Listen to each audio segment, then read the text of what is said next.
This guy is just heading to university when he suddenly gets a heat warning on his phone. But instead of running for cover like everyone else, he does the exact opposite. He walks straight toward the center of the heat, right near the campus. People all around him are panicking, trying to escape the scorching sun. But Fang Yi, he just keeps walking like nothing's wrong. Then he starts noticing it. Tiny sparks of fire flickering in the air. Curious, he kneels down and reaches out to touch one. The moment his finger makes contact, boom. A massive surge of energy crashes into him. It's overwhelming, almost too much to handle, and then a notification appears. He's just acquired a new ability, Golden Sun Breathing. Turns out this isn't random. He recently awakened a rare talent that lets him absorb these strange anomalies and turn them into power. Meanwhile, there's someone else arriving at the same university. His ex-girlfriend, Lily, the one who dumped him just days ago, right in front of everyone, calling him a pathetic loser who wasn't worth her time. The enrollment day had arrived at Chingcheng University, and our protagonist's ex-girlfriend was seen carrying her bag along with other students. Her charm made every guy act like a hungry dog gawking at a bone. Some offered to carry her bag for her, some offered their contact number. Denying politely, she didn't seem to care much, as she was already used to receiving that kind of attention. Lily then overheard a conversation between two lovebirds who were just happy that they will get to see each other more often and felt cringed out. Suddenly, there was an announcement of a heat wave at the North Gate, and students were advised not to approach it. Out of curiosity, Lily couldn't help but think about all the strange events happening,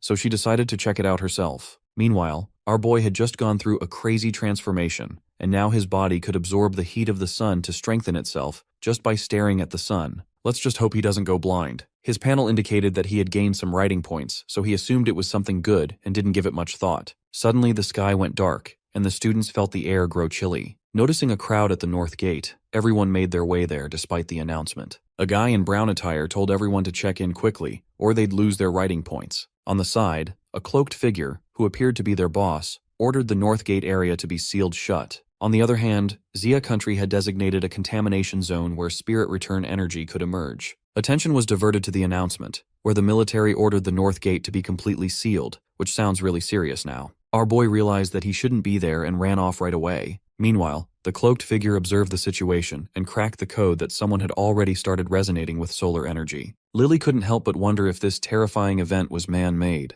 A strange shadow caught her attention, and it seemed to her that it was her ex-boyfriend. But she brushed off the thought, knowing how mediocre he had always been, and he could never make his way into the prestigious Chingcheng University. Later, at Fang Yi's house, he felt restless as the heat wouldn't leave his body no matter what he did, whether it was icy showers or air conditioning. He sat up, wondering if today's commotion could expose him. He decides to check his phone, and a notification pops up on his phone about the Spirit Energy Practitioners Association. He had known about it before, but everyone used to think it was just some delusional person mixing spirit revival fantasy elements into the real world. That made him wonder if the person he had seen earlier at the university could have been one of them. Then, he opened the practitioner rank details, and reading through it made it sound a little schizophrenic. But since it had the watermark of the association, it showed that it was genuine and released by the Xia Country government. In his previous life, he hadn't even heard of it. He was just some ordinary person who had no access to these things. The only real challenge back then was survival, which of course was something an ordinary person couldn't do. Our boy came to the conclusion that it was a hint from the government itself to those who had awakened spiritual energy. So he sits up and one by one he begins following the instructions. He started with breathing exercises to regulate the solar energy, and he had to strengthen his body to absorb the energy of heaven and earth. After a bit of practice and focusing on shaping the form of the divine axe, the system informed him that he had reached the rank of Ghost Axe. A notification popped up on the panel saying he could forcibly embed the data he had into whatever he wanted. He still couldn't grasp the concept of writing points but decided to give it a try. Fang Yi lifted his hand and pointed at a cup,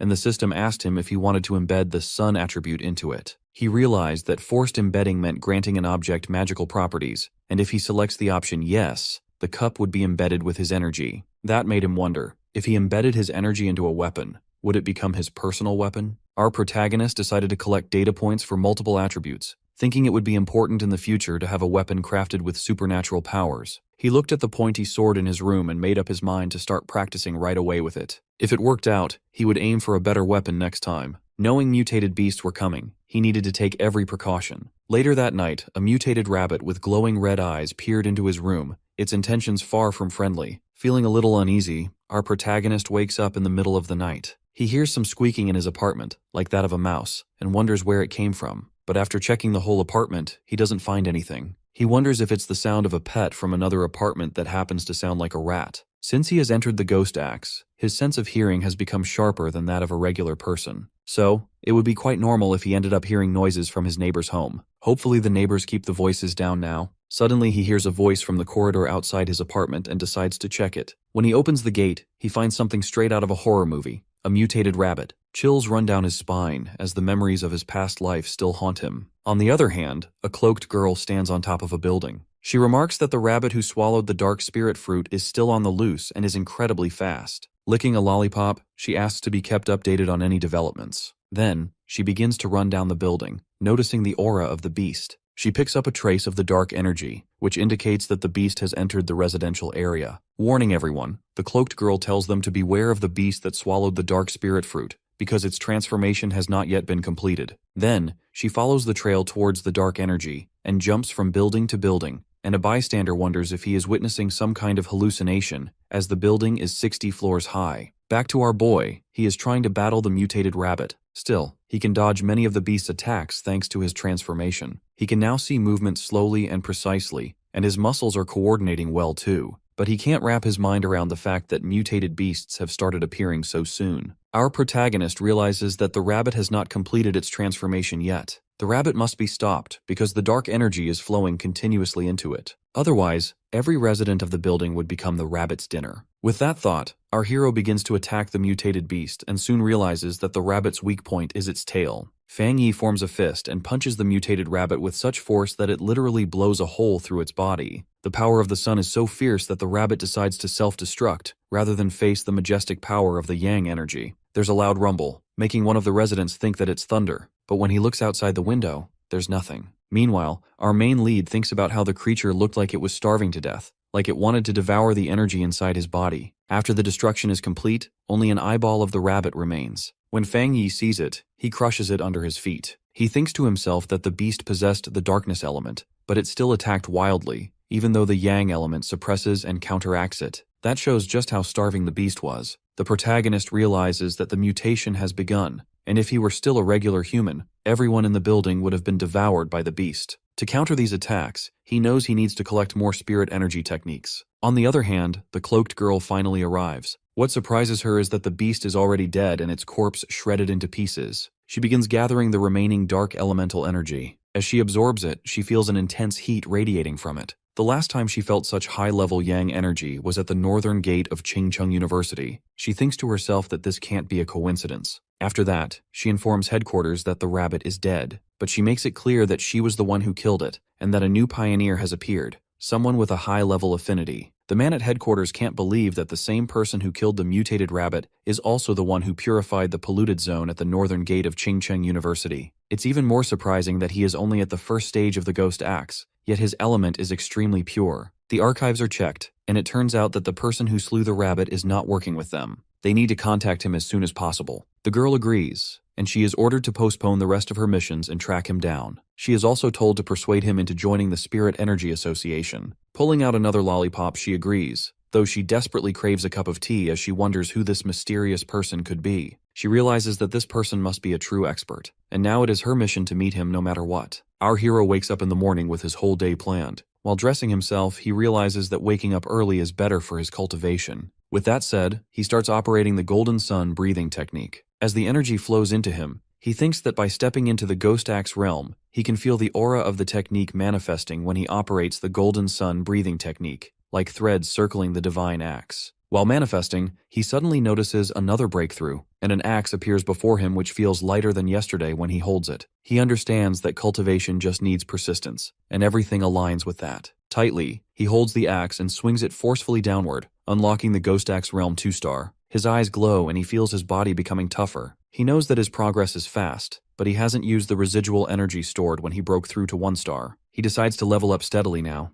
The only problem is that everything is too flashy, and he needs to find a place where he can maintain silence. Off to the side, there are some goods that just arrived at his place. In the association office, they detect some solar energy fluctuations, and it's our boy again. Meanwhile, the hero makes his way to a forest and uses his points to implant yang attributes into his new sword. He had tried using a figurine prop as a weapon, but even though the coding succeeded, the prop could not handle the yang attribute power. This time it's different, as he feels it in the blade. His body shares the same, and they both resonate at the same frequency. The panel indicates that his coding was successful, and he decides to test out the power of his new weapon. As soon as he slashes the sword, an incredible amount of energy emerges from it, enough to start a wildfire. With all the flashiness, he is very sure that he has been noticed now, and he decides to run away. On the other hand, the cloaked girl curses herself as she runs toward the smoke that our boy's actions created. She had just left for a couple of minutes and missed the whole thing. Then, suddenly she notices a hot spring and wonders what the Buddha even did. She has no idea how she can restore it, and is pretty sure that she is going to get scolded hard by the cleanup department, hating how nothing has come out of the appearance of this mysterious guy. Her eyes fall on a rock with a cross mark, and she can't believe her eyes,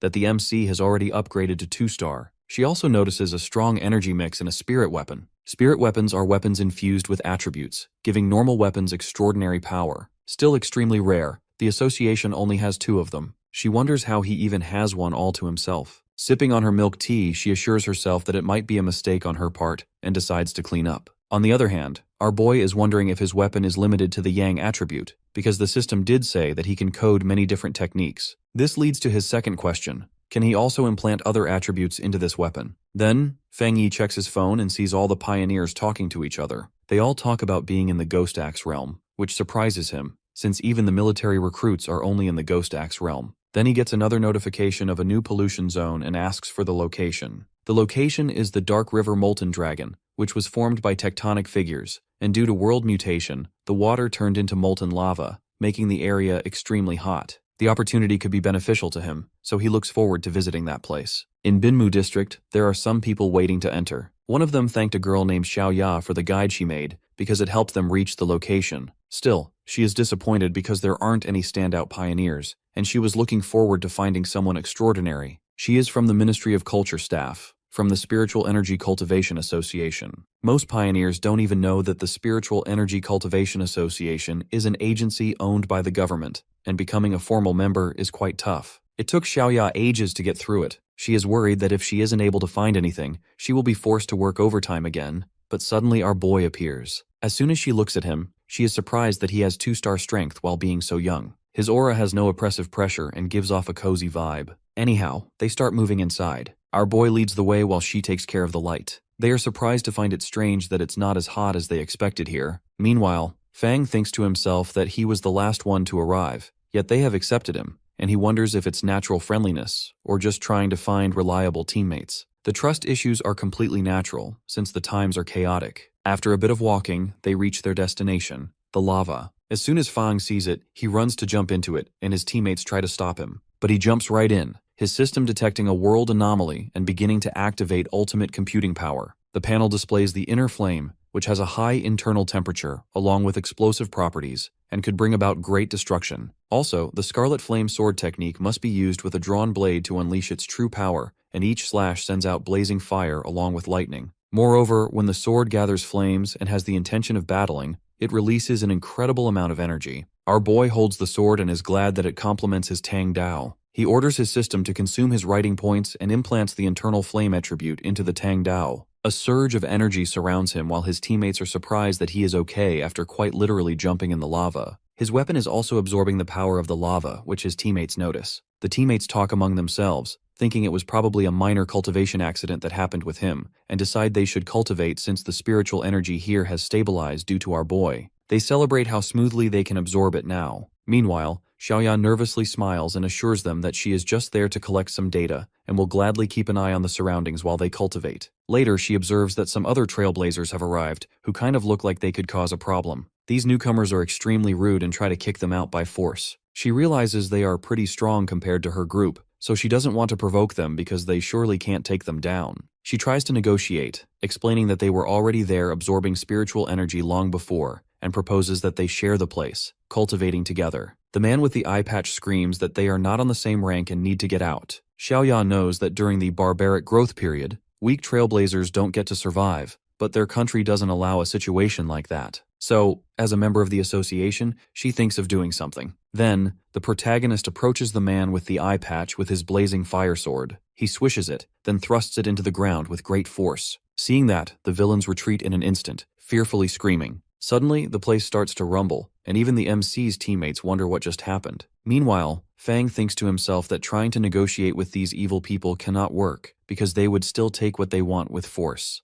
Then he pulls out his sword and points it at them with fury, threatening them to get out. The bad guy shivers and wonders what kind of monster the MC is, feeling his incredible aura, then instantly runs away with his mates. Left behind are the MC and his team, who praise him while he blushes a little. Then he suggests leaving if everyone has cultivated enough. As they walk out, Xiao can't help but think that if that strike had landed, there would be some unidentifiable corpses here, acknowledging his high level of talent. Now, she wants to report it to the organization. She calls the organization, and they tell her to keep an eye on his progress, thinking this is probably some other guy. When the call ends, the head of the organization doesn't think of it as good news. Those with high attributes are of noble status, and are soon to be the center of power in the future, which could be troublesome for them, making resignation sound like a good option. On the other hand, our boy is walking through town, and the people around assume that he is cosplaying. But it is a trick he plays to disguise himself so nobody notices him. He checks his phone and finds that everyone has noticed him. He blames himself for being careless because such powers can easily attract attention, and he wasn't mindful of it. He hopes it isn't Xiaoya and Lao Li who revealed his characteristics. Realizing he has absorbed so much Yang attribute spiritual energy, he feels like he could achieve another breakthrough if he tries the golden sun breathing technique again. Then he decides to make his way back to the mountain.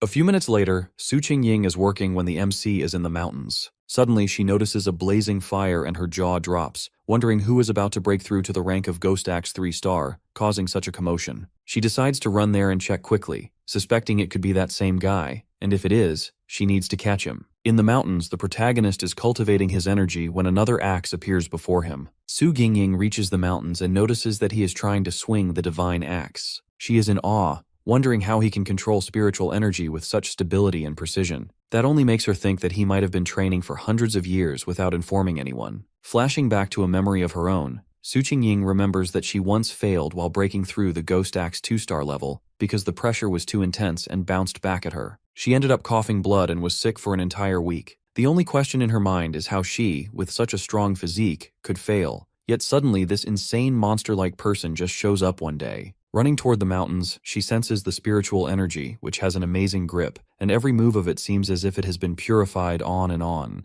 To her, it is not even monstrous, but as though a god has descended from the heavens. Furthermore, Su Qingying is impressed that he doesn't rush, but instead moves steadily with a strong mentality without any greed for power, just like the masters of old times did. Suddenly, she notices that the divine axe is moving in the eastern direction. On the other hand, the MC is glowing as if he has swallowed the sun itself. The notification bar pops up indicating a breakthrough. Meanwhile, Su Qingying reaches the mountains, only to find out that she missed him once again, by just 30 seconds. She is sure that he has realized he is being tracked by her, which would make it nearly impossible to follow him like that. But something strikes her mind. She speaks out, as if talking to someone. "I'm assuming you haven't left." The MC looks at her in shock, realizing that she is the one who has been running an investigation over him for a couple of days. When she looks at him, Su Qingying introduces herself as the captain of the Firefly Squad under the Spiritual Practitioners Association and invites him on behalf of the association. She explains that she has been following his steps for the past 2 days, only in the hope that he might accept the invitation and join them. She also apologizes if she has given them a bad impression. Then she tells him that the official documents for him have already been made, though they haven't been made public yet. Even though she sounds confident, Su Qingying is still scared of offending him and carefully nitpicks her words. The protagonist breaks the silence and asks why. She thinks she should tell him the truth, but she is sure that if she lies, he isn't the kind to be fooled so easily. So she answers that the organization wants to unite the early pioneers so they can follow a well-made path while also receiving extra protection. She adds that everyone is in chaos and that joining an association might seem like a restriction at first, but they all have to face the resurgence of spiritual energy and confront the beasts that are about to approach. But Fang doesn't choose to trust her yet and wonders what would happen if he says no. While sweating, she pulls out a card from her pocket and introduces herself as an athlete before reviving her spiritual energy. She shows him her ID and pleads with him to believe her, even if he hasn't heard of her before. The protagonist remembers her, as he always expected those with superior physical abilities to become pioneers more easily. What he knows from his previous life is that the nation failed to achieve its goal and humanity went extinct. But now that he has returned with the system, he wants to take part in the game, just not yet. Finally, he breaks the ice and affirms that he does remember her, so he will surely think about it, and decides to leave. He also asks her to keep his location private from others. From her behavior, he realizes that the association doesn't want to anger pioneers like him right now, which he can be used to his privilege. Before he leaves, she also says that the association has noticed the visible changes after his breakthrough, so she has to file a report based on half-truths and half-lies, and she wants him to give his opinion on that. He agrees with the idea, but before she can say anything else, he vanishes. Su Gingying gets mad, talking into her device, saying that she still hasn't caught him and now he's trying to avoid her, forcing her to spend so much time erasing his traces. The person on the phone tells her to stop overthinking and, for once, feel better about the mission. She then gets informed of the reappearance of anomalous entities, which shakes her. Su Jingying could never forget those damned creatures, bloodthirsty and berserk. They absorb energy from the pollution zones and turn into monsters that devour humans. Meanwhile, some disguise themselves as unnatural disasters, which create new pollution zones.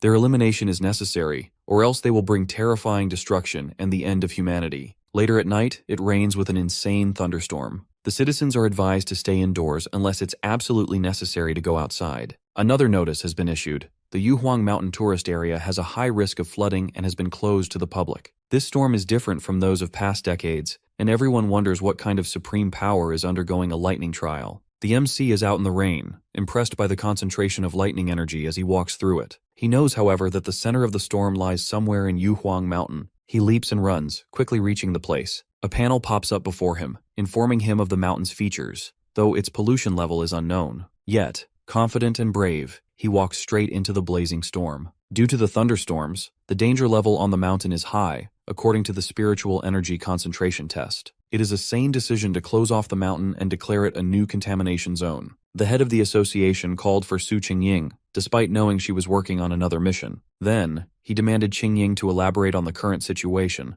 to which she explained that ascending Mount Yuhuang was impossible because the thunder energy had reached the threshold of an explosion. The area had been classified as an A-level contamination zone. Furthermore, she explained that the indicators showed the mountain might qualify for an S-level classification within the next hour, and they would have to execute the emergency plan right away. From the previous reports of the explorer's data, there had been no explorer capable of approaching this area, including herself. Not only that, but even Guifu-level explorers with 3-star calculations couldn't survive it. Another member suggested that they should seal off the mountain right away and send out some staff to prevent anyone from climbing it. Agreeing with the idea, the head wanted the threat to be ended. Since the contaminated zone had just formed and the spiritual energy was still climbing upwards, it was sealed off to the public. On the other hand, the thunderstorms were getting way out of hand, but that didn't stop our boy, as he felt lucky to have the Jin-Yang breathing technique. Still, he was aware that it was not enough to extract the purest thunder energy, so he made his way to the center of the storm, at the peak of the mountain. What he thought was that the return of spiritual energy had been beneficial for humanity because it reversed the food chain and humans fell to the bottom. If they didn't do anything to improve, they would be devoured. It wasn't just the changes of nature that were lethal, but even a mere harmless rabbit could evolve to become a threat to humans. The future held even more catastrophic events, which would make practitioners question their power. Feng Yi knew that mastering the Jin-Yang breathing technique and the flaming sword style didn't even come close to what he wanted to achieve. He had spent his points to flourish these properties into his Tang sword, but his goal was to become stronger and not just rely on his weapon. Looking at the thunder energy, he assured himself that this was the best way to temper his body once again. He was aware that he needed to keep finding opportunities whenever some transformation occurred in heaven and earth. That wasn't even an option but a necessity, or else he would be engulfed by the disasters. Hurriedly, he made his way up the mountain, struggling because of the tough environment. This extreme thunder property was originally a savage divine force. The energy, out of anger at his trespassing into its domain, was keeping him under extreme force and pressure, wanting him to kneel. He was still amidst the thoughts of how to make this energy submit to him. So, he took a moment to think rationally about what the system had told him, to touch the energy itself. Reaching the peak of the mountain, he cracked the code and inserted his weapon into the mountain. A large amount of energy burst out, and he could feel the shock through his entire being. He spat out blood and knew that he needed to endure this until he reached the summit ahead, which would force him to face death so he could gain a chance at life. The energy was so immense that even breathing felt like an algebra test. Our boy knew that he could be killed, but his eyes glowed as he tried to stand against the energy. Suddenly, his notification panel popped up, detecting a thunder attribute. Meanwhile, people back in the city were going insane looking at the lightning, as it was something they had never witnessed before. They chatted about a higher-level deity undergoing a lightning trial, as the shadow of a person appeared in the sky. Back to our main lead, who endured the energy, the panel popped up with, Fang Yi has obtained divine thunder power. He was instructed to summon the heavenly lightning and temper his body in divine fire to become godlike. Basically, the thunder attribute was an important power, with the properties of destructive offense. It could also refine the body and transform it into lightning. Whether for attack or defense, it was a ferocious force. Back in the day, they used to say that practitioners absorbed lightning into their bodies when spiritual energy was abundant, and techniques were profound for a long time. Their bodies became tough and indestructible. With motivation, he affirmed that his new attribute was both his spear and shield. He realized that thunder power was more about purification and rebirth, rather than destruction and annihilation. Our hero felt the surge of energy running through his body, tempering his bones and every muscle, strengthening his entire being without any pain. The notification panel indicated that this power was supposed to be judgmental, to punish all evil and corruption. It also asked him if he wanted to consume his writing points. He wondered if he should merge this attribute into Tang's sword too, which could make it sturdier, but make the sun attribute less pure. Not just that, but the sword could also be damaged. So, he decided to implant it into his right hand. His notification panel questioned if he wanted to infuse it, and he accepted it. Within a moment, all the thunder energy went right into his palm. The next day, at Yuhuang Mountain, Su Qingying was seen with Captain Han. She addressed that the situation was not as expected, and that the energy concentration had dropped from peak level to mild contamination in just a few hours. Still, there was some electric charge in the air, which was probably just residue. Captain Han realized that someone had been there before them, a seeker. Qingying acted shocked, wondering who it could be. She rubbed the stone, but she couldn't find any traces of our hero because the rain had washed away all signs the previous night. Captain Han affirmed that the event began around 6 p.m., and they sealed off the mountain at 7 p.m., so it could be that he went before the closure because there was no way he could have gone undetected. The mountain experienced the strongest thunderstorm at around 7 according to the instruments of the association. And according to the forecast, the contamination level would have reached grade S by dawn, but after 8 p.m. it just dropped. Captain Han concluded that this person might have thunder-related power, which was why it was easy for him to endure the lightning punishment, and this event turned out to be a golden opportunity for him. The only question was whether he stumbled upon this opportunity or went out of his way to be with heaven and earth, a step ahead of them. Captain Han saw him as a threat because he still didn't know what side our boy belonged to, so they needed to find him as quickly as possible before he posed a threat to them. Meanwhile, our poor MC fell ill due to being out in the thunderstorm, while they were naming him the Tyrant as his code name for the time being. At the mountain, the head hopes that they can recruit the Tyrant soon, along with their efforts to try to reach out to him. Turning to Su Qingying, the head orders her to submit her report to Captain Han instead. Maintaining her composure, she explains that he's the same person who purified the North Gate area of Qingcheng University. No matter how hard she tries, he turns out to be far more mysterious. But she assures them that she will try to find out how he managed to purify Qingcheng University's gate all by himself. Being true to her word, Su Qingying made half of the story up, as she doesn't know if this is true or not. Captain Han is impressed by her investigation, and she promises to keep working hard. Then, Captain Han turns to the head, informing them that they will be releasing fake news about the natural disasters. Meanwhile, Su Qingying sighs with relief. At Fang Yi's home, he uses his solar attribute for some of his chores. He feels his right hand is incredibly powerful compared to the rest of his body after undergoing the transformation. Our protagonist is sure that he's about to undergo another breakthrough. What came to him as a surprise was that the thunder attribute, despite being violent, is now like a small pet, easy to control. Compared to the solar attribute, which was extremely painful when he first activated it, the thunder power feels as though it has been weakened after his body absorbed it. His system shows that the thunder attribute deals 300% critical damage to evil anomalous entities. As he is about to test it out, his phone begins to ring. He turns back to see some breaking news. The Jia country issues emergency warnings, but they always hold opportunities for our boy. So, no matter what it takes, he's going to gamble his life and try it. Suddenly he sees the news of an explosion at a chemical factory. The only cause, according to the news, was environmental pollution. Our hero feels a sinister, cold smell, and it feels familiar. It pops into his mind that in his previous life there was a terrifying monster, and he had hidden behind a huge rock, trying not to move. It appeared in the darkness of the night. The strange thing is, it could be either a plant or an animal, and once they gain intelligence, their power becomes highly leveled in every aspect. Making up his mind, he decides to hunt it down before it transforms further into a worse creature. Gathering his thunder energy in his right hand, he wants to put his new attribute into action. Meanwhile, at the headquarters, the extermination team has lost track of the anomaly Candlelight Night from file number 7, which is known for hiding itself in shadows too well. But they do realize that the weather is suitable for it to begin its hunt, which they must prevent. Back at the headquarters, the additional file for the anomaly has been uploaded, and the extermination campaign is expected to be completed within 12 hours. The team is advised to save themselves first. Every other thing is secondary. The Team Rogers, Xia, being a large country, comes with its own losses, as the mutation spreads fast and wide. The team gets warned that the area they are about to enter has members of the Spiritual Energy Association. Su Xingying can be messaged to assist them temporarily, and the team agrees. Though she is surprised to find that she is quite famous and popular,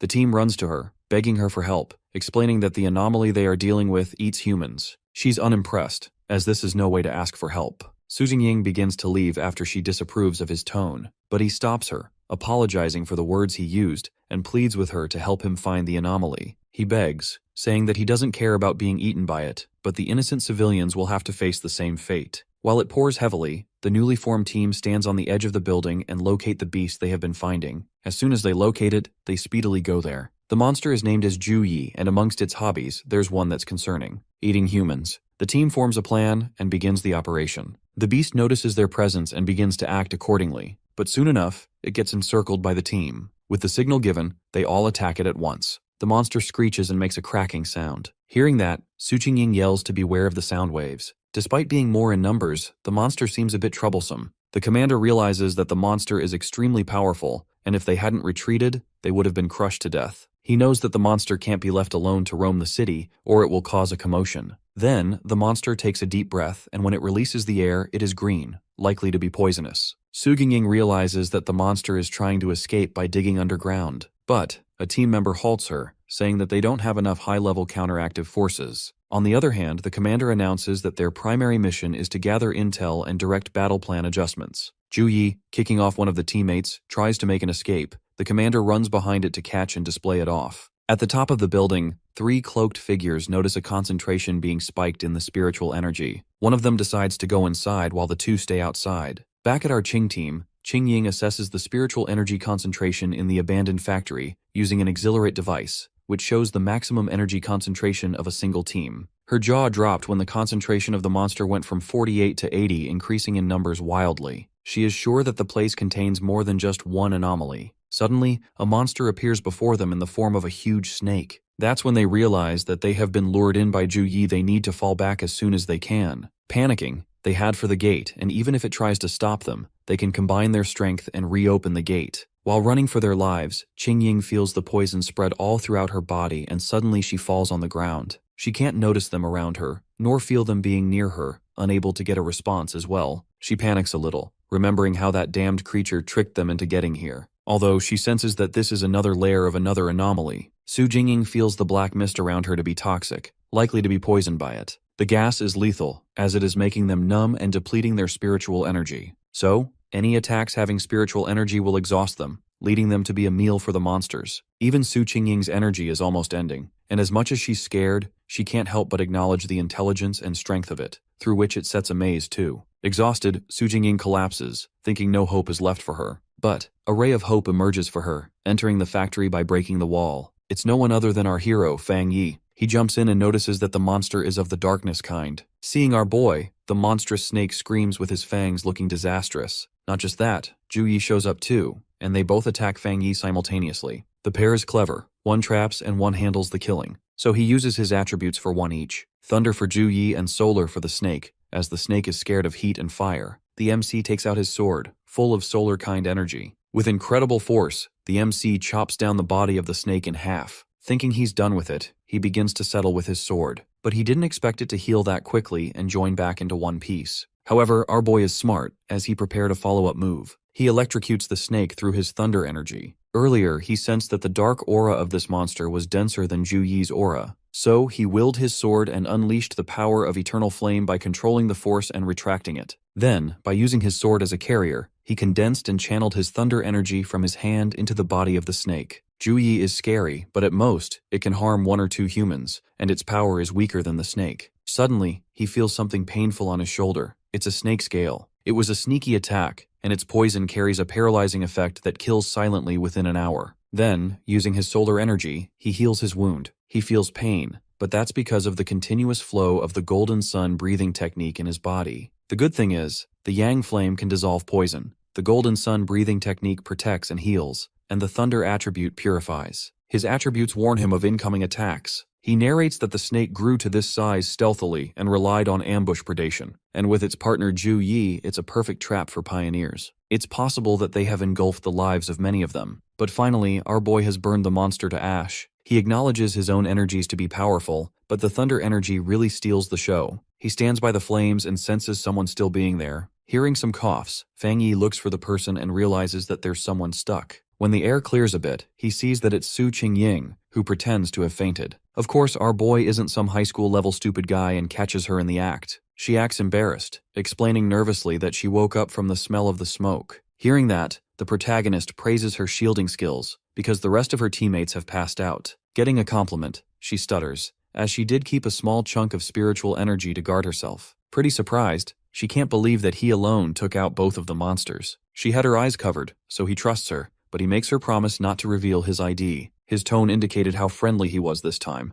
and with that, he leaves, so he stays unnoticed. A while earlier, we noticed the MC standing in front of the flames. What he did was absorb the dark attribute. He felt some coldness, and it was a disturbing experience for him. It could be because his body instinctively rejected the dark spiritual energy, and his system didn't respond either. Back in the factory, the people have woken up and see the monsters burned down to crisp. They panic, wondering where the yang attribute came from. Qingying explains that a pioneer came to help them. She's still unsuccessful in her mission of getting his identity. While looking around the place, the commander wonders where the corpse of Candle Knight is. Not finding it, they begin to clean up, and suddenly he steps over something, which releases some electrical charge. It was the corpse of Candle Knight. That leaves them all wondering if it was just one person or two. Su Qingying wants to explain that it was just one person, but nobody would believe her. A dual attribute carrying pioneer sounds straight out of a movie. Fang Yi is a monster himself. Su Qingying thinks to herself that it was a wise decision to keep some members outside the factory. In case she was inside for too long, the organization would be reported. The organization sent a reconnaissance team to the site, thinking they would be collecting corpses. Meanwhile, the team members cry while holding Qingying, because they thought she had made her way back to Jesus. The reconnaissance team is now scanning residual spiritual energy and analyzing the traces to reconstruct the battle. They report that the comparison through the traces shows that both anomalies were killed by the same person, which shocks the commander, but of course Qingying already knew about it. She calls the organization to report the data she collected to the higher-ups. She informs the head, who understands the situation but tells her to hold her mission for now, because this entire thing just showed that the protagonist is not their enemy, since he managed to save her as well while eliminating the anomalies. But she has some more data that she saw over the tyrant. The head gets curious, to which she elaborates that she sensed an incredibly strong aura in the area where he was active, which made her think that he might have a spiritual weapon. She is sure that he would have taken help from outside to acquire a spiritual weapon. Qingying also informs him that she sensed the yang attribute from the weapon. The head senses that the protagonist could be a spirit creation realm cultivator. This comes as a shock to Qingying, as these cultivators are extremely rare. Because if this person possesses 3 attributes at the same time, it would shake the entire pioneer community. According to some research, it is nearly impossible to have 3 attributes in a human body because they cannot coexist. As of now, there has been no pioneer that has been confirmed to have 3 attributes, so all they can hope is that he does not become an enemy of humanity. Back to our boy, who is taking a shower while he thinks about how anomalies and catastrophic events are everywhere despite the fact that the spiritual energy revival year has not even started. He knows many pioneers have started to cultivate on their own. Even without the interference of the government, many have reached 1-star ghost realm on their own. He also noticed that official and wild pioneers are in a peaceful phase of mutual exploration. Also, the anomalies are still controllable, and there has not been a deadly conflict among pioneers yet. Still, the government has not made the Spiritual Energy Cultivation Association public yet. Everyone is talking about how strange events are erupting, and the government is trying its best to protect humanity while it issues early warnings. Yet, the government is not fully confident in launching a full-scale cultivation era. The reason behind that is chaos will erupt and order will collapse, while internal and external threats will make the collapse speedy. To him, the government is doing a good job because human hearts are more corrupt than ghosts and beasts. The only thing worrying him is the quick development of anomalies. What he encountered previously was a typical mutated product of dark attribute contamination. He could feel that it belonged to a sub-branch of the dark attribute, which is known as the shadow attribute. Fang Yi does realize that these enemies are more intelligent than some beasts, and they prefer feeding on pioneer bodies, as it brings a great nutritional source to them, so they use their intelligence to trap pioneers. Still, the ones he has battled are nearly not the same as the ones he saw in his past life, as the previous ones used to be strong enough to even wipe out a whole continent. He is glad that he could find out about the anomalies today, or else the squad would not have survived. The energy that was in the anomaly he saw today was so dark that he felt disgusted by it, realizing the threat that they bring. His system labeled it as temporarily unabsorbable, leaving him with the question, if the conditions are met with the system, would he be able to absorb it? He has 3 good attributes, with some corresponding techniques that suit him, and at his current level, there might be only a few pioneers that can be his rival. Still, he has to push his limits. Suddenly his phone rings, and it is his auntie calling him. He picks it up, and she informs him that his cousin is coming to study, so she wants him to keep her for a few days at his place. Fang Yi is shocked at the sudden self-invitation, and all he remembers about her is being a nerd. He accepts it and assures her that he has a spare room where she can stay. The auntie also informs him that she will be coming to stay the next day. On the other hand, a girl with a teddy cloak is seen to be on her PC, reading news about the town Fang lives in.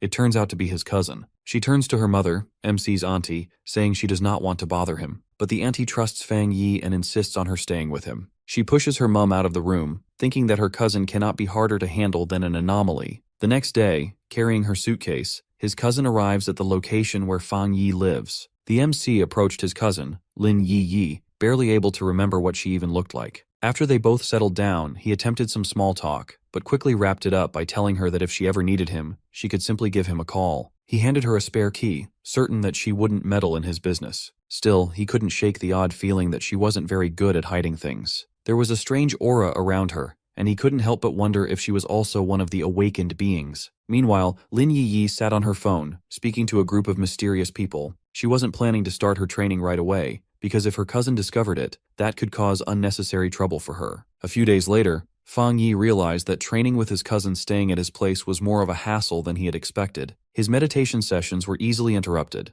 and only now did he become aware of how flashy his golden breathing technique actually appeared from the outside. On top of that, Lin Yi was cooking delicious meals and keeping the entire place tidy. He didn't stop her from doing any of this. After all, he wanted her to feel comfortable around him. But more importantly, he wanted to see her true personality come through. One evening while they were eating together, Lin Yi's phone rang, and Fang Yi politely gave her space to take the call. On the other end, someone informed her that the Great Earth and Sky Change would take place the very next day, right at the entrance of Yanghu Town. From the window, Fang Yi secretly spied on her, realizing to his shock that his cousin was indeed an awakened being. With her current level, she couldn't possibly detect his presence. He was stunned to find that even though she was still in high school, she had already reached the 2-star Guifu level and was on the verge of breaking through to 3-star. The whole summer camp excuse she had given was nothing but a lie. The true reason she had come here was because of the Great Change. But that didn't bother Fang Yi too much, because this was also an opportunity for him, one he could use to boost his own energy. He couldn't help but wonder what the properties of this mysterious event in Yanghu might turn out to be. On the other hand, Lin Yi couldn't shake the eerie feeling that someone was secretly watching her. The following day, at Yanghu Town, Yi reunited with her friends. One of them teasingly asked if her cousin was a smash or a pass.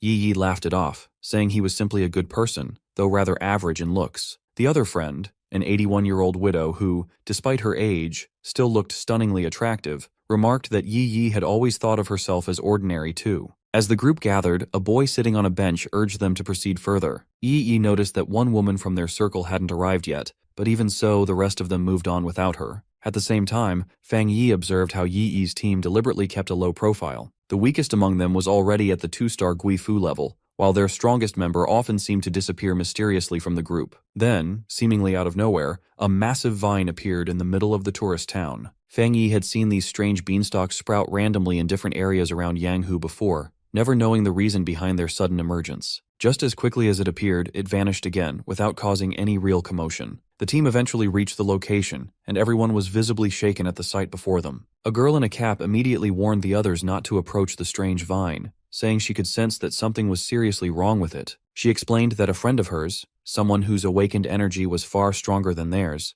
had once touched a similar vine, only to vanish from the face of the earth entirely. She didn't want to risk ending up with a death so meaningless that she couldn't even have a proper burial. With a shaky terror, she explains that the moment she saw the beanstalk, she felt a shiver in her bones, and her intuition told her that the transformation would occur on an extremely high level. At the last moment, she withdrew from the plan. The widow and Yi assure her that all of them felt the same way, because the wood attribute carries a sense of ruins. It feels as though every life has been lost upon looking at it. This is the reason for their anxiety, as it seems to want to swallow their vitality. Still, Yi motivates her by reminding her that this is the path of pioneers in martial arts. Far away, our protagonist stands, gazing at the beanstalk, and he feels the same aura radiating from it. Despite having witnessed many events, these vines give him the most eerie feeling, second only to the darkness attribute. He acknowledges the courage required to train here. Reflecting inwardly, he observes that these plants give off an aura of lifelessness, even though plants are supposed to embody the flow of life. Yi stands upon a large stone, declaring that danger lies ahead of them. Therefore, they will remain here and sense the energy. She instructs them to move only within sight and not too far away, for this way they can protect one another. Having said that, she forms an aura around herself and begins sensing. Meanwhile, Fang Yi monitors them, watching how vigilant they remain while training at a safe distance. He feels impressed by his cousin, who, being a nerd, had calculated the most optimal spot. He wonders if she will advance to the start since she has already reached the threshold of the 3rd star. Everyone, including our boy, is impressed by Yi's talent. Suddenly, one of the team members notices that the vines are moving toward them, and they all begin to run for their lives. Yet, even from a distance, the vines are able to catch hold of the teammates. It turns out that the protagonist's cousin's breakthrough created a great deal of noise. They remind each other not to let these vines coil around them, for if they do, their aura will be ruined immediately. The widow refuses to leave Yi in danger, but the girl wearing a cap argues that there is nothing she can do, since Yi herself acted irresponsibly. Another guy also tells the widow that if they do not leave right now, they will all be buried along with Yi. Hearing that, the widow slaps the man and screams that she will not abandon her companion. Fang Yi thinks that Yi is probably unaware of the danger she is truly in,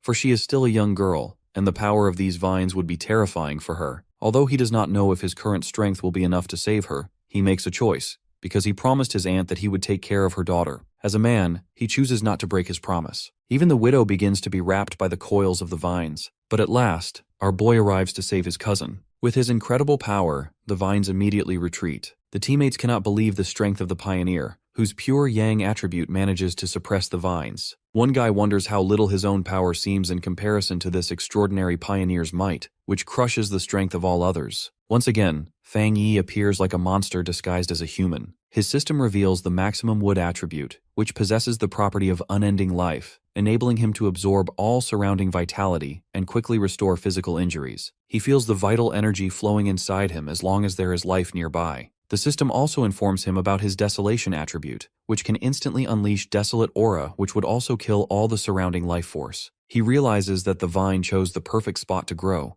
because if it grew somewhere else, it might have taken away life from miles away, and ponders upon the tyrannical nature of this attribute. The widow walks up to him to show her gratitude, or else they would have died. He bids farewell to her, knowing he's the one who benefited the most out of this situation. Our protagonist shows care for his cousin, hoping she sees the real faces of the ones who she called companions. The companions feel regretful for not helping her earlier. The guy suggests staying in the team since Yi has advanced to the 3rd level. Then, Yi wakes up, and the man is sure that Yi would make the rational decision of staying with them because she can't afford to fall out with them yet. Looking at her surroundings, Yi wonders what just happened, and her focus shifts to a piece of yang energy, which has incredibly dense intensity. The guy begins to explain what happened, while the widow gives him a deathly side-eye. Later, Yi gets back to our protagonist's apartment, thinking about the mysterious guy who just saved all of them. The force of the guy was so incredibly strong that the vine started avoiding everyone. Then, Yi enters the apartment, and her cousin is already there, who notices that she looks pale. She excuses herself, saying that she's tired from all the studying. He advises her to rest while he will order some food for them. When she enters her room, she feels exhausted and sits against the door,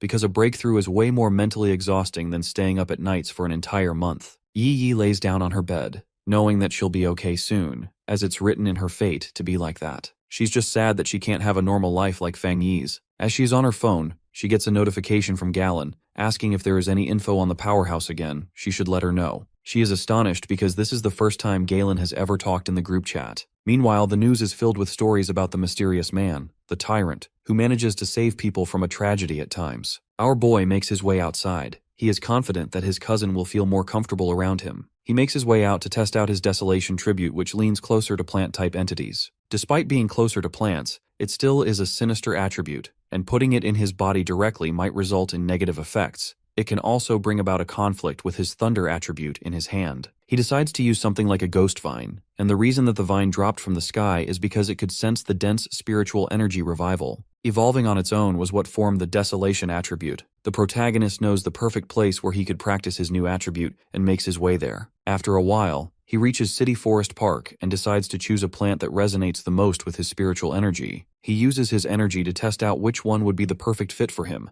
and suddenly a flower grabs his attention. When he touches the floor, it wraps itself around his finger. Observing the nature of the flower, he notices that the flower acts greedy towards the spiritual energy. He chooses that flower to be his perfect candidate. Then, preparing himself, he embeds the desolation attribute into the flower, and everything around him glows. After he embeds his attribute into the flower, he notices that in just 3 seconds the floor drains the entire ring of the city forest, and it is still spreading like a virus. He quickly pulls out the flower, worried that he will attract the Spirit Chi Association, since the city center is bound to draw attention. Feng Yi notices the surroundings have become strangely deserted, with no visitors in sight. He looks at the flower in his hand, which is still absorbing without roots, though not as much as before. Surprised that the spirituality of the flower hasn't weakened, he watches as the plant begins to evolve after gaining the attribute. The surveillance camera catches sight of him, and he decides to flee. Back at headquarters, everyone is shocked as abnormal values spike out of control, and they rush to the park, ordering it to be completely sealed off to the public. When they arrive, they check their wristbands and see that the fluctuation is around 30,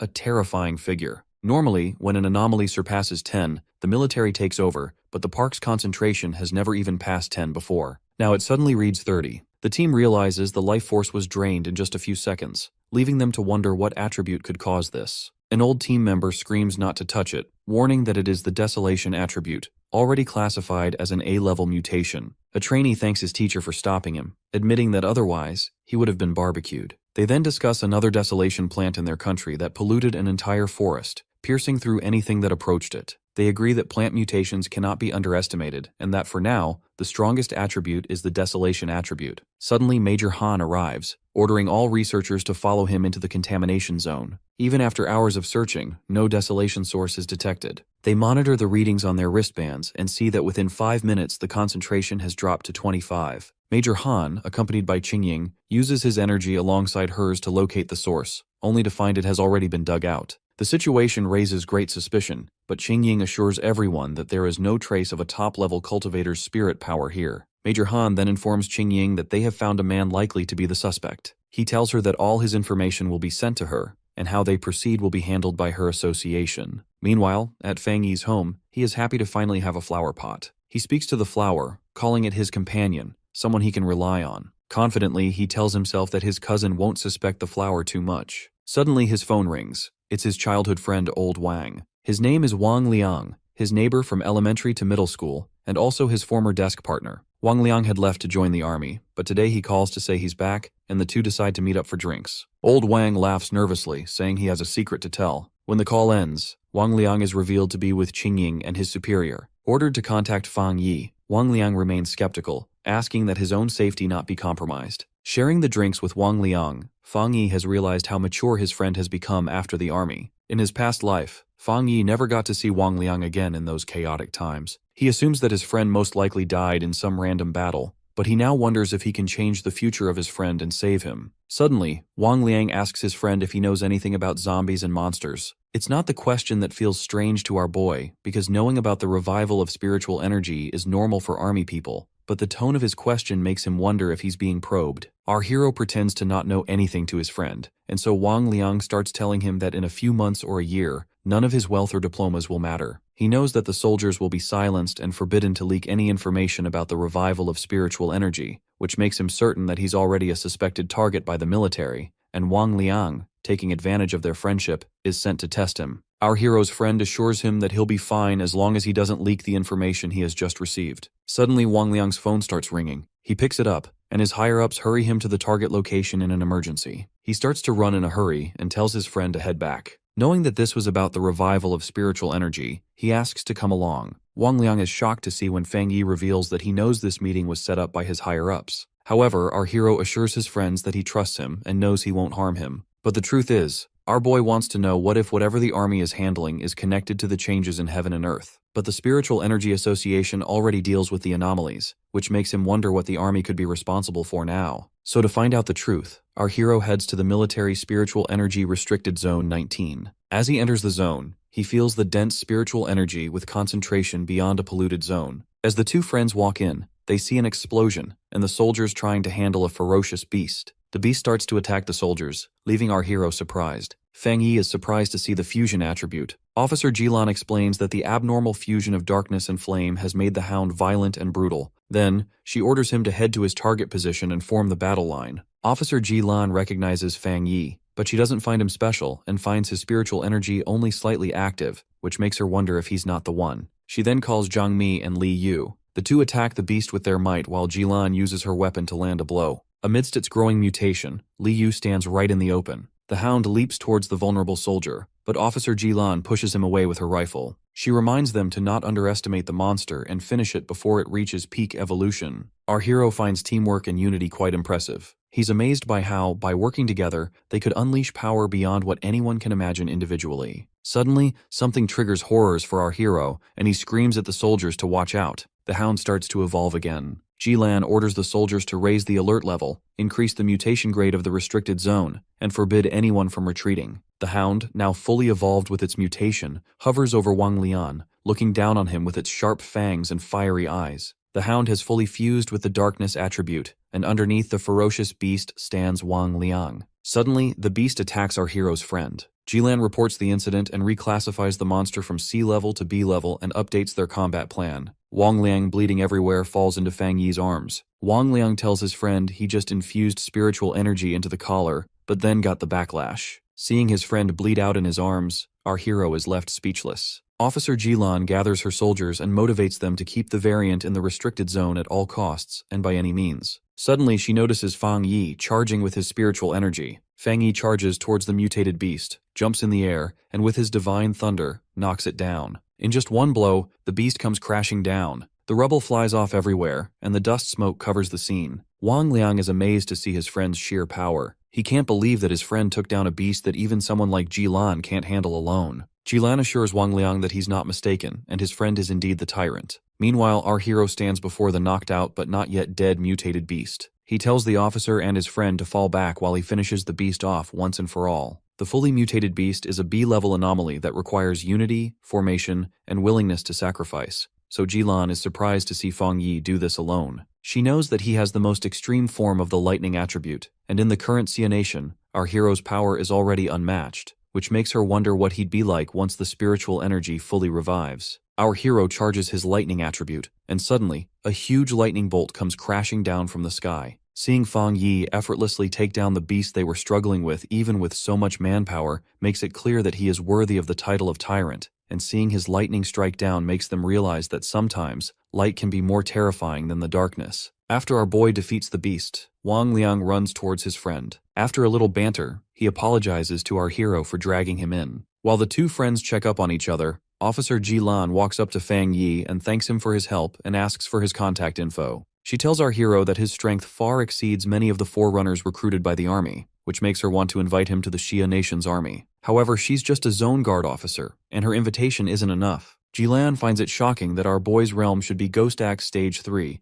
and yet he has reached or even surpassed the level of a spirit-forming venerable. Jilan doesn't find herself worthy enough to invite our hero into the army. She tells him that they were only working on the orders of the higher-ups to understand him, not drag him in. However, she thinks that the higher-ups will personally come to invite him. Fang Yi tells the officer that he has never looked down on soldiers, and if anything, he's impressed by their courage and sacrifices, and just seeing them fight together touched him. He offers to help them whenever needed as a thank you, but only on the condition that it doesn't restrict him. Our protagonist finally understands the role of the military. He now realizes that the army is stationed in spiritually dense, dangerous zones, firstly to train in abundant energy to ensure combat strength, but also to draw a line between the ordinary people and anomalies. Meanwhile, Jilan is also left with the realization that there's nothing simple about this person, and today was just a fraction of his strength. She's also aware that even that fraction of power is enough to leave everyone behind, and this level of power shows his unprecedented perception. Excited for his friend, Wang Liang offers to recruit Fang Yi if Jilan doesn't think of herself as worthy enough. But she then shows him the place and asks him to clean up the place. Meanwhile, our boy looks back on today's events. He exposed his identity, but he's glad that he only displayed his lightning attribute, which helped him learn that it's an extremely rare attribute,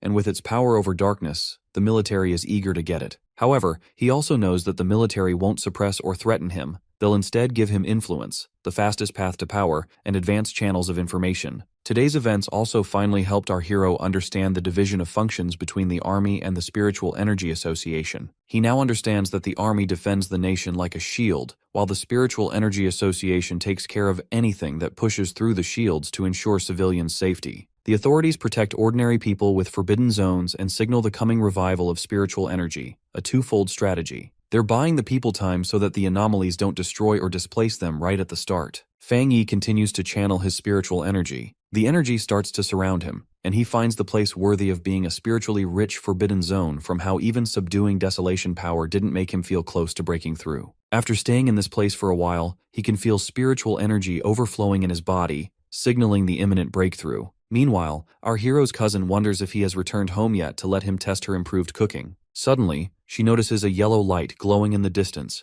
reaching out to the sky. She notices the fluctuation of advancing within the Ghost Act stage, but the terrifying aura feels otherwise. She wonders if it could be that a forerunner is about to break through to the spirit-forming stage. The energy glow covers the whole sky, and as it moves, Lin Yi realizes that it's not the Ghost Soldier realm, and the powerful energy is actually the spirit creation realm. She's surprised that a powerful pioneer exists right beside her. Meanwhile, the military spirals into panic as their system reports anomaly level 99. Major Han orders all units to head to the place of the event in an emergency. Everyone wonders how a powerful anomaly that could destroy a city went undetected. The army wonders if this energy fluctuation is a new spirit creation realm pioneer's appearance, or something that's going to lead to the great disaster. Major Han requests the headquarters for support and calls for the deployment of all equipment aside from large-scale destructive weapons. Right in that moment, a soldier rushes in to inform the major that the anomaly was a pioneer breakthrough, and the alert is now lifted. On the other hand, our hero has reached the spirit creation realm, 1 star,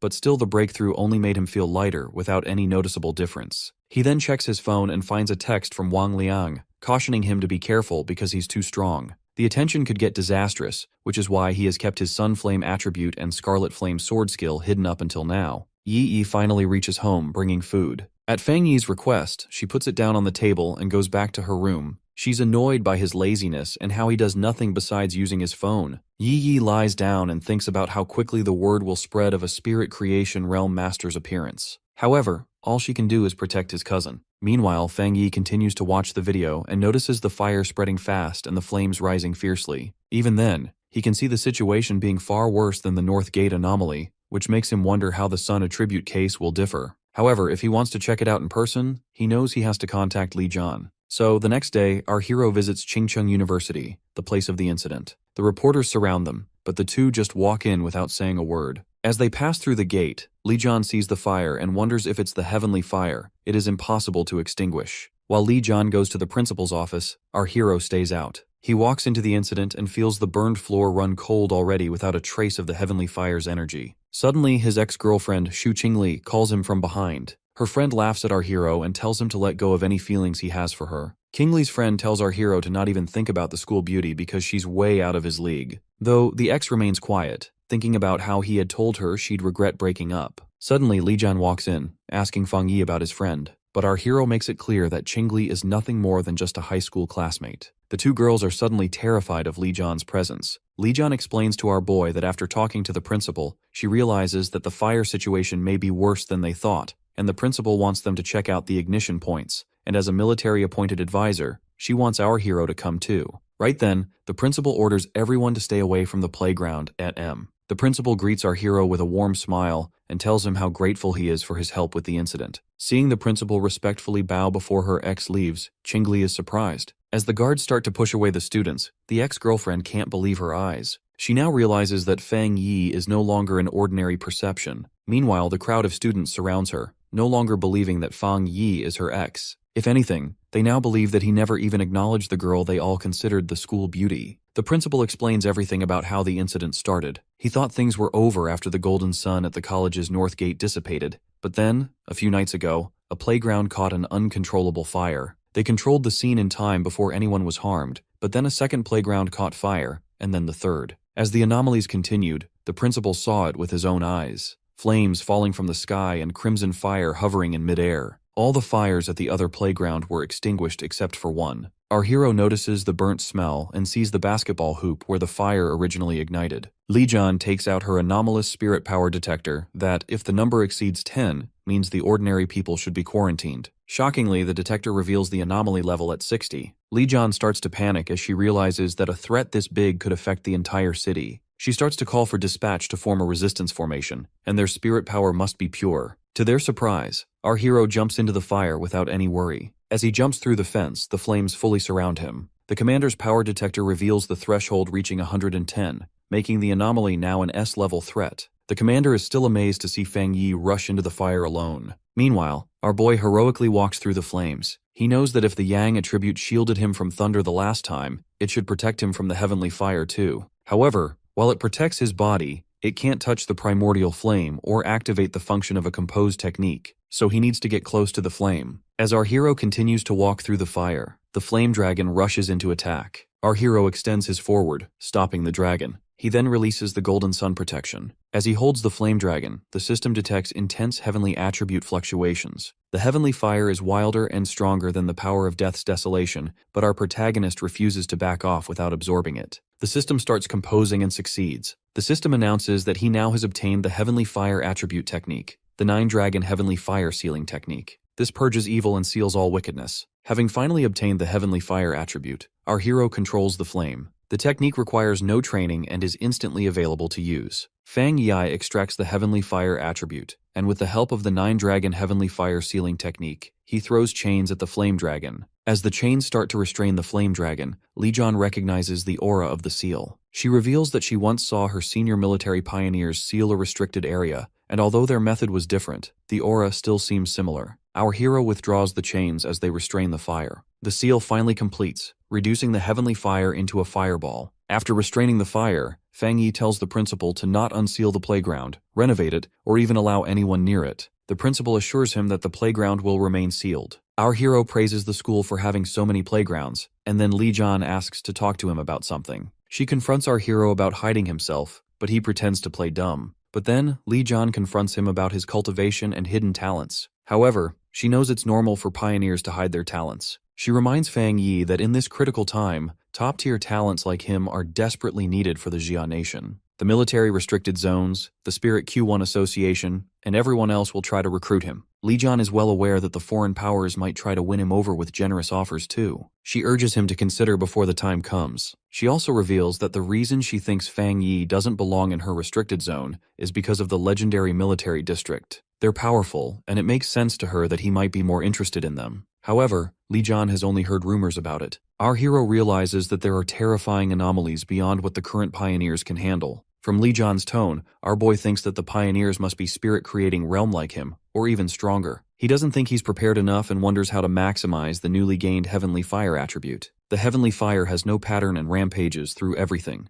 It's perfect for wiping out endlessly reproducing anomalies. Suddenly, an idea occurs to Fang Yi. He realizes his new power is a perfect match for his Scarlet Fire Sword technique. Our hero journeys to the back mountain, but seeing the mountain blocked off, he realizes that someone knows he will be cultivating and experimenting at the back mountain. However, only the Aura Association knew about his habits, which means they gave him the whole area to experiment in, and he gladly accepted the gift. As Fang Yi continues to walk through the woods, he feels something sneaking up on him. He recognizes a weaker aura of the same thing he encountered in the factory before. The beast clings to the tree, observing his prey. Our hero realizes that it has gained intelligence and is trying to weigh his strength before deciding if he should attack. Our boy draws out his Scarlet Fire Sword to pair it with his Heavenly Flame attribute. As the sword glows with the never-extinguishing fire, our hero grows curious to know its effect. To test out his new powers, he swings the blade against the beast. The fire rushes toward it, but it runs away squeaking. He now realizes that the fire energy is now double that of his Scarlet Fire, and as he touches it, he realizes its energy has no effect on him. So he continues to chase the beast that was following him. Meanwhile, a girl streams her journey in the forest, trying to plead to her viewers. But as she turns around, the beast attacks her, and her phone drops on the ground.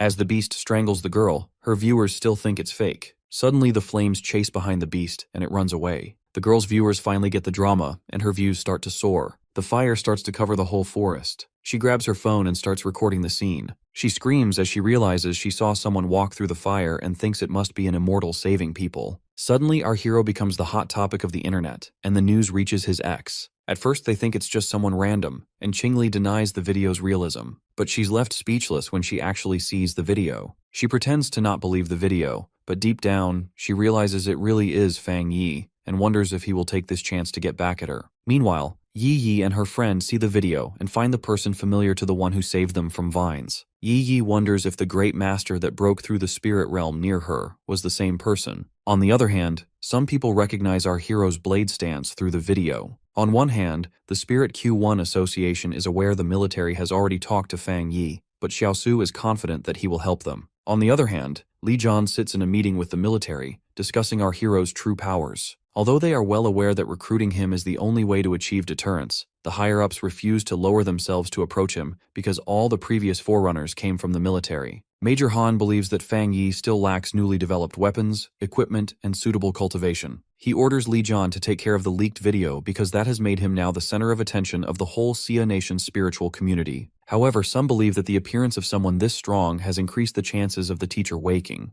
Meanwhile, a day later, our hero sits relieved that his viral video has disappeared off the internet, thanks to either the military or the Aura Association. But then he notices that Lin Yi Yi didn't come home all night and hasn't texted him. He starts to worry because Lin Yi Yi isn't this irresponsible. He tries to call her, but her phone remains out of service, which makes him realize the seriousness of the situation. 81 and Lin Yi Yi have been trapped in the forest long enough to lose track of time. 81 starts apologizing for dragging her friend into this. In this moment of weakness, Lin Yi Yi feels powerless and wishes she was as strong as the pioneer she saw before. Suddenly, something jumps at Yi Yi and her friend, but Yi Yi quickly turns around and strikes the monster down. They notice the corpses of people trapped to death that have now come to haunt them in this black mist. The black mist not only makes the girls' attacks useless, but also continues to drain their spiritual energy. 81 is sure the mist is to exhaust and toy with them. Right then, a red ball appears before them, and it starts to split, creating more of it. Yi Yi realizes that the mist is losing its patience. Suddenly, a red eye glows behind her, and soon enough, she's surrounded by red eyes. As the darkness creeps into her, Yi Yi starts to regret her decisions that led to this outcome. Just as she is feeling hopeless that she is about to die an unnecessary death, our hero steps into the darkness to rescue the damsel in distress. Yi Yi is surprised to see her cousin come to her rescue, realizing her cousin is no ordinary person. Suddenly, an anomaly appears behind her. Our hero draws out his sword, ready to test the heavenly fire against dark attributes. He swings his sword, covering everything in flames. Meanwhile, 81 wakes up and thinks she's in hell with the anomaly, but snaps into reality soon. She sees our hero in front of her, assuring her that everything's well. 81 cheers in excitement, recognizing him as the person who saved her from death vines in Yanghuo town. Yi Yi is surprised to learn that, but even more surprised is her friend when she realizes that the mediocre cousin isn't really mediocre. Yi Yi's friend tells her that her cousin is the one who cut down the wasteland in one strike and caught Galen's attention. At first, Yi Yi is confused, but then she realizes that the person who broke through to the spirit creation realm in her neighborhood was her cousin. Fang Yi accepts that it was all him, but he knows that the dark attribute anomaly isn't ordinary, so he wonders where their teammates are. 81 explains that Mao is ill and can't come since he kept missions secret from his family,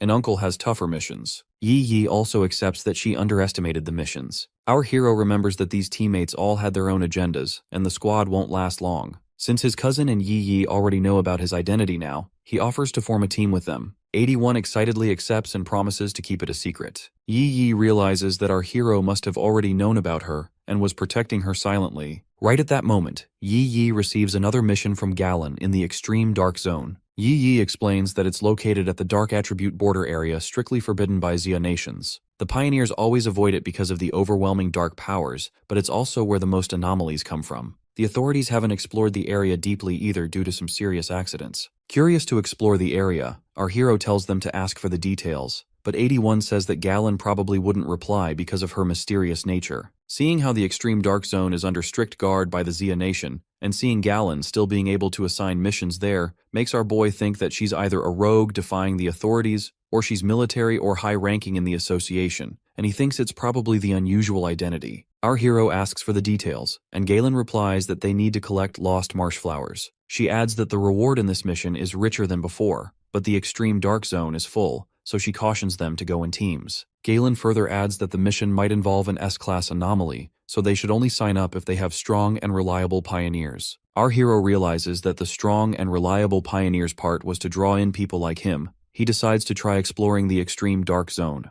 Galen walks away, knowing Shagwa wouldn't trust a wrong pioneer, and he might show up. But if he doesn't arrive, she is convinced that the fate isn't ready yet. Then, she asks the girls, If the mission to gather the losing tempering flower was designed to lead pioneers eventually to be killed, both of them are speechless, because Galen is partially right about it. Furthermore, she elaborates that this is the inevitable path to preserve Xiaoguo's strength, and no matter what, they need to gather more and more losing tempering flowers. Her reason being, the only pioneer of Xiaoguo with Vajra realm must be healed and awakened with it. So, some lives of pioneers or groups being sacrificed for him would be alright as long as their biggest asset gets healed. The girl worries about Galen, but she snaps at her, but quick enough she apologizes. The other girl wonders if it was her headache which flared up, but deep down she knows she just wants to forget about her past. A memory hits her mind again, about her captain dying, as he hands her over the responsibility of the flower. She weeps, and the captain gave her all of his spiritual energy so she can make it back alive. On the other hand, our hero with his cousin and 81 have been walking for pretty long, and it's now getting exhausting. Soon after, they reach the place, the extreme darkness zone.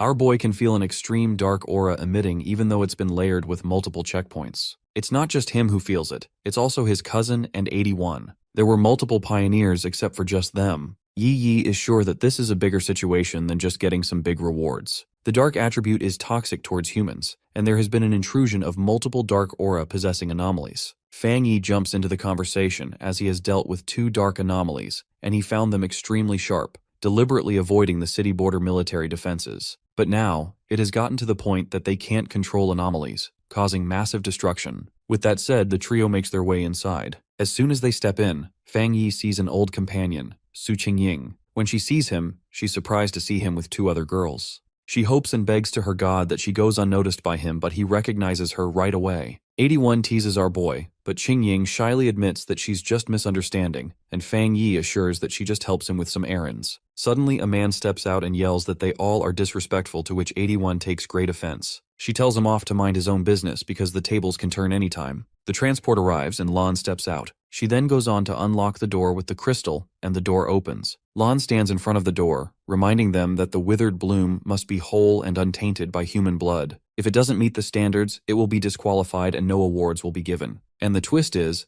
they could probably die inside too. One of the members worries whether, if they die inside, any hefty amount will be given to their families. Qingying notices the middle-aged man, Old Deng, and the others, who seem to be hiding their aura from everyone else. The hero realizes that the pioneers gathered here are all elite pioneers. Meanwhile, Lan's assistant tells her about the number and levels of pioneers and the anomalies involved in this mission. Lan assures her that she has prepared everything. As they all walk inside, Fang Yi guides them to stay together, warning that the dark matter will scatter them and make them lose direction if they don't. The stench of rotting flesh makes 81 nauseous, and Qingying assures her that she's not the only one feeling it, pointing out other pioneers who are barfing. Qingying explains that the darkness attribute is considered pollution. Furthermore, she warns that in the extreme dark zone, anomalies are very active. B-class anomalies equal Axe Realm pioneers, A-class anomalies equal Spirit Forging Realm, and S-class anomalies rival Vajra Realm. 81 wonders how Qingying is not dying from the stench, but Qingying is already used to it because of her previous missions. Su Qingying has broken into an Axe 3-star realm, yet 81 notices that her aura drops the moment she steps into the black mist. They all decide to hurry and prioritize the mission. They agree to speak less now and focus on preserving their energy. Our boy thinks to himself that he feels fine,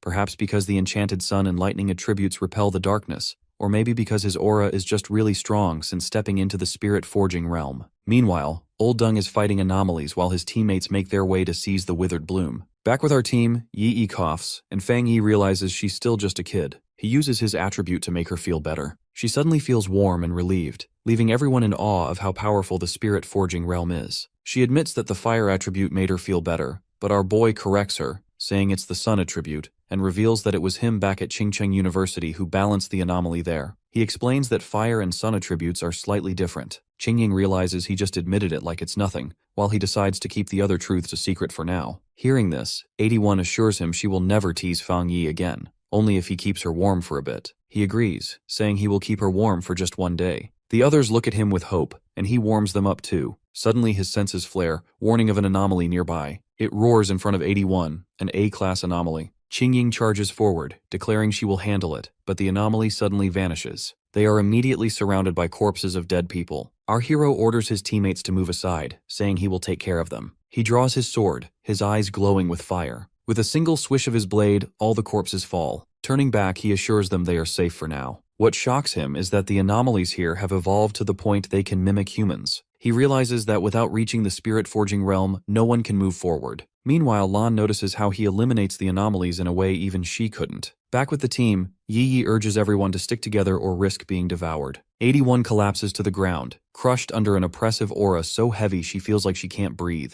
Suddenly, they all turn toward a sound, like ocean waves. The ground rumbles beneath them as they brace themselves. The other pioneers begin to run, knowing that what lies ahead is far too sinister to face. The ground explodes, and what rises shakes every pioneer to the core. It is the dark tide. Many fighters realize they're hopeless. Some are swallowed instantly. Captain Su identifies the dark tide as the ultimate dark attribute force, a corrosive surge that consumes everything, even the monsters. The squad learns that earlier teams were likely wiped out when the tide came through, to which Yi recalls warnings that the dark tide can erase whole city-states. After that, the main character tells everyone not to give up and recommends using a spirit barrier reinforced by combined power to survive the surge long enough to escape. After hearing this, Captain Su warns that their strength probably can't stop a condensed dark tide because an elder was just swallowed whole. Still, Fang Yi refuses to retreat and declares he will try to destroy the tide rather than hide from it. Additionally, Yi watches in fear as the main figure stands firm, declaring he'll destroy the dark tide. Also, Captain Su can't believe what she's hearing, shocked by Fang Yi's recklessness. After that, Fang Yi analyzes the situation, realizing these creatures aren't normal A-rank anomalies, but fusions strengthened by dark energy, hybrid beings whose combined power easily surpasses S-rank, reaching an SSS-level threat. That explains why even a top-tier spirit-shaping realm fighter was swallowed instantly. The protagonist compares it to the Candle Serpent, a B-rank monster that would normally require great effort to defeat. Yet here, even an A-rank hybrid is instantly destroyed by the dark tide. Spotting a faint energy response, Fang Yi recognizes one of the earlier cultivators who had been swallowed, still barely alive inside the corruption. Realizing the man's spirit energy isn't fully consumed, Fang Yi rushes in and unleashes divine thunder, followed by 100 refinements, to purify and pull the man back from the darkness. Against all odds, his efforts succeed. The man survives, though just barely. Later, Fang Yi grows frustrated as the dark creatures regenerate endlessly, realizing this must be the unique ability of anomalies beyond S-rank, and tries to analyze and absorb the dark attribute through his spirit barrier, but the energy is too strange and unstable to extract. Even with his mastery in the spirit-shaping realm, he can't purify it. The darkness proves far more mysterious than any other element he's encountered. He regrets not bringing his artifact, the little white flower, which holds the desolation power capable of countering darkness. Searching for another solution, our bro decides to use the surrounding environment instead. In the barrier, someone asks Captain Su if she's ever seen such a phenomenon, to which she admits that she hasn't seen something like that. Also, the dark tide appears completely frozen in place. Inside the barrier, Yi worries as the protagonist is still in the eerie stillness. She and the others notice the barrier flickering and quickly lend their spirit power to stabilize it. Plus, Su reassures Yi, explaining that Fang Yi's power far surpasses theirs with multiple rare attributes. He might already rival a 3-star spirit-shaping expert. None of them could save him even if they tried. Yi laughs at her attempt to lighten the tension, to which Su smiles, relieved to ease her fear. Inside the dark stillness, our guy summons his full strength. Flames move around him as he forms a blazing seal. With his energy, he calls forth the 9-dragon heavenly flame seal. 9 fiery dragons erupt, encircling the darkness in divine fire. The onlookers watch in disbelief as the dark tide trembles and begins to freeze under his power. Lan, observing from a distance, realizes in shock that Fang Yi isn't just resisting it, he's sealing the dark tide itself. Our hero completes his final move, shouting with determination, 9-dragon edict seal, as the divine flames roar and bind the darkness in a blinding seal of light. After sealing the dark tide, the group finally gets a brief moment of safety and discovers a single survivor still alive. After that, Yi rushes to Fang Yi in relief, while Su offers to take charge of the injured man. Despite their success, the protagonist looks serious and explains the seal won't last long since the dark energy is overflowing, and further insists they must hurry to retrieve the withered tempering flower before the seal collapses. Su agrees to handle the survivor's recovery through the Spirit Association. Also, Fang Yi then confirms that everyone else ahead was completely erased by the darkness, with nothing left behind, not even remains. 8-1 feels uneasy, admitting she's somewhat relieved not to have witnessed their deaths firsthand. After that, Fang Yi instructs Yi, 81, and Su to advance while he stays behind to guard them from the rear. As he stays alert, his system detects another surge of dark energy. After analysis, it compiles a new technique linked to the dark element called the Boundless Dark Realm. This skill forms a shadowy enclosed area, where spiritual power is gradually corroded. Plus, our bro understands that activating it during battle would drain his opponent's energy, weakening their strength over time.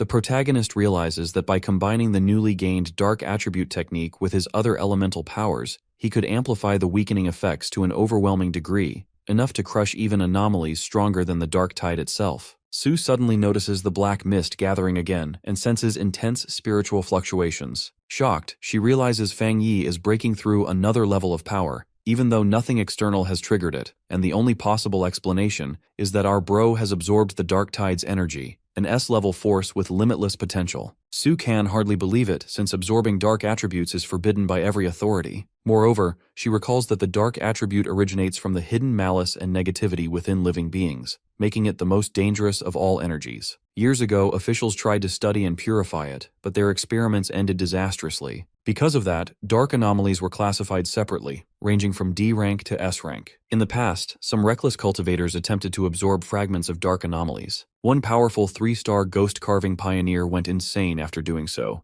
His body decayed, his mind broke, and he remained locked away in an asylum. Later, our hero senses a presence and calls out for the hidden observer to reveal themselves. A woman named Galen steps forward, recognizing Fang Yi as the one who sealed the dark tide. Suspicious, she asks if our guy truly absorbed the forbidden dark energy, to which he answers with a simple yes. Galen becomes alarmed after hearing this and immediately aims her gun at him. After seeing this, Sue quickly steps forward, shielding Fang Yi while questioning her intentions, and reminds her that the military has been trying to recruit Fang Yi for a long time, even blocking the Spirit Association's earlier attempt, so her current aggression makes no sense. After that, our guy points out that their original goal was to find the lost tempering flower, yet Galen seems upset that they survived instead of dying during the mission. 81 also confronts her, demanding an explanation, and reminds Galen that if Fang Yi hadn't acted, they would all be dead, especially Yi, who's still young. Moreover, she accuses her of standing by and now turning on the person who saved them. Galen finally lowers her weapon and reveals her real motive and tells them that Fang Yi has passed her evaluation. Plus, the gun threat was a test to see his character and reaction firsthand, rather than trusting reports about his strength. Furthermore, she explains that in the world of spiritual resurgence, pioneers live by harsh rules where life and death can shift in moments. She acknowledges Fang Yi's immense power,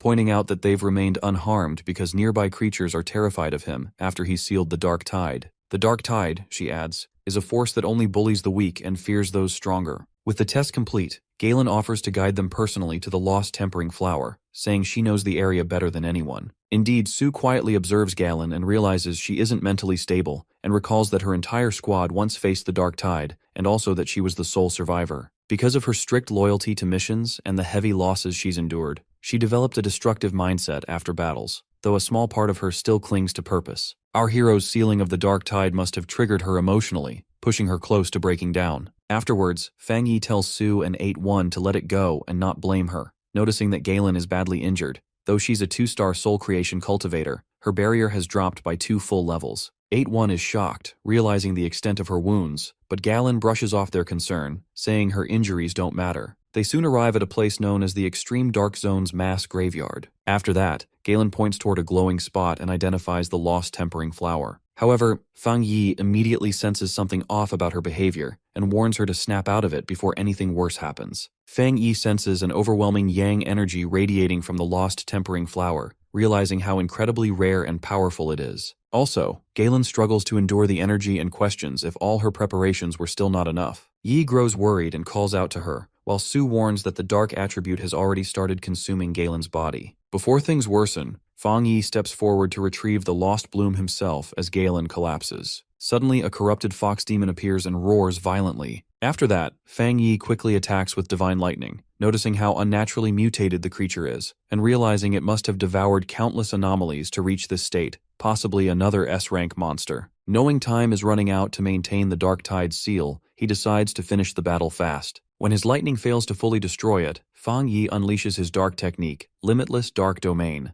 The special domain's corrosive dark energy weakens the demon drastically, dropping its power from S rank to B rank due to its unstable foundation, and by taking advantage of the opening, our bro strikes and ends the fight, declaring it over. After that, Sue senses a strange black energy spreading through the air and wonders if it's the dark attribute, to which Galen explains that it's Fang Yi's own domain, a dark realm he personally created after mastering the dark attribute without any teacher's guidance. Further, she reveals that forming a domain using spiritual power alone is an extraordinary achievement. Before Fang Yi, only her master had ever done it, and apart from him, Only 2 others in the entire world are known to possess this rare ability, both believed to be from the M Nation. Later, our bro picks up a small glowing flower, the Lost Bloom, confirming their mission's success. He warns everyone to retreat quickly since the dark tide is still unstable and could reawaken any time. Galen, grateful and visibly relieved, thanks Fang Yi and the group for their efforts. She admits the mission would have been impossible without him. She then reveals the true purpose behind their mission. The Lost Bloom is the only medicine capable of saving Elder Wu Li, the sole King Kong realm venerable of the Xia Nation, who is now in critical condition. Because of Fang Yi, a life of immense importance has been saved. As dawn finally breaks, 8-1 cheers that they've survived the extreme dark zone, to which Yi Yi agrees, feeling grateful to be alive. Outside, a crowd has gathered, amazed to hear the group truly recovered the Lost Bloom. Some express disbelief, while others curiously ask who managed to retrieve it. Soon, armored vehicles arrive marked with the emblem of the Star God War Zone, the Xi Nation's most elite combat force. Once famed as the nation's top unit even before the spiritual resurgence, the Star God warriors are now both powerful and highly respected, known for guarding forbidden zones that double as prized cultivation grounds. Realizing Galen's rank within this force, 8-1 feels embarrassed for having talked to her casually earlier. Soldiers salute Galen as they take charge of transporting the Lost Bloom to the hospital. Moreover, she instructs them to proceed and assures Fang Yi she'll follow shortly. Our bro, noticing her authority, asks if she truly belongs to the Star God War Zone, to which Galen confirms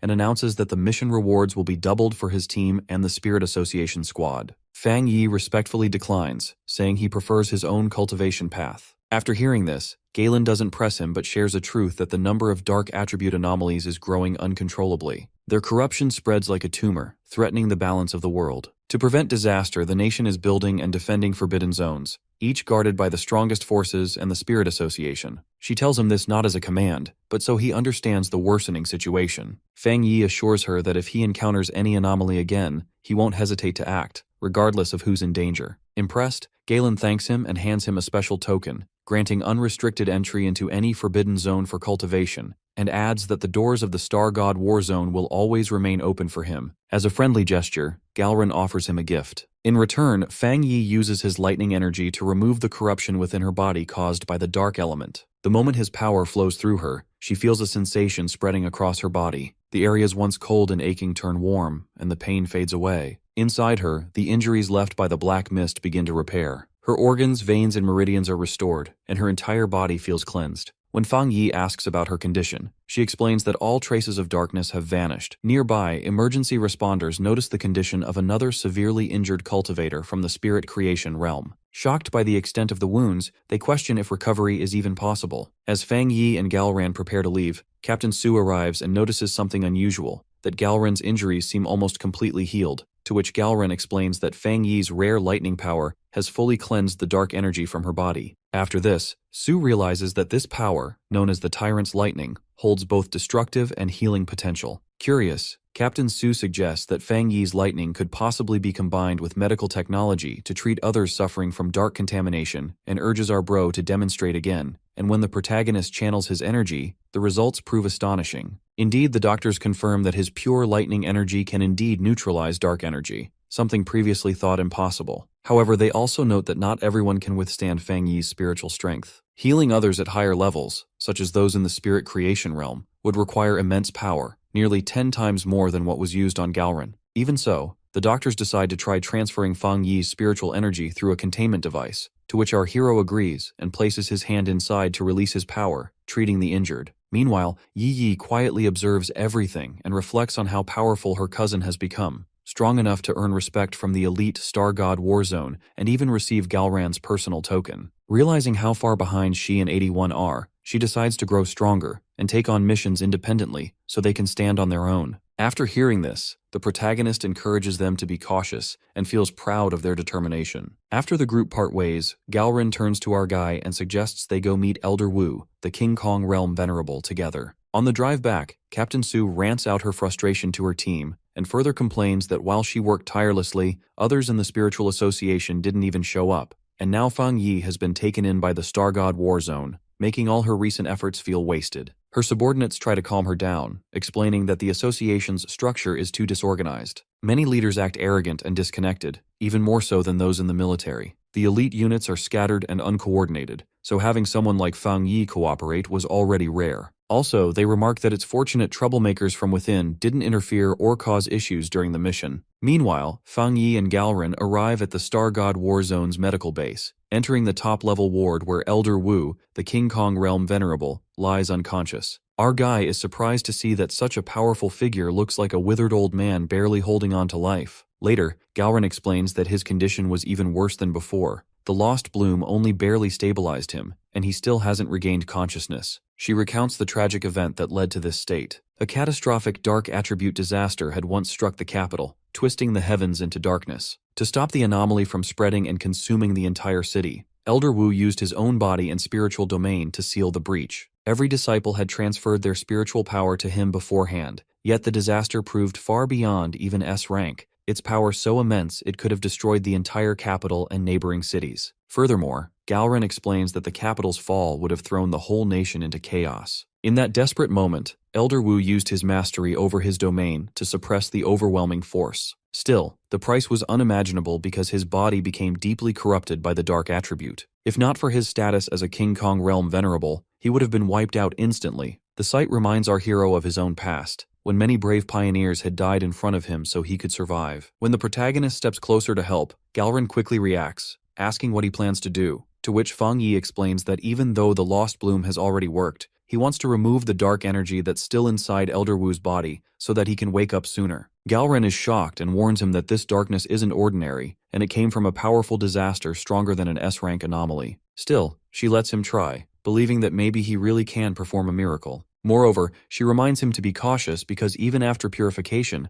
the remaining darkness is strong enough to slow the Elder's healing. Fang Yi agrees and starts focusing on his lightning power. At once, a heavy pressure surrounds him, filled with cold darkness trying to pull him in. The corrupted energy feels alive, pushing against his control. Seeing his struggle, Galrin shouts for him to stay focused before it harms him. Suddenly, Fang Yi's mind slips away, his surroundings fade, and he finds himself being drawn into visions from his past. As the protagonist connects with the darkness inside Elder Wu, he immediately feels his mind being dragged into hallucinations. Even the smallest touch of that corrupted energy is enough to twist his senses, but he remains firm, determined to erase it completely, and realizes that the anomaly isn't invincible after all. Suddenly, a surge of golden light comes from within him as he activates his defensive technique. The strange lightning surrounding him carries the same divine power he once absorbed on Jade Emperor Peak. In that illusionary space, countless insect-like dark creatures swarm toward him, each one as strong as the real monsters he faced during the Dark Tide, and also there are thousands of them, but Fang Yi refuses to back down. He uses his strength and begins attacking, summoning powerful waves of lightning to destroy the creatures. Additionally, he quickly notices that the swarm seems to be a fusion of several dark entities, forming an S-class being.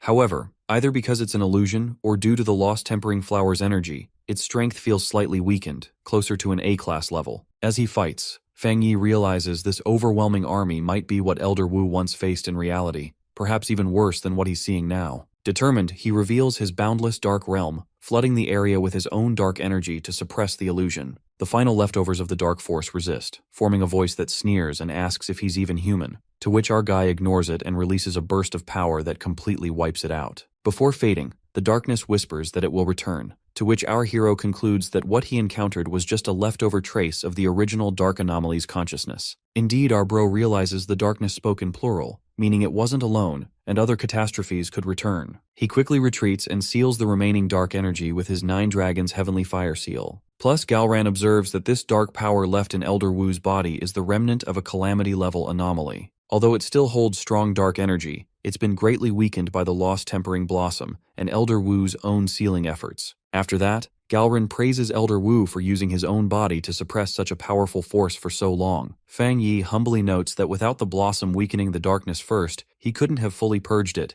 to which Galrin acknowledges that the blossom kept him alive, but Fang Yi's ability enabled complete recovery. The darkness should now be fully neutralized, but Fang Yi warns that in the psychic illusion, the remaining energy seems like a warning that it will return. Additionally, he stresses the importance of being prepared and not letting an elderly Elder Wu lead the charge again. After this, Galrin confirms she's aware of the rumors. Further, our guy explains that the Military and Spirit Association keep classified records of anomalies, and projections suggest that with current reserves, Xia might not survive the first year of full aura resurgence. Though alarming, Fang Yi thinks about whether his rebirth might have changed this future, remembering that Blue Star was almost destroyed 3 years after the comeback in his previous life. Afterwards, our bro reassures Galran not to overthink and expects Elder Wu to wake soon. Also, Fang Yi pledges that if the calamity returns, he will stand and fight alongside her, determined to change the outcome this time. Later, at another place, our hero realizes that after fighting 2 powerful anomalies, he's about to break through to the next level, the Spirit Forge Realm,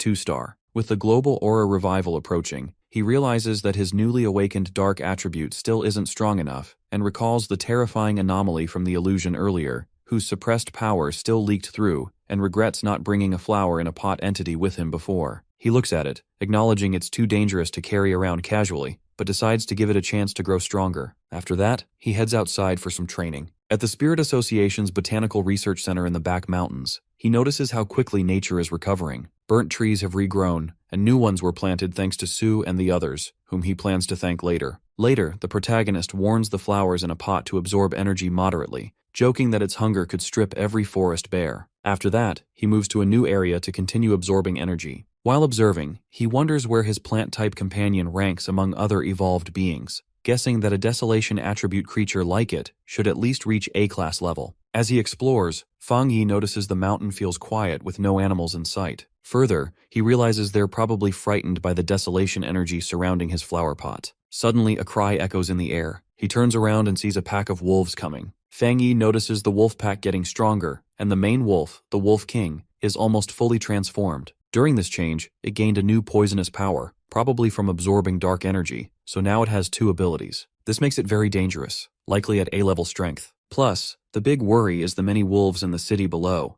If they get there, they could cause huge damage. After that, our guy decides he must fight the wolves right away. Our bro wonders how powerful the desolation attribute truly is when used on its own. Meanwhile, at the foot of the mountain, some people sense danger. They realize the Wolf King has completed its transformation, and its aura feels overwhelming. Its contamination level reaches 90 and keeps climbing. The Wolf King's strength now matches a high ghost carving, or possibly even a 1-star spirit forging level. The rest of the pack are also strong, between ghost carving 2 and 3 stars. They panic, realizing they don't have enough strength to defeat them. The rising dark attribute explains the high contamination. The Wolf King has developed dual powers, a rare and dangerous mutation. If the wolves complete their evolution, the entire nearby city will be destroyed. As they prepare to report to the Spirit Association, the ground begins shaking unexpectedly. At first they think it's caused by the wolves, but then they sense something far stronger, the destructive power of desolation itself. Shocked, they try to flee, thinking it might be from a missing airborne ghost vine. However, they notice something strange. The desolation energy doesn't spread outward, but instead sinks deep into the mountain, causing the danger to disappear. Confused, they see flowers suddenly blooming where the energy had been. Fang Yi watches glowing blossoms spread across the battlefield. After seeing this, he explains that these spirit flowers will keep multiplying endlessly until they drain the wolves' energy completely. When the pack attacks him, our guy remains confident because he knows it's useless. The desolation energy from the spirit flowers has already spread deep beneath the entire forest. The mountain itself now gives birth to an unending field of blossoms, feeding on the life around it. He notes how the wolves, despite their new intelligence, still don't understand nature's balance. Just like wildfire that always returns with spring, destruction will always bring new growth. The wolves howl and attack again, trying to destroy the main red flower, the source flower, that seems to control everything. However, the moment they get close, Fang Yi senses a frightening change. The red flower begins drawing in dark energy, merging it with the desolation attribute and forming a new kind of power beyond anything he expected. Without his guidance, the spirit flowers develop their own cultivation art, a living force that traps anything caught within its field. Even when burnt or destroyed, the blossoms instantly regenerate, spreading farther until nothing but bones remain beneath the soil. Watching this new creation take form,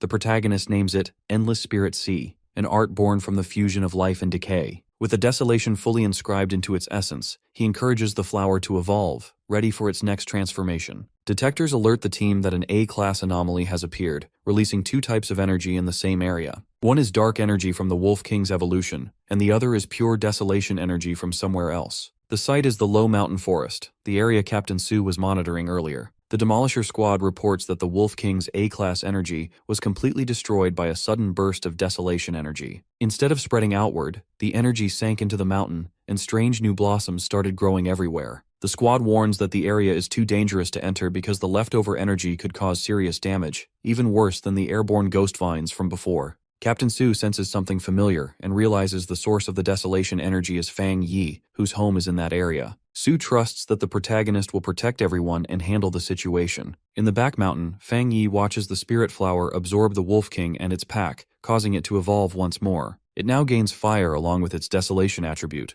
becoming an A-class creature called the Desolate Flame Spirit Flower. Also, its hunger for spiritual energy grows even stronger, to which our guy realizes it can continue to evolve if placed inside the boundless dark realm. Plus, the dark energy there might help it gain a third attribute related to darkness. As he senses his own strength rising, Fang Yi suddenly breaks through to the spirit forging realm, reaching 2-star level. The spiritual energy around him flows naturally into his body, making him feel deeply connected to the world itself. Before he can settle, someone appears. Zhang Lu, a fire attribute pioneer. He recognizes Fang Yi's new power and becomes eager to challenge him. Zhang Lu declares that he will prove himself as the strongest fire attribute fighter and launches a sudden attack. After that, our bro quickly senses the heavy spiritual pressure coming from him and realizes that Zhang Lu is a lone fighter with no group, driven purely by the thrill of combat. Zhang Lu, confident and arrogant, rushes forward to attack. After seeing this, Fang Yi summons Divine Thunder, and a surge of powerful lightning fills the area. Zhang Lu freezes in shock, unable to understand what's happening. He can't believe that Fang Yi, another supposed fire-type pioneer, could release such devastating lightning energy. Zhang Lu's confidence crumbles, and he screams in pain, his flames extinguished instantly by Fang Yi's lightning. Trembling, he struggles to understand how his rare and powerful fire attribute, combined with his 1-star spirit forging level, means nothing before our hero's overwhelming might. He recalls believing he was the fastest and strongest among pioneers,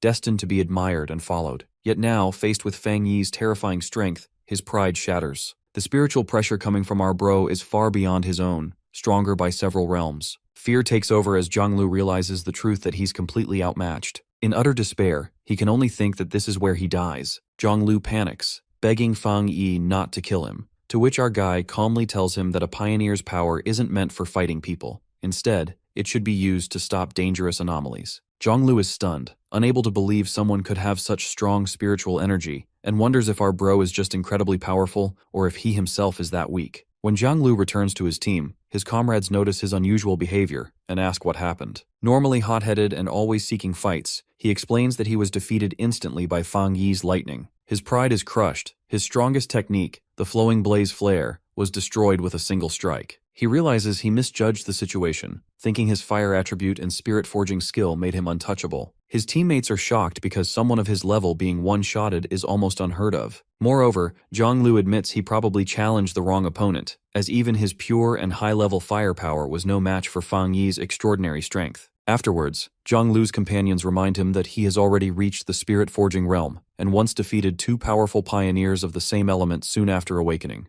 They wonder how someone like him could lose so easily, suggesting that maybe the heavenly fire strike he fought wasn't actually a normal pioneer. Based on earlier assessments, that man's strength shouldn't have exceeded Zhang Lu's. Zhang Lu insists they're wrong because he's sure it was the same man, and further describes the terrifying thunder energy he felt, so intense it nearly burst his eardrums. The force made him certain that this opponent was no ordinary fighter. Indeed, he explains that the man must have dual attributes, fire and thunder, both at extremely high levels. His lightning completely overwhelmed Zhang Lu's flames, and Zhang believes the opponent was hiding his real power. His teammates are stunned that a wild pioneer that strong seems impossible, but if Zhang's right, that person could become a nightmare for every other pioneer. Zhang, humbled by his defeat, wonders aloud if he should seek to learn from that man instead of fighting him again. Meanwhile, the protagonist elsewhere notices something strange during his training. Just as he's about to advance to the next stage, his progress suddenly halts. He realizes the problem isn't within him, but in the surrounding energy because it's no longer responding properly. Concerned, he suspects something unusual is happening and wonders if the spiritual resurgence has started earlier than expected in his city. He tries to contact Jilan from the military but finds the line unreachable. This worries him because if there were major anomalies, he should have been notified. Plus, he fears a communication blackout might be underway. Then, he receives a weak call from Su Qingying, who tells him that the situation has changed drastically and urges him to request support. Her voice cuts out,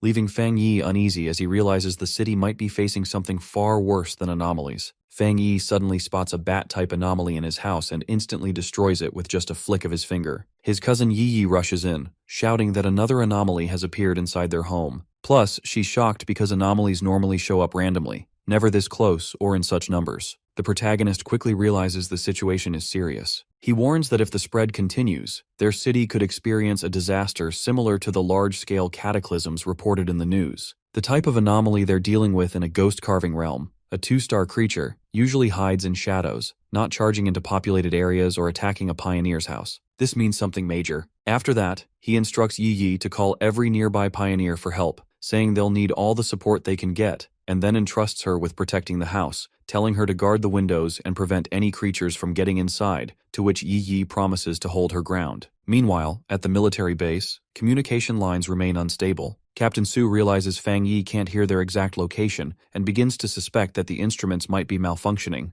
but the rising readings say otherwise. Plus, Su mentions an unclassified level anomaly, something so rare and undefined that it doesn't even fit into known danger categories. Afterwards, Captain Su calls out orders for everyone to monitor their contamination readings closely, but before she can finish, the alarms blare loudly because multiple anomalies have been detected across the area, signaling that a large-scale outbreak has begun. Heavy rain begins to pour across the city as weather stations announce it's the worst rainfall in 50 years. Red alerts are issued everywhere, and authorities order everyone to stay indoors for safety, as if something unnatural is about to happen. People start to panic, whispering about possible disasters and fearing it might be the end of the world. Meanwhile, Jiang Lu and his teammate ride through the storm on their bikes. Suddenly, a group of bat-like anomalies appear out of nowhere. Normally, Jiang Lu's fire attribute would scare off smaller creatures, but this time, they didn't flee. Flames surrounded them, only for the bats to reappear seconds later, completely revived. His teammate panics as the sky crackles and the creatures swarm again, to which Jiang Lu realizes something is deeply wrong. Hours before the chaos, Captain Su urges her team to contact the Spirit Association's leaders and coordinate with Fang Yi. Moments later, an emergency alert warns that an A-class anomaly will reach the city within a day, with countless bat-like creatures already gathering outside the city. Su immediately sends her teams into action and personally joins the mission. But soon, the threat is upgraded to S-class, an anomaly with no power limit. Inside the military zone, Commander Galen uses his advanced metal-based ability to reshape and amplify spiritual energy. Despite her increased power, endless dark attribute bats keep appearing, blocking their advance. With communications jammed and no contact with other bases, Galen realizes the city is facing a large-scale invasion. She orders his troops to hold the line and break through to the nearby areas, understanding that the anomaly's true goal is to destroy the entire city. Meanwhile, outside, heavy rain begins to pour as ordinary citizens film the storm. A girl tries to record it for social media, thinking it's just strange weather. Gunfire echoes, and the girl screams in terror. Swarms of bat-type anomalies fill the streets, attacking humans and draining their blood. Captain Su rushes in, rescuing the frightened girl and ordering her team to escort the girl home. Plus, she commands her soldiers to focus on evacuating civilians first, warning them that the bats evolve by feeding on human flesh and must be stopped quickly. Meanwhile, Fang Yi observes that the bat swarms are mutating faster than expected, almost reaching Ghost Forge 3-star level. These creatures keep multiplying and reviving endlessly, spreading contamination throughout the city. Each infested area is charged with intense dark energy, capable of triggering massive disasters. With no time to wait for the Spirit Association, our guy activates the boundless dark realm, turning the infected bats into nourishment for his spirit blossoms. What's more, he worries about his cousin and the other pioneers back home, hoping the strong buildings and their powers keep them safe. 10 minutes later, Su grows exhausted from continuous fighting because the bats seem endless, and her spiritual energy is running low. She fears her teammates might already be dead. As the attacks spread into buildings, she realizes this chaos resembles the capital's past catastrophe. Indeed, if things continue this way, a king of anomalies, an ultimate creature born from overwhelming energy, will soon emerge. The city is on the brink of destruction as a powerful anomaly spreads faster than anyone can stop it. Pioneers sacrifice themselves to slow it down, but the dark bats keep multiplying, and the main threat, Cocoon, reaches near anomaly king level. Reinforcements can't arrive, and the city is cut off by a black mist. The remaining pioneers, low on spirit energy, prepare for a final stand, determined to protect the city at all costs and fight to the very end. As the city edges closer to destruction, Captain Su prepares for a last resort plan to launch scorched earth strikes to keep the dark energy from spreading. Just when all hope seems lost, Fang Yi arrives, showing immense power that shakes the battlefield. He unleashes divine thunder and clears a path through the anomaly swarms. Su, injured and exhausted, feels relief as Fang Yi's lightning helps heal her wounds faster than any medicine. Outside the city, rescue teams realize the situation is far worse than expected. Communication is lost, and none of the pioneers trapped inside respond. The bat swarms start gathering toward one point, signaling the rise of an anomaly king. With the city still sealed off and casualties mounting, Even the soldiers outside feel a deep sense of despair, knowing many may never return home again. As chaos deepens, our hero learns from Sue that the monstrous cocoon is a super S-class anomaly, capable of devouring an entire city as nourishment. It's a sign of an incoming cataclysm, something beyond human control. Inside it, a terrifying being is forming, one powerful enough to erase everything. Further, Sue explains that these dark anomalies evolve by devouring one another, and when one reaches perfect evolution, it dominates its kind as an anomaly king. Sue, deeply worried, urges Fang Yi to retreat while there's still time, reminding him that even the strongest pioneers have fallen after facing such disasters. However, our bro refuses to abandon the city she calls home. With resolve, our guy decides to confront the threat head-on and takes Sue's wrist device, intending to locate the source of the anomaly and stop the catastrophe before it's too late. Fang Yi is racing into the worst hit zone at breakneck speed while using Sue's radio channel so the team hears familiar commands. Also, command staff try to stop him because reinforcements were meant to arrive first, but our hero has already figured out how the threat behaves and demands every available feed and radar image be linked to him. Satellite pictures show a huge cocoon at the center surrounded by tightening swarms of anomalies that form a spiral. Main roads are blocked, so the northern flank offers the clearest path, and side streets to the southeast are the best breakout route. Afterwards, the protagonist orders everyone to hand over coordinates and live data so he can be guided straight to the cocoon's core, while warning that two powerful enemy units about as strong as Spirit Forging, 2-star fighters are closing in and must be avoided if possible. Time is critical, and there's no room to wait for full support, so Fang Yi is coordinating a real-time strike to reach and destroy the heart of the threat. Our hero is taking out the dark monsters so quickly that everyone is shocked, thinking he might be an incredibly powerful fighter secretly hiding in the city. Indeed, he enhances his weapon with special energy so the monsters can't immediately come back, but since he isn't fully powered up yet, he has to keep attacking non-stop to control them. Suddenly, the bat swarms stop, which is a warning sign, and they've been called back, meaning the main anomaly king is moving faster toward the city. As the military forces push toward the city center, Galran asks how long it'll take to reach. The answer is half an hour, but that's too long because by then, the anomaly king will have fully formed and the entire city will be gone. The bat swarms have multiplied far beyond their earlier estimates, and even the most powerful weapons can't wipe them out completely. If this continues, the infection will spread to nearby cities as well. Plus, their manpower is too low, and many pioneers are hesitating instead of helping. Then, Galran notices something, that the bats are all flying toward the area where the anomaly king is forming, and suddenly, a huge column of fire lights up the sky. She realizes it's Fang Yi fighting at full strength, to which Galran immediately orders all units to intensify their attacks and fight their way into the city, declaring that no city under their watch will be abandoned. Meanwhile, Yi recognizes the fiery technique in the distance as Fang Yi's sword skill. Surrounded by enemies, the protagonist focuses his energy, determined to use this chaos to his advantage. He summons his dark realm and spirit blossoms to absorb the enemy's energy, using it to push himself past his current limits and advance to a higher power level. Fang Yi unleashes his ultimate move, the Eruption of Desolation, forcing the hidden enemy to reveal itself. As he chases the massive cocoon into the sky, he realizes it isn't solid because it only looks real from a distance, but up close, it's like a ghostly illusion. Despite that, he can sense a heartbeat coming from within, deep, heavy, and savage, like ancient war drums echoing through the air. The sound feels primal, capable of awakening the wild instincts buried inside any living being. Afterwards, our bro quickly understands that the creature inside is not yet fully formed, which explains why it's still hiding. He asks his team for the target's location, and once they confirm the coordinates, he activates a new technique,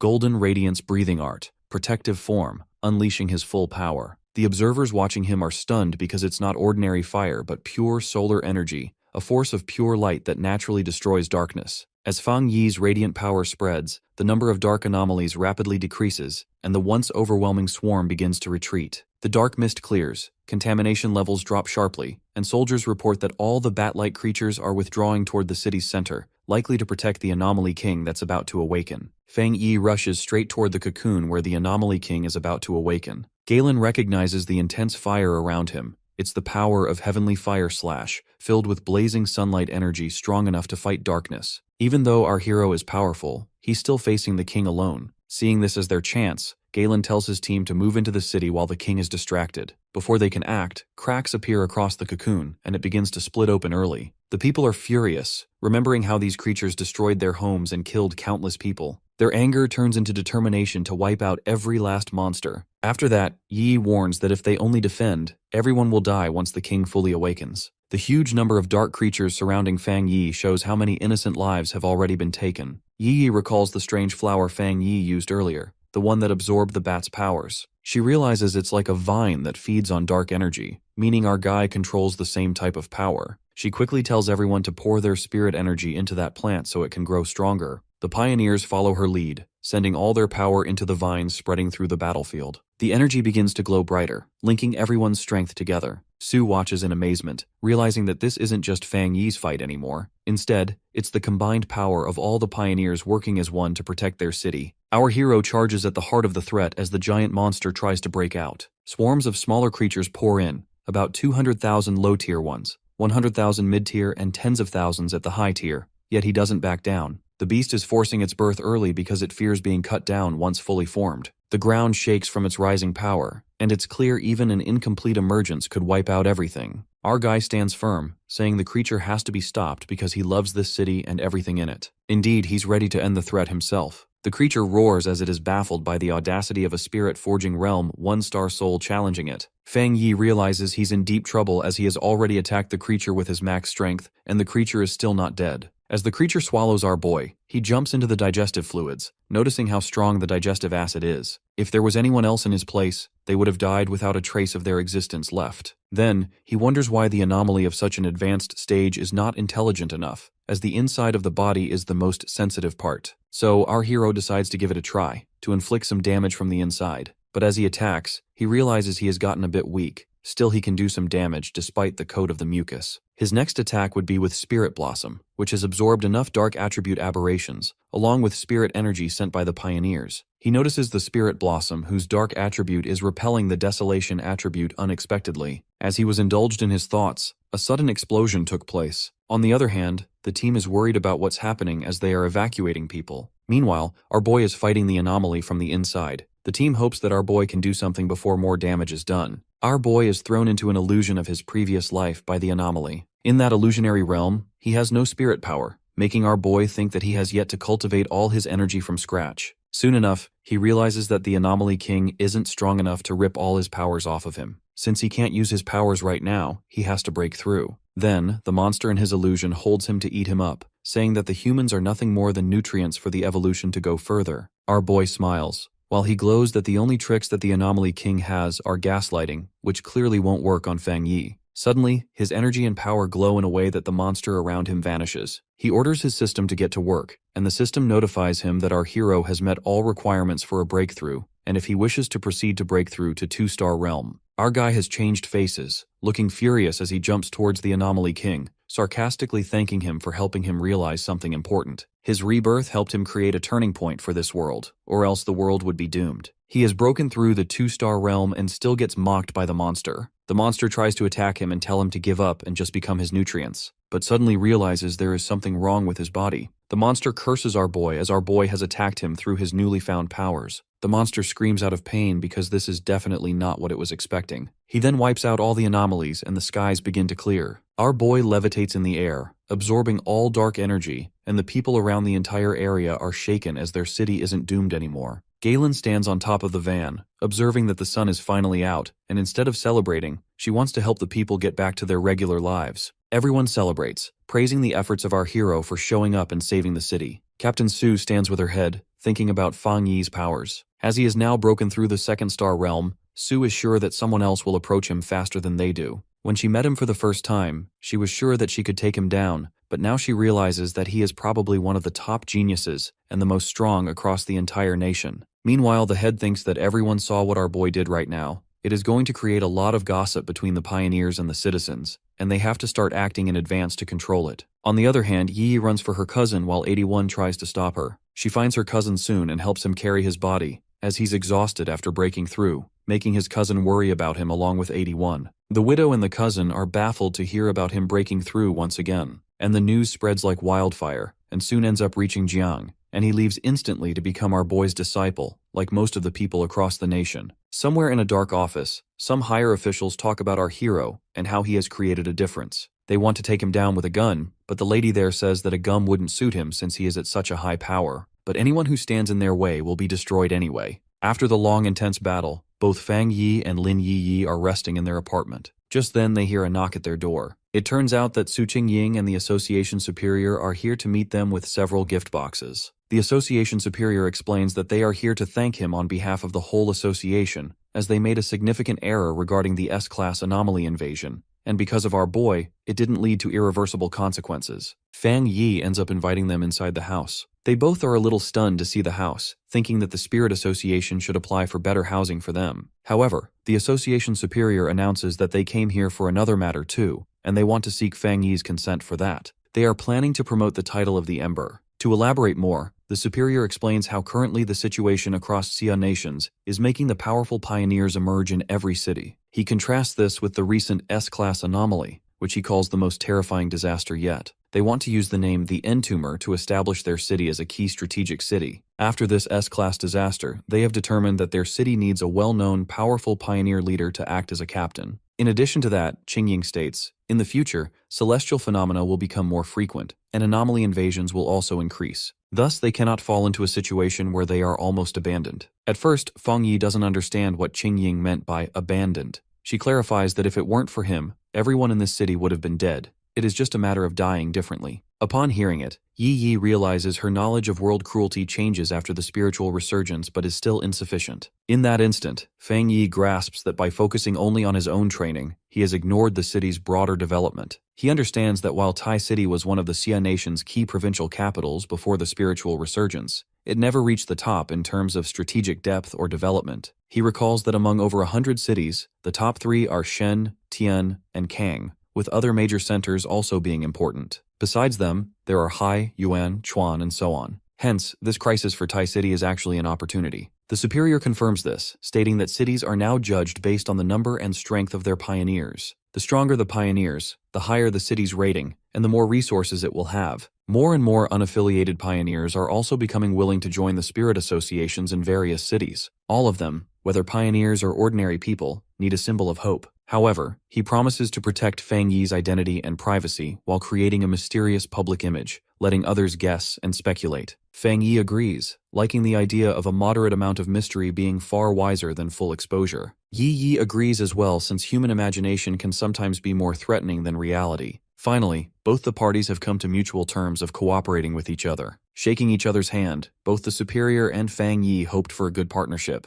Following this, Tai City, with the full cooperation of the Spirit Association and the military, returned to normal operations at an unbelievable speed. City repairs and aid for the injured were processed in an orderly manner. The Great Disaster has helped speed up the creation of a new order across the world. At the headquarters of the Spirit Association, Shen City, the officials wonder if the Entumor is the pioneer who resolved the Tai City S-Class anomaly. One of the officers notes that Fang Yi is the most popular among the newest pioneers, with another adding that possessing a high-grade solar attribute, which is the opposite of the dark attribute, makes our boy truly heaven's chosen. An official pointing at a monitor showing footage of Fang Yi reveals that the data indicates he has more than just one high-grade attribute. The Heavenly Fire Slash that went viral earlier was a high-grade fire attribute, and the high-grade thunder attribute is named the Tyrant in the military war zone. Everything is related to him. He reminds them of the viral Skyfire video, which showed a high-grade fire attribute, and the military's codename for him, the Tyrant, which came from his high-grade thunder attribute. There is something even more shocking about him, but before they could discuss it, they are interrupted by a woman, Gu Yuro. She asks to see the data they have on him. Alerted, these men quickly pull up Fang Yi's file on the monitor. While going through his data, she comes to a conclusion that there must be many pioneers who haven't witnessed Fang Yi's abilities firsthand and are unconvinced. Even Gu Yuru would like to witness our boy's prowess personally. In Kang City's library, Chu Qingli is working on her laptop when a guy tries to approach her. Annoyed, she tells him to leave. She finds them boring, completely oblivious to the world's changes. She reflects on her own recent transformation, recalling that after an exam, she unexpectedly gained spiritual energy and became a one-star ghost-craving realm pioneer. She knows that becoming a pioneer is an incredibly rare thing and that she is one of the chosen few. Believing this new power is why she was able to escape the recent disaster that struck Tai City. Proud, she smirks at the idea of ordinary people trying to fight against anomalies. Her thoughts then drift to despicable people, wondering what they could do in this situation. A flashback reminds her of Fang Yi telling Officer Jia Lan that he and Chu Qingli were just classmates. Based on his usual self, she believes that Fang Yi was probably drained of blood by those bats long ago because how could she misjudge, thinking that such a genius bore some resemblance to that useless man. On her laptop, she looks at an article about the entomber, thinking that he is 10,000 times more outstanding than her ex-boyfriend. Confident, she plans to date a pioneer, this powerful and handsome one. Meanwhile, Fang Yi's and Yi Yi's goal today is house hunting. Yi Yi is a little concerned, as she is not sure if it is okay to take a break from training today, but Fang Yi explains that they need to balance their training with rest. He mentions that the association's suggestion to improve their living standard was a good one. Yi realizes that it is coming from Su Qingying. She even stated that she would go house hunting with them. Yi Yi is thrilled due to the fact that she never expected Captain Su to have these kinds of resources and was casually offering to give them 2 high-end houses. As Fang Yi and Yi Yi are enjoying their day off house hunting, a strange, bad-smelling green vapor begins to float around them. Confused, Yi Yi questions her cousin whether he can smell the stench. Fang Yi agrees with her. It is like the stench of a severe backup. However, he just grasps that something is wrong. It dawns on him that something is wrong. Someone is following them. Both he and Yi Yi quickly turn around. A group of 3 menacing-looking men are behind them. Their leader, a large, muscular, bald man with a heavy metal pipe, mockingly identifies Fang Yi as the entomber and taunts them for only realizing it after walking right into the range of his potion. The leader calls our guy a product of hype and a pretty boy with no real strength, while one of his companions releases more of the strange gas. His teammates are also excited, wanting to teach Fang Yi a good lesson. The men charge forward, demanding that Fang Yi hand over all the benefits Tai City gave him as a tribute to them. Yi Yi leaps into action, firing a powerful blast of blue energy from her hands. Dodging the attack, the guy with his axe counterattacks. Yet Yi Yi blocks it by creating a barrier of her own. At the same time, the bald leader attacks the guy with his metal pipe. His cousin tells him to be careful, as these men are all in the spirit-forging realm. Before the metal pipe could hit Fang Yi, he effortlessly caught the weapon, stopping the attack. The leader is dumbfounded, not understanding what just happened. The bald leader stares in shock, unable to believe his powerful strike was caught so easily. Alternatively, Fang Yi's hand ignites in a brilliant burst of fire, and he demands to know what kind of a fool would try to rob him in broad daylight. His fist covered in flames, Fang Yi punches the baldy. The leader flies back, stunned by this move. The other men with the gas tank are also taken aback, since Fang Yi clearly fell for his by the all-powerful spirit energy-infused penetrating potion, and he should totally be numb by now. Still, Fang Yi is strong as ever, knocking out his enemy. Basically, the all-purpose penetrating potion is brewed by a pioneer with a wood attribute variant paralysis ability. It uses sweat, rich with spirit energy, collected during the pioneer's cultivation. It can pierce an opponent's spirit energy shield. While the paralyzing effect is brief and weak in a duel, details determine victory, but it has a terrible lasting smell. Angry about his defeat, the bald leader gets up, claiming that they let their guard down and that they are all at the spirit creation realm. They have nothing to be afraid about. Smirking, Fang Yi recognizes his attacker's powers as a variant earth and wood attribute. These kinds of dirty, unhanded tricks really suit their crooked style. He was aware a normal spiritual barrier might be weak to such tricks. They are useless against him. At the same time, the man with an axe leaps into the air to attack Yi Yi. Before he could attack her, our girl literally kicks his stomach and, with lightning speed, creates a distance to avoid any more attacks. Being done with these troublesome situations, Fang Yi removes his glasses, tells his cousin to step aside, and activates his powers. A bright golden energy erupts from him, shocking the attackers. The attackers realize that Fang Yi is an actual entomber, but it was too late as they are now engulfed in the flames coming out of our guy. The attackers scream in pain and agony, begging for forgiveness. Just as Fang Yi is about to use his fill power to kill them, Su Qingying approaches them, asking Fang Yi to leave one of them alive. Upon hearing it, Fang Yi stops the torture. Qingying explains that these guys were priority targets under surveillance by the Spirit Association. The association has started registering all pioneers, especially troublemakers like these. Towering over the 3 things, Fang Yi clarifies he dislikes being disturbed, and if they bother him again, things won't be so simple. As the guys are being put onto the stretchers by the paramedics, Su Qingying shows disappointment, considering that if this had happened 2 days ago, the Spirit Associations would have interfered in a fight between pioneers. She reminds these thugs that the entombed spared their lives for the association and warns them about the punishment waiting for them. As the ambulance drives away, Su Qingying mutters about the bunch of idiots who would dare to challenge the #1 pioneer. Curious, Yi Yi asks Su Qingying what punishment the men will face. She explains that because all 3 have criminal records, they will face life in prison even though they are in the spirit creation realm. They will lose their freedom and rights and will have to serve as pioneers in prison. Overhearing this, Fang Yi thoughtfully comments that this method is not a bad idea. Frustrated, Su Qingying looks at Fang Yi, knowing that this man is the Spirit Association's golden boy, the future of the Xia Nation. Even though they promote the Undertaker so much, they still get so many of these brainless weak idiots charging in, making her wonder if their publicity has been too quiet. She is aware it is the association's duty to recruit powerful pioneers like him and help them grow. She is firm that they cannot let these fools ruin the good relationship they have just built with Fang Yi. Changing the subject with a bright smile, Su Qingying announces to take both of them to pick out a new villa and a car. Later on, she gives them 2 property options selected by the associations,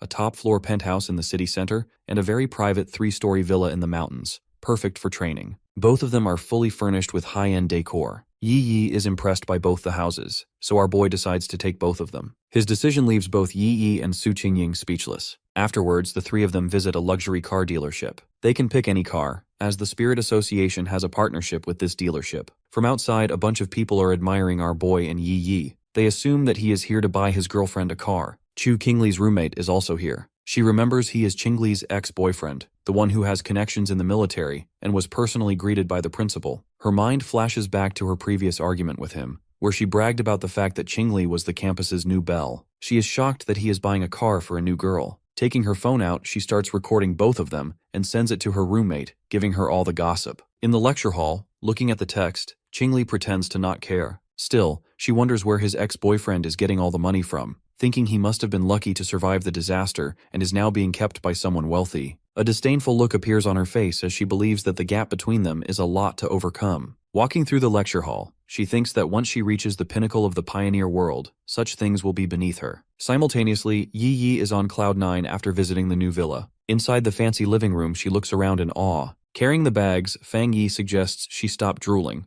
as they have got the penthouse downtown too. Excited, Yi decides to go and check upstairs. Our boy is happy that his cousin is finally acting like a child, not a miniature adult. As he watches her go, his thoughts turn more serious. In his previous life, he never even met Yi before he was born. He is sure that she must have also been a trusted pioneer. Yet this time, he has promised himself to not let this child be crushed by responsibilities and die again. His thoughts are interrupted by his phone ringing. Jia Lan is calling him. She congratulates him on the promotion since she heard the association gave him 2 properties. Lounging on a sofa, Fang states that he likes the habits of the association, hoping they continue these kinds of acts. Jialan advises him not to bother with the flattery, knowing that a powerful pioneer like him doesn't care for such things. However, she believes as far as improving one's living conditions, there really is no better reward. She adds to send the first batch of spirit fruits from the spiritual resurgence her way as soon as they are harvested. Jialan knows that the gulf between normal people and pioneers is power. This also represents a difference in their thinking. Still, the difference between a top-tier pioneer like Fang and an ordinary pioneer is even greater. Getting to the real reason for her call, she places a hand on a top-secret folder and tells Fang Yi she has an internal mission she hopes he will join. A smirk appears on our boy's face now that he understands why she called and asks her to explain it. Jialan asks if he knows the Tianbao Tower in Kang City. Fang Yi recalls that it is the largest shopping mall in the city. Jialan confirms but explains that it was sealed recently. The people of Kang City are complaining endlessly about it. Because of an anomalous invasion, a lot of people died there, and it has now become a true ghost building. The Tianbao Building, a landmark of Kang City, is the busiest multi-purpose building. It represents the face of the city. However, recently because of frequent strange vibrations and events, the building has become a place of terror. The situation becomes so dangerous that the Kang City Spiritual Association has to completely seal it off. Finally, our boy Fang Yi arrives in Kang City to help with the mission. At the meeting point, he waves to a group waiting for him, announcing that he is here from the Star God War Zone. Jialan advised him not to reveal his identity or level for now. Quietly observing his temporary teammates, he notices the team is a mix of different people. He guesses that 2 of them are from the military, judging by their outfits, while the other 2 feel similar to Su Qingying, likely from the Spirit Association. His guess was right. Both of them introduced themselves as the members of the Kang City Spirit Association. Getting inside the armored car, the Spirit Association members break the silence, suggesting that since they don't know each other's strengths, they should agree to help each other once they enter the danger zone. In the back seat, it is even more awkward. Fang Yi sits casually next to the serious man and the short-haired woman who are crossing their arms and staying quiet. Fang Yi rests his chin on his hand, thinking the team is messy, and the quality of the association members in Kang City seems low. The serious gray-haired man glares at Fang Yi, leaning over, and whispers to his teammate, questioning if this young guy is really the powerful expert that Jia Lan mentioned. They are doubtful about our boy's skills, but they notice he is not wearing an official wristband, and his aura is restrained. His strengths can't be detected. The short-haired woman, Song Yue, looks at Fang Yi in shock. Her mind flashes to the rumors of a legendary figure surrounded by flames. She wonders if this student could actually be the entomber, but looking at his young age, she finds it hard to believe. Meanwhile, at the Star God Warzone office, Jialan gets a call. On the other side of the phone, someone is panicking. The Tianbao building has completely fallen. They have lost contact with everyone who went inside. The abnormal concentration above the building has reached 12,000, and the confirmed casualties are 53. Jialan tries to remain calm as she promises that the people she sent won't disappoint anyone. She ends the call firmly, saying that since the mission was handed over to them, no more questions should be asked. Back in Kang City, the Tianbao building is surrounded by a terrifying swirling mix of red and purple energy. When the team arrives at the location, they realize that the situation has gotten out of hand. They even notice the bloodstains on the window of the building. Song Yue informs everyone that this building has 40 floors and is the tallest in Kang City. Over 2,000 staff and visitors were previously evacuated, but before it was fully sealed, some people refused to cooperate, resulting in many still inside. Kang City sent a rescue team before, although none returned. Hence, the 50-plus casualty number is only an estimate. No one really knows what is happening inside. Concerned, Fang Yi asks if there is a way to contact the people inside. The team explains it is not possible. No news has come out since the anomaly started. The guy from the Spirit Association reveals he assisted outside on the second day of lockdown. That day, the whole building looked dead, originally brand new, yet it looked abandoned for decades. He saw corpse fragments, gnawed by anomalies, falling out of the window. After that, the abnormal aura inside grew stronger each day. Hearing this, Fang Yi turns to the group with an angry look as he grasps that the association has zero contact with the inside. Thus, their casualty numbers are inferred from bodies or fragments that fell out. He is disappointed in the Kang City Spiritual Association for being too casual. The guy sweats nervously, stammering that they have no other choice. Fang Yi is lost in thoughts. Though the Spirit Association has been sloppy with information gathering, there really wasn't a better option. The real casualties are definitely higher. For ordinary people, anomalies are overwhelming. In an enclosed space, helpless sheep cannot escape the claws of a beast. Therefore, Fang Yi decides to not delay any further and enter the building right away. He explains that some anomalies evolve by eating humans, meaning a higher death count will lead to stronger monsters inside. However, he is stopped by the military guy. He wants to know the plan from Fang Yi. Our boy clarifies he has no plan, and they get inside and evaluate first. The military duo are not ready to trust him, as they all have experience with anomalies, and as the commander, Fang Yi should at least know his capabilities. Both of them even mention that Fang Yi is not even officially registered. Annoyed, Song Yue steps in, reminding everyone that they don't have time. She reminds them that Fang Yi took this mission because Officer Jialan recommended him, meaning questioning Fang Yi is like questioning a high-ranking officer. After a brief pause, Fang Yi announces that he is going inside alone. If they don't want to join, it is their wish, since internal conflict is the last thing they need before a mission. The team, including the hesitant members, quickly follows him. As soon as they enter the building, they observe how spooky and disastrous this place is. Despite the destruction the military girl notices, there is no sound. Suddenly, a dark shadow swoops down from the high ceiling. Before the military guy could react, a terrifying creature ambushed him. Reacting in time, our boy summons his blade and infuses it with his flame attribute. Without missing one beat, he strikes his weapon at the anomaly and knocks it out within seconds. Everyone finds it unreal that the monster is gone in split seconds. In that instant, Fang Yi picks up the anomaly's feather and realizes that this was a hybrid between a bird and a gecko. It dawns on everyone that this is an A+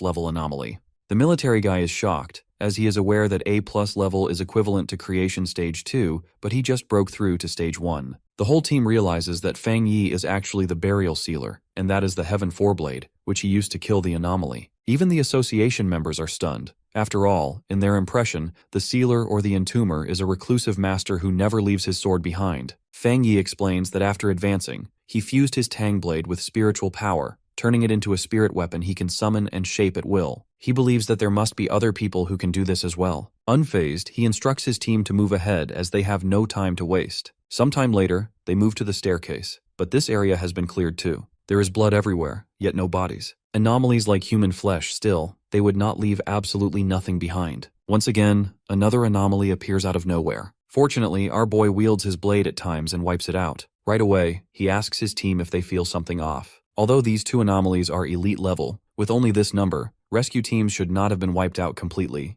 Realization hits our boy. This place is probably not the real Tianbao building. While the team is taken aback, Fang Yi elaborates that along the way, there is blood everywhere. The stench and heaviness come entirely from dark attributes and anomalies. None of it is from actual corpses. At this point, they are like headless flies. Thus, our boy decides to test something to confirm his guess. Though Fang Yi is concerned about one thing only, whether he should reveal the boundless dark realm in front of them. Alternatively, Song Yue agrees with Fang Yi. This lifelessness is not from mass death. It is emptiness, nothingness, as if no loving beings were ever here. If Fang Yi is right, this place has been turned into a hollow shell by the anomaly. Extending his hand, our boy summons the boundless dark realm. He activates the information and finds out that the dark inner realm is a space created by dark attributes, essentially the nest of darkness, capable of absorbing the original space, similar to the deep dark zone and the boundless realm. To enter the true inner darkness, one must find its gate. Finally, Fang Yi understands that for them to enter the real Tianbao building, they need the gate, and the same goes for those trying to escape.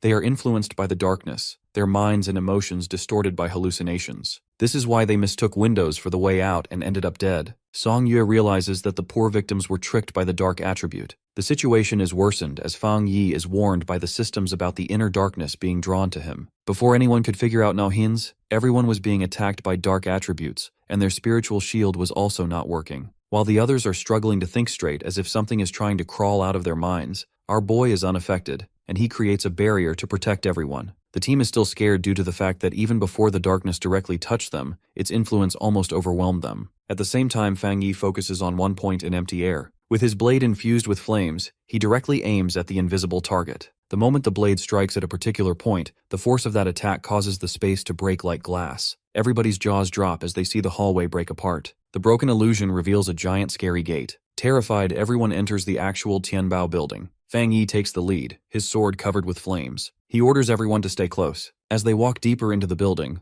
our boy continues keeping up the golden barrier to protect his team from the attack of the dark attributes. The scary part is that they can already smell the scent of the corpses and blood. Moving forward, the whole hole is ambushed by a horde of A+ dark anomalies. The military guy and the association members are shocked to witness it once again. However, Fang Yi is unfazed. Reacting instantly, our boy releases inner flames and uses his sword, piercing straight through the descending creatures' bodies. He mercilessly attacks them as the monsters roar in pain and agony. To torment them even more, he unleashes his full-release inner flame, setting off a massive explosion of holy fire that burns the enemies around him. Those dark anomalies melted immediately. Song Yue is startled as their commander needed no help. She even senses another kind of flame mixed in his fire, like erupting magma. Walking through the destruction, Fang Yi reaches the floor where the bodies of the previous victims lay. Using his fire, he cremated the bodies of the innocent victims, giving them a proper burial. He knows that this is an injustice to the innocent dead people, as they have to depart alongside these beasts, but they have no choice. The association members watch the flames in awe.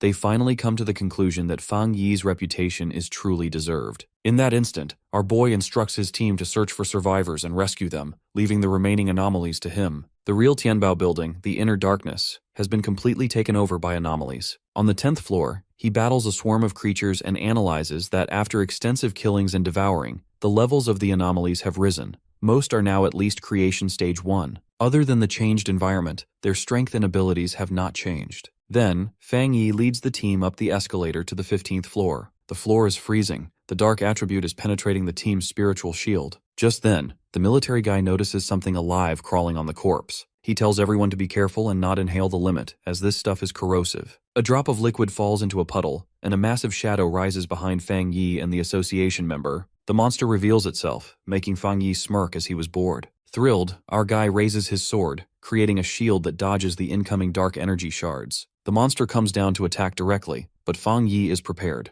Realizing the creature is trying to stall for time to evolve, he throws his flaming sword with great force, causing a huge explosion. Defeating the monster, our boy is disappointed, as he overestimated it and thought it was at least creation stage 3. Amid the chaos, they hear a noise from a wall behind them. It turns out that there are 5 survivors hiding behind it. The team finds them, though it is kind of weird that there is a hidden room here. It looks like a storage vault for a major brand. The poor survivors looked like they were paralyzed with fear. With a warm smile, the team approaches the scared survivors, assuring them everything is all right now. They are from the Kang Spirit Association, and they are here to rescue the survivors. The association members tell the survivors that the monsters outside have been killed, and that they should come out quickly. The young male survivor stares at the team in disbelief, stammering as he tries to understand. He shouts in shock, asking if it's true that they killed all those terrifying monsters with just a single slash. Meanwhile, outside the Tianbao building, the Kang City support and monitoring team is stunned, as they might actually have hope. On every floor, they see the firelight of the burial sealer. They can't reach the team, but they are finally detecting faint spiritual waves. Suddenly, an analyst shouts that the latest reading is from the 14th floor. This is unbelievable because in 9 minutes and 56 seconds, the burial sealer reached the top floor. This news will shock the entire pioneer community of Kang City. However, the celebration is cut short as it's not over since they have detected an S-class anomaly pollution spike at the top. Back on the top floor, Fang Yi stands among the rubble, facing the king of the anomalies. Looming over Fang Yi is a giant king of anomalies. Although this king of anomalies was a skeletal bird, those insects that appeared to be parasites on its body are actually also part of its body. Not being scared, our boy leaps into the air with his flame sword and strikes it with all his power. However, the bone bird blocks the attacks with its thick cage-like bones. Fang Yi is surprised for a moment as his attack is stopped. Below, his team members are taken aback since the sealer can also not handle this creature. They think to help their commander, but it is obvious that even after their help, nothing would really happen. Fang Yi makes a sound of annoyance. Realizing he has spent enough time testing the creature, he decides it is time to end the fight and stops holding back. Without beating around the bush, he unleashes the ultimate divine thunder move, which covers his sword with scary lightning.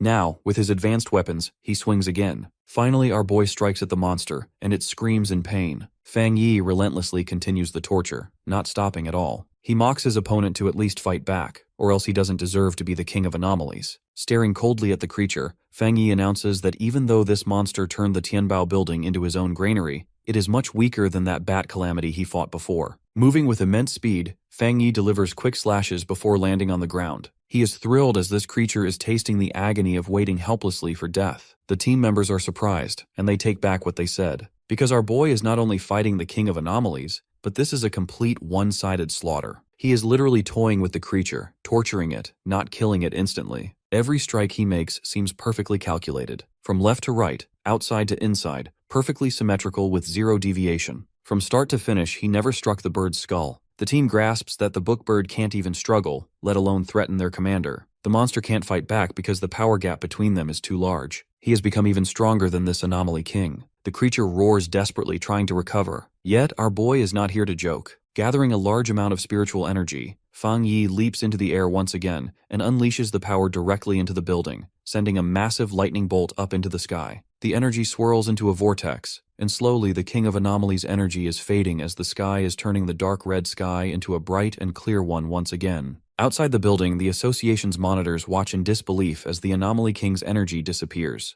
They are finding it unbelievable, not understanding what kind of forerunner Fang Yi is. They understand he is on a completely different level from their Kang City, and wonder if this is the true gap between them and the top prodigies. They heard the S-class anomaly invasion in Tai City was classified as Hell of the Sacrificial King. The Calamity Hatchling was sealed, and all remaining details are locked in Tai City's top-secret files. Yet this class solution case is probably impossible for anyone to replicate. Inside the building, as the smoke settles, Fang Yi assures his team that the pandemic is over for the people in here, and they all can contact the outside world to report the current situation. Immediately, Song Yue activates her communicator, reporting that the incident has been successfully resolved. She gives all the credits to the sealer for completing the mission successfully. She is hoping that Kang City's Spirit Association can cooperate and express gratitude to Tai City and the sealer. As she speaks, Fang Yi walks away toward the exit. Suddenly, panic washes over her face when she gets to know that Kang City's captain, the one chosen just today, is here since he heard the sealer from Tai City came. The association tried to warn him not to cause trouble, but powerful forerunners like him never listened. Song Yue is livid.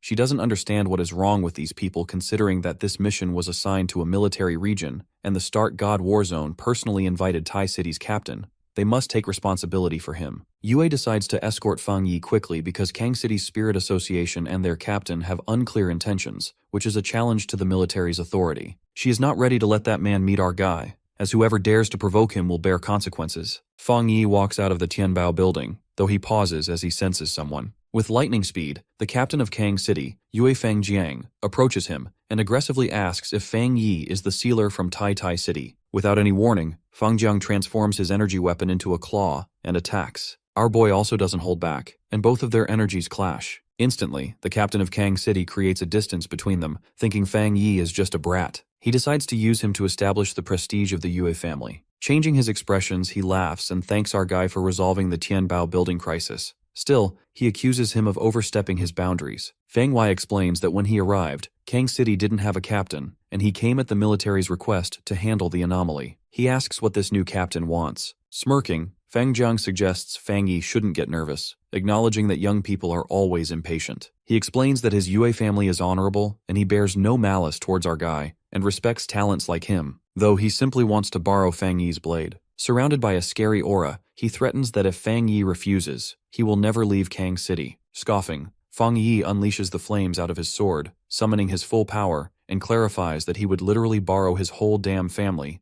leaving Fang Jiang speechless. Both the captains start fighting. Fang Yi sends flame shockwaves towards his opponent, causing the ground to crack. However, the opponent dodges the attack, finding the fight very interesting. At the same time, the Kang City's association members tried to notify the military district, but as soon as they started fighting, the nearby signals got disrupted again. Simultaneously, Song Yue instructs her subordination to get the survivors back to safety. Upon approaching Fang Yi, the association members are taken aback as he tells them that they have only 10 minutes if they don't want to lose a captain. They realize that it is a threat, yet don't say anything because they know it will frustrate Fang Yi more. The female military team member is annoyed as well, as this Fang Jiang was just elected and is already causing trouble. They need to call in reinforcements. Conversely, the military guy is pissed at Fang Yi. He wants to teach the sealer a lesson. Their Kang City is the third strongest in the nation, so he should not threaten them like that. The battle gets more serious. Shockwaves ripple across the city, and Fang Yi isn't caring if it is destroying the whole area. Fang Jiang slowly realizes something terrifying.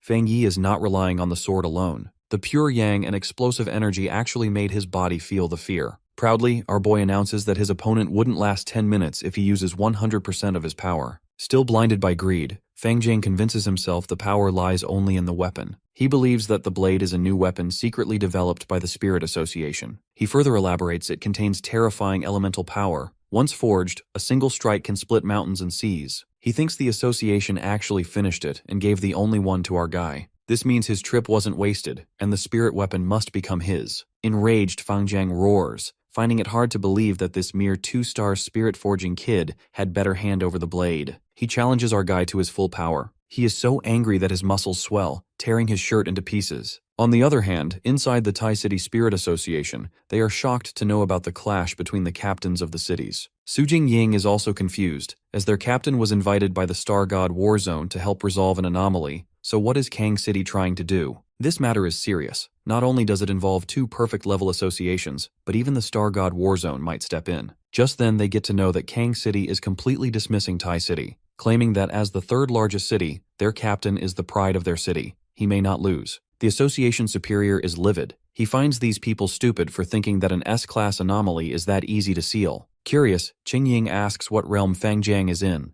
Maybe Kang City's people are not stupid but overly confident. The reporter informs them that the opponent just broke through the threshold of the 3-star spirit forging realm. He comes from a major Kang City family and receives all cultivation resources. The association superior doesn't care. He knows that the sealer possesses multiple high-level extreme attributes. His true strength surpasses his superficial realm. Kang City's spirit association never experiences the king sacrifice hell. They don't understand the meaning of the sealer. He is sure this Kang City captain won't lose. He might even die. Back at the battle, Fang Yi punches his enemy directly in the face. The battle continues in the sky above the city. Fang Jiang is baffled, as the flame blade technique is not cutting through no matter how much he tries. As they fought, the enemy's spiritual power disappeared instantly. He is stunned that there is actually a technique in this world that can negate an opponent's blade art. Leaning closer to Fang Jiang, Fang Yi whispers that they have arrived at the location. Confused, the opponent looks around and realizes that they have reached the Spirit Association building. He didn't realize the fight had carried them all the way here. Looming over him with his scary presence, Fang Yi tells the captain that out of respect for Tai City and the military, he wanted to give him one last chance.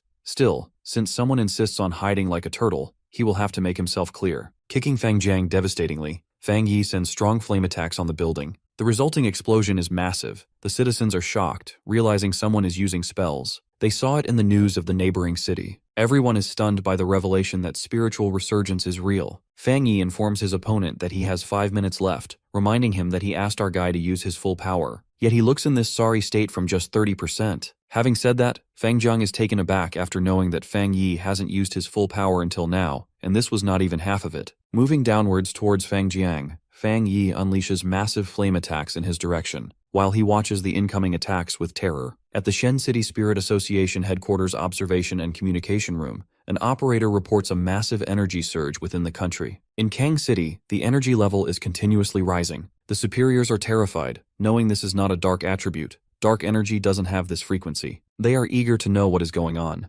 Right away, a subordinate rushes in and announces that the captain of Tai City is fighting Kang City. They all are flabbergasted by hearing this news. This is alarming, and they believe Kang City is foolish to encourage something like this, as they are inviting death to themselves. Panicked, they think of sending someone immediately. This is a major incident for the entire association. In that instant, Guyuru enters the headquarters, volunteering to go and handle the situation. A young girl looking out of the window shouts to her mother, excitedly assuming there is a shooting star. However, it was just two captains fighting. Her mother grabs her quickly while the father is packing all the things, ready to leave. They have realized that Kang City can't be stayed in anymore, and they should head to Shen City immediately. Back in the sky, a minute earlier, Fang Zhang screams in pain as he is covered in flames. After a moment, he threatens Fang Yi to stop, or else the Kang City and his family won't spare him at all. Ignoring the threats, our boy hovers in the sky. Inside the HQ of the Kang City Spirit Association, a group of officials watch the battle. They are frustrated by the fact that the entomber actually attacked the Kang City Spirit Association. They announce, warning the Tai City captain to stop his extreme actions near the association. They clarify that if Fang Yi further attacks their captain, then he is setting his own target. The officials declared to never tolerate such actions.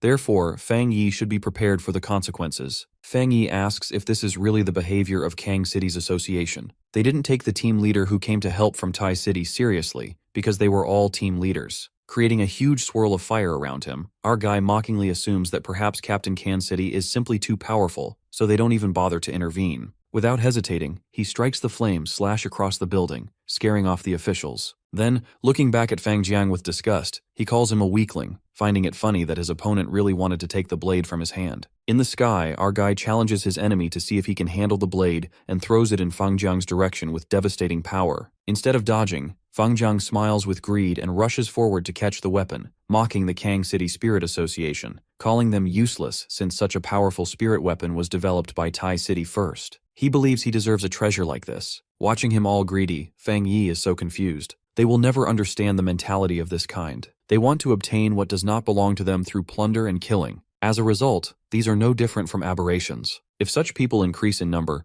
they will become a major factor in humanity's downfall. Moreover, the Kang City Spirit Association tolerates such people running rampant and doesn't do a thing about it. Hence, this must be dealt with. The moment Fang Jiang touches the weapon, a massive explosion erupts, engulfing the area in fire. Amid the flames, Fang Yi reveals that his Tang sword is not a spirit weapon made by the association. It is a weapon he exclusively created for himself, one that recognizes only a single master. The people of the association run for their lives, asking for help so that they can evacuate the building. The head of the Kang City Spirit Association, Wang Zhong, is trembling with terror. He knew that Fang Jiang is the only 3-star spirit creation cultivator in Kang City. With his exceptional talent, he was able to reach the Vajra realm in another month, yet he was completely no match for the entomber. The entomber has long surpassed the captain-level category, and he possesses city-destroying abilities. When our guy lands on the ground, Wang Zhong collapses while the association members beg for his forgiveness, admitting that everything is their fault. Suddenly, the sound of a helicopter approaching breaks the tension. Inside, the pilot reports to his boss that there is an extremely pure Yang attribute presence ahead.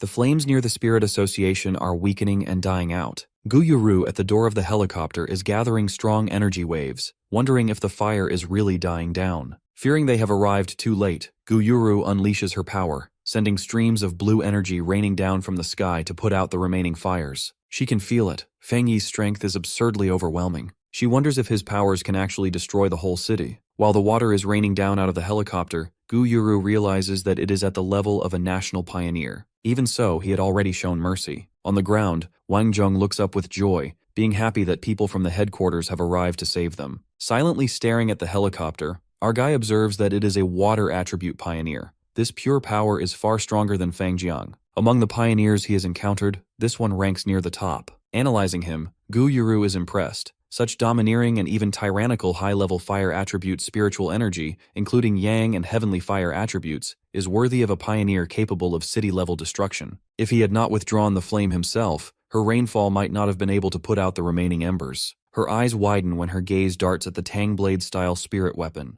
Based on her understanding of the Tai City Spirit Association, the purity and integration of this energy are remarkable. Their spirit weapon development is far from reaching this level. She guessed that there was only one possibility. The spirit weapon was personally forged by him. Feeling brave, Wang Zheng points an accusing finger at Fang Wei, demanding to know if the sealer really needs to be so arrogant and asking how he plans to explain his actions. Fang Yi reminds the official that he gave them 10 minutes to solve the situation, but they failed to give him any explanation. Releasing a massive surge of energy flames, Fang Yi concludes that their silence means they agreed that their own captain deserved to die. He also clarifies never to talk to him like that again. Deep down, Gu Yuru knows that HQ must consider public opinion. Alternatively, Wang Zheng is happy, assuming Tai City's captain is in trouble now. He is aware that even if our boy is a strong sealer, he won't be getting away with all these actions. He believes that if this were not punished, captains everywhere would be in danger. Landing on the ground, Gu Yuru introduces herself as the Sea Mystic of the Spirit Association headquarters. She admits that this incident was a failure of duty on the part of her association, and apologizes for everything. She promises that the headquarters will give him a proper explanation for what happened.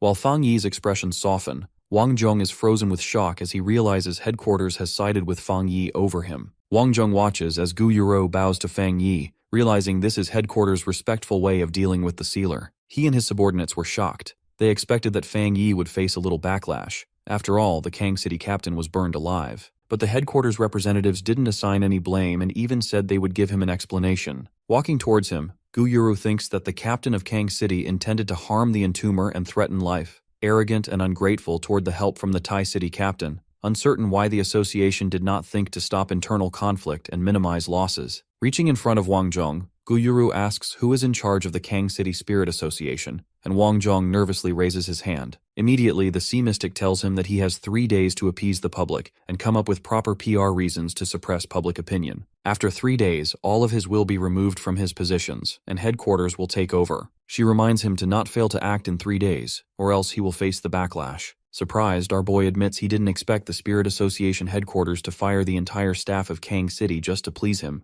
Approaching Fang Yi, Gu Yuru explains that this time the headquarters must make its stance clear and publicize it widely. She declares that anyone who challenges the sealer again will end up like the Kang City Spirit Association and Fang Jiang. Promising that it will never happen again, she asks if Fang Yi is okay with how they handle everything. Fang Yi tells her that anyone challenging him is challenging the headquarters. He doesn't care about the officials, but is more interested in how she plans to control public opinion about the supernatural events they all just witnessed. Gu Yuru understands his question. She addresses the doubt about whether the news of the spiritual energy revival can still be kept secret in major cities. Right now, supernatural incidents are occurring frequently, and disasters caused by anomalies keep emerging. In fact, many people have already guessed the truth, yet it is not being revealed considering that the timing is not right. If it were revealed now, the world situation would change immediately. Chaos would begin internally, quickly shattering the fragile facade. She is aware that if Fang Yi hadn't been there to save Tai City, the results would have been terrible for the whole world. Fang Yi thinks about the results of his recent battles. He realizes the era of spiritual resurgence in Xia might have officially started when the Anomaly King was destroyed. He considers that without the sacrifice of powerful people like Elder Wu, this new era would have come even faster, and humanity would have been unprepared. He finally understands the government's plan. Chaos among a small group of pioneers is better than total chaos for everyone. If they want to maintain the illusion of equality and peaceful living, they need pioneers who can stand above billions after the resurgence to face the crisis head-on. He understands now why so many pioneers are eager to stir up greater chaos. Xi's hardline suppression of public opinion restrains both pioneer conflicts and anomaly spread. It also allows ordinary people a smoother transition. However, without strong pioneers cooperating, this is impossible. With a smirk, he realizes the situation can no longer be delayed. As Fang Yi gets ready to leave, he admits to himself that his current spirit creation level helped him solve the catastrophe. Gu Yuru interrupts his thoughts, informing him a private plane is ready to take him back to Tai City, but she asks for a moment for a personal request. While looking at him, the woman is impressed. Our boy is so young, still possessing not only the power to raise a city, but also the character to bear great responsibility. Fang Yi assures her that she can ask him anything. Extending her hand,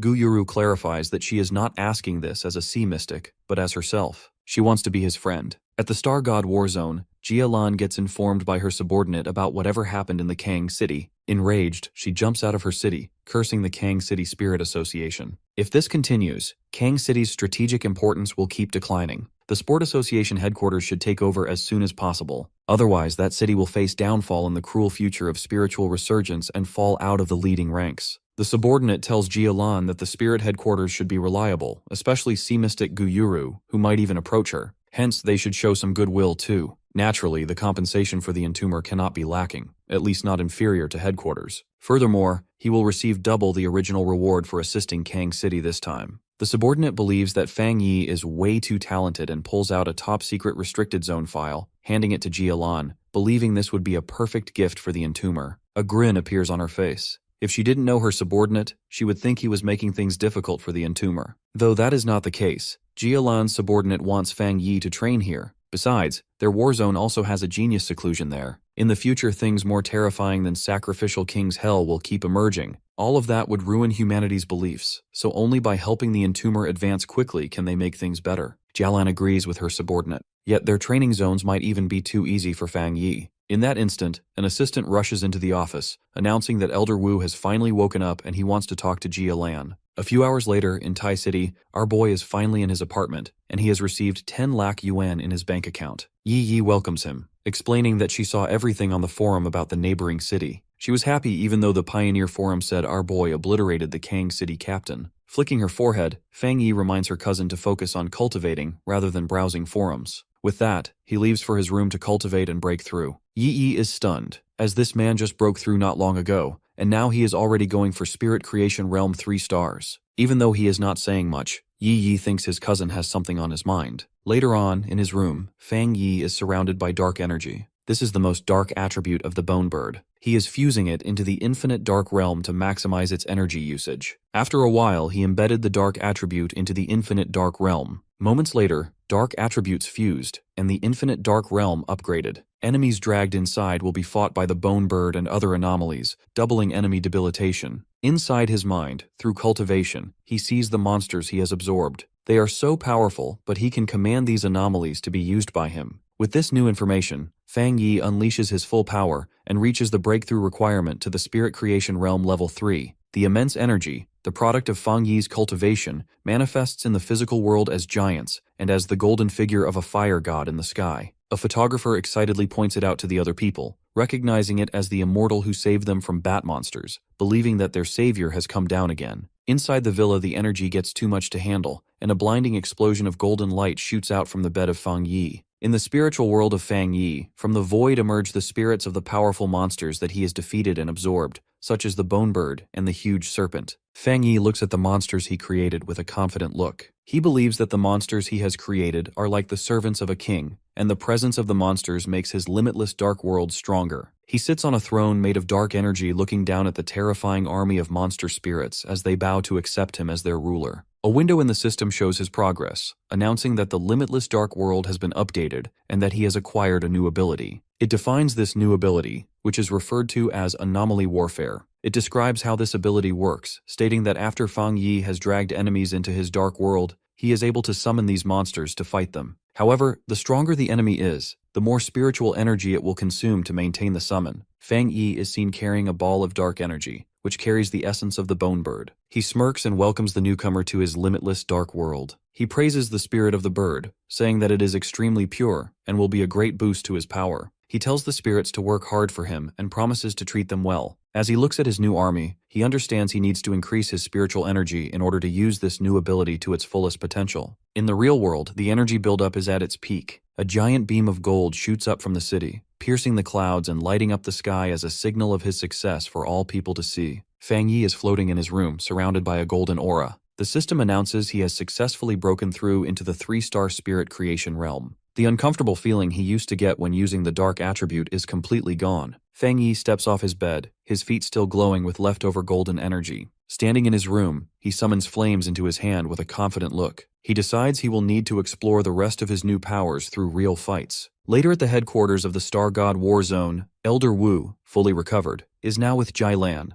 They discuss Fang Yi's incredible progress, saying he has advanced in rank again very quickly. Elder Wu asks her how many days it has been since Fang Yi obtained the flower to save his life. Jia-lan thinks about how in just over 10 days, our boy has accomplished what would be a lifetime achievement for any other pioneer. The elder admits that Fang Yi did not only save him but also the whole future of the pioneers of the Xia Nation's history. Fang Yi's ability to control the dark attribute is something no one can achieve. He is proud, recalling the achievements of Fang Yi, such as clearing the anomaly kings of 2 cities, resolving the disasters, and leveling up twice in a few days. He cannot wait to meet this prodigy. Meanwhile, at the Tai City Spirit Association, Su Qingying and the staff receive the alert of the huge wave of energy emanating from Fang Yi's new home. Su realizes with shock that he has upgraded again. The wave of energy emanating from the sealer Fang Yi is even bigger than the wave emanating from the Anomaly King. The association staff quickly goes to work to ensure Fang Yi's upgrade is not disrupted. Looking at her phone, Qingying thinks that ever since Tai City experienced the calamity, Fang Yi has been recognized by people. She browses the discussions on the internet, in which she gives advice to people on the strength of the seller as an anonymous person. She teases the pioneers in Kang City, who look down on the man, and adds that the captain was completely embarrassed. She feels good about helping to build the man's reputation to avoid trouble in the future. On the other hand, in an office in Kang City, Chu Qingli sits in front of a computer, looking frustrated. She complains that cultivating is extremely difficult, and that she has been stuck in trying to cultivate to level 2 in the Ghost Axe realm. She tries to get information about the sealer on the Pioneer network, but her messages are ignored, which makes her call the pioneers mediocre. She bitterly states that she does not really know the sealer well enough. She wishes that she could see the man in person. Still, she worried,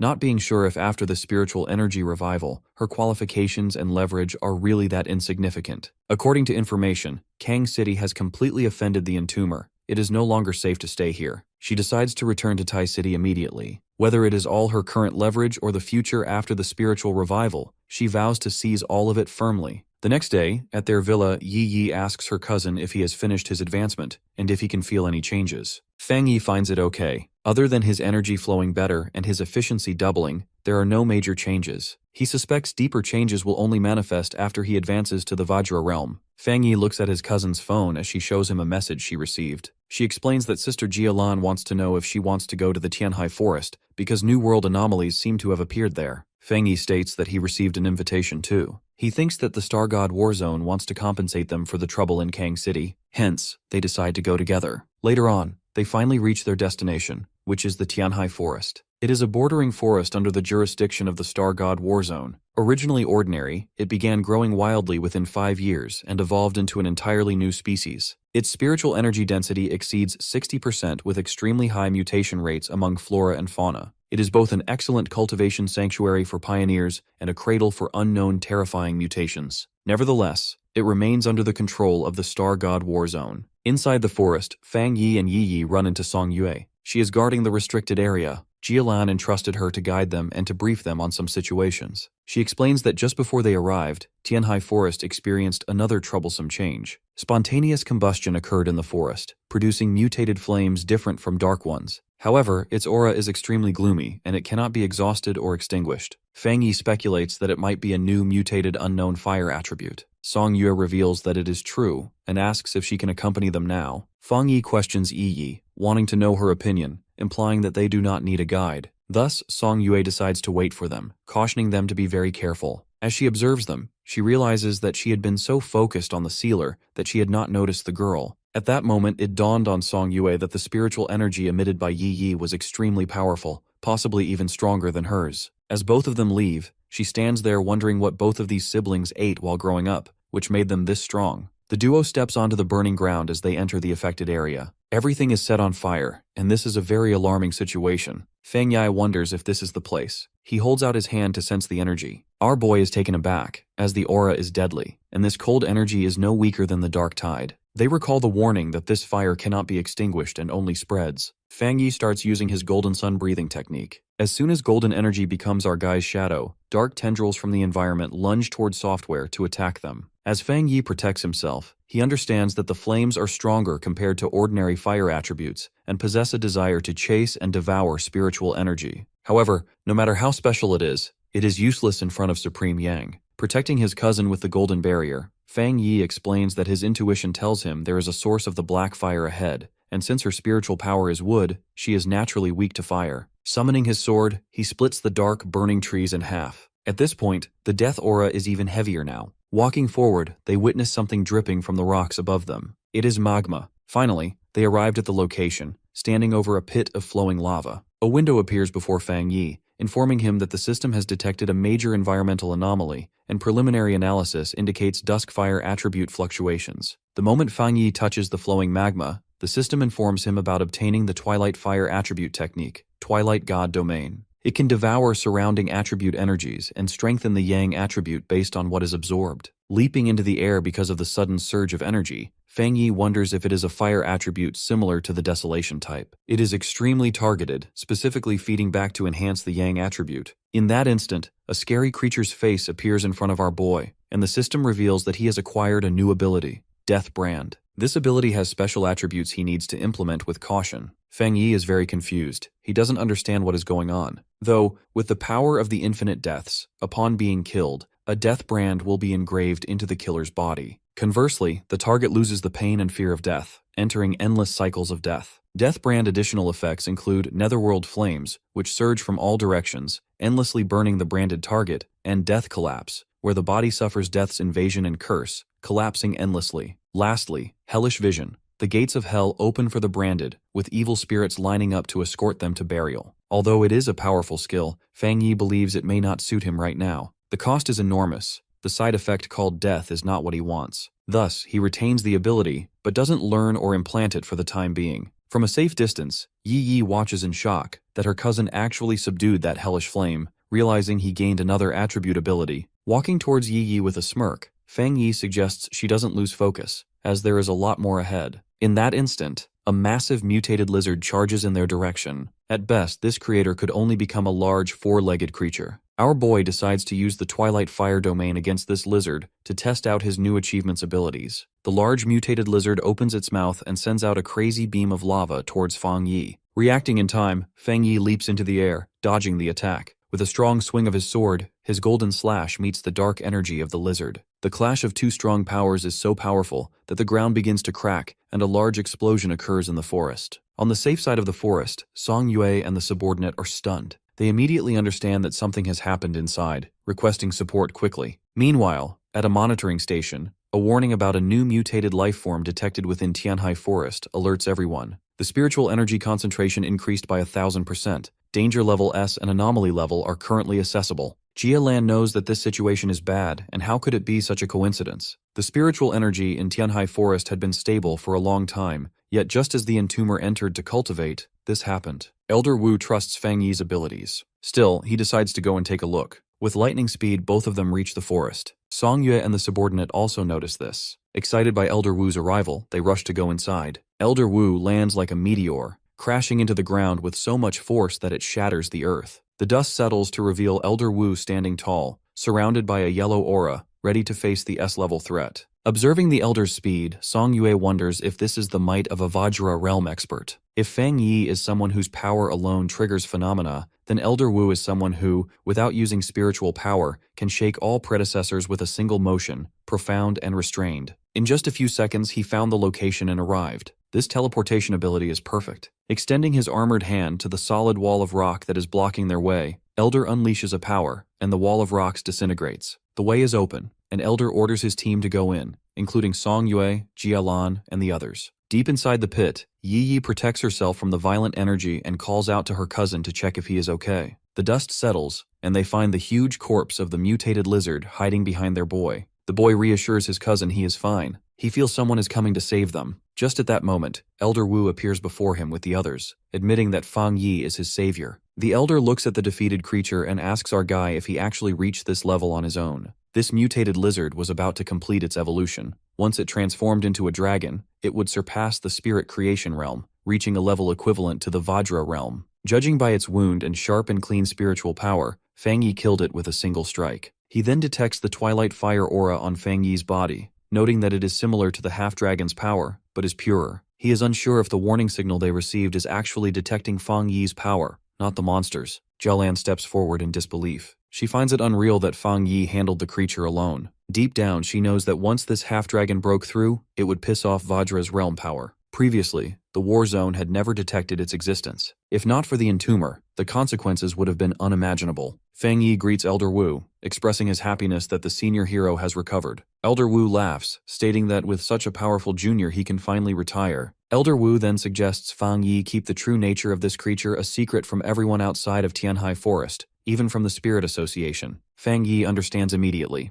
The Tianhai Forest appears to be a mutation and cultivation zone under the Star God War Zone, but in reality, as the area with the most frequent spiritual fluctuation, anything could emerge. What appears here could even be more abnormal than the dark anomalies or the extreme dark zone. Therefore, the Star God War Zone is bearing greater responsibility, not wanting to burden the Spirit Association further. Furthermore, the Twilight firepower he absorbed focused on devouring, closely resembling the legendary Taudi. That lizard as well, after absorbing Twilight fire, mutated into a half-dragon. He wonders if Taudi once existed here. The abnormal changes brought by spiritual energy revival, even ordinary mutated creatures, have already caused immense damage. If it were a ferocious beast like Taudi, that would truly be a catastrophe. He understands why Star God Warzone values this place so much. Elder Wu extends his hand, knowing that Fang Yi has understood everything. Shaking his hand, Fang Yi admits that it is only right that none of them want high-level anomalies to truly emerge. Out of nowhere, they sense an unfamiliar but powerful aura. Everyone's eyes widened with shock. A person is flying through the trees at an incredible speed.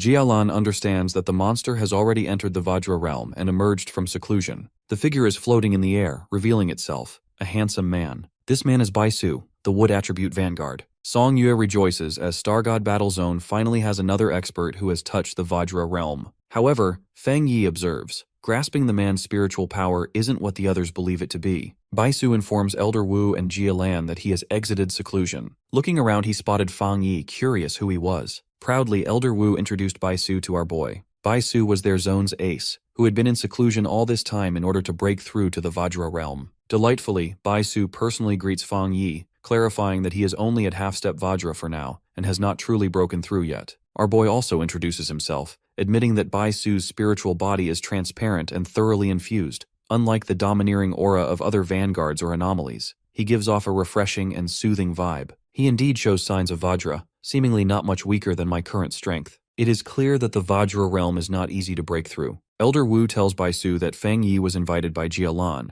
and he not only saved his life, but also resolved Tai's city's disaster crisis. Elder Wu reveals that from now on, he will also be an important strategic partner of their battle zone. Baisu realizes that so much has happened while he was in seclusion. Though this guy awakened as a vanguard very early on, with talent and resources among the best in the Jia Kingdom, his speed in breaking through the spirit-forming realm was almost the same as Fang Yi's. After that, he stayed in seclusion in Tianhai Forest and knew little about the outside world. Moreover, with spiritual energy revival and human cultivation, it is walking a path against heaven and doing things against nature. Therefore, among all blue planet creatures, humans advanced and absorbed spiritual attributes the slowest. Originally, humans temporarily divided evolution into 5 levels based on the mutation of plants and animals. So far, there are only 5 top-tier vanguards at the Vajra realm 3-star level among all humanity. Of course, there may also be wild vanguards with talent like our guy, who have not been discovered by them. Still, such cases are very rare. As time passes and spiritual energy grows denser, the difficulty for vanguards to cultivate and break through decreases,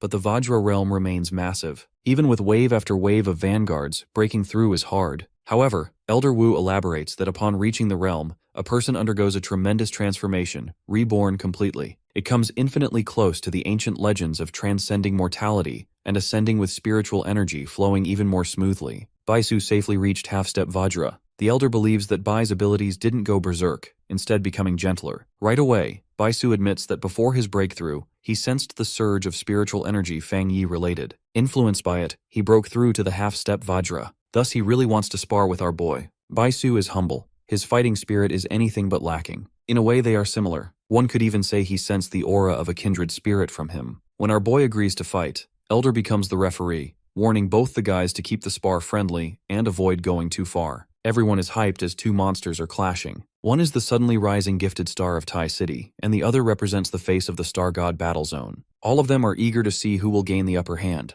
This duel officially having begun, Baisu rubs his hands together, preparing the energy for his move. As a wood attribute pioneer, he dominates nature. The elements dictate what will be as massive green vines erupt from the ground, rippling around Fang Yi like a wave. Fang Yi adjusts immediately and gathers a blue aura in his hands. He whips through the chaotic vines with blinding speed, cutting them away with energy blasts as he observes that Bai Su can turn the entirety of the forest into a weapon. More vines come from the darkness to try and capture Fang Yi, but he merely grins, calling these excellent kindling. Using his sword, he makes a slash of massive fire that cuts the giant roots. Still, the vine glows as the plants Bai Su controls are non-flammable. Wood is indeed at a disadvantage against fire. Bai Su reveals that his plant army cannot be suppressed by fire attributes. Suddenly, the vines erupt from the ground under Fang Yi once again, wrapping his body and sealing him inside a cage of wood. Bai Su asks our guy if he liked this move, stating that if he were Fang Yi's real enemy, what he would be facing now would be far more than this indestructible cage. Fang Yi finds that the wood energy here is very pure. However, as he touches it, he can feel a corrosive poison on his skin.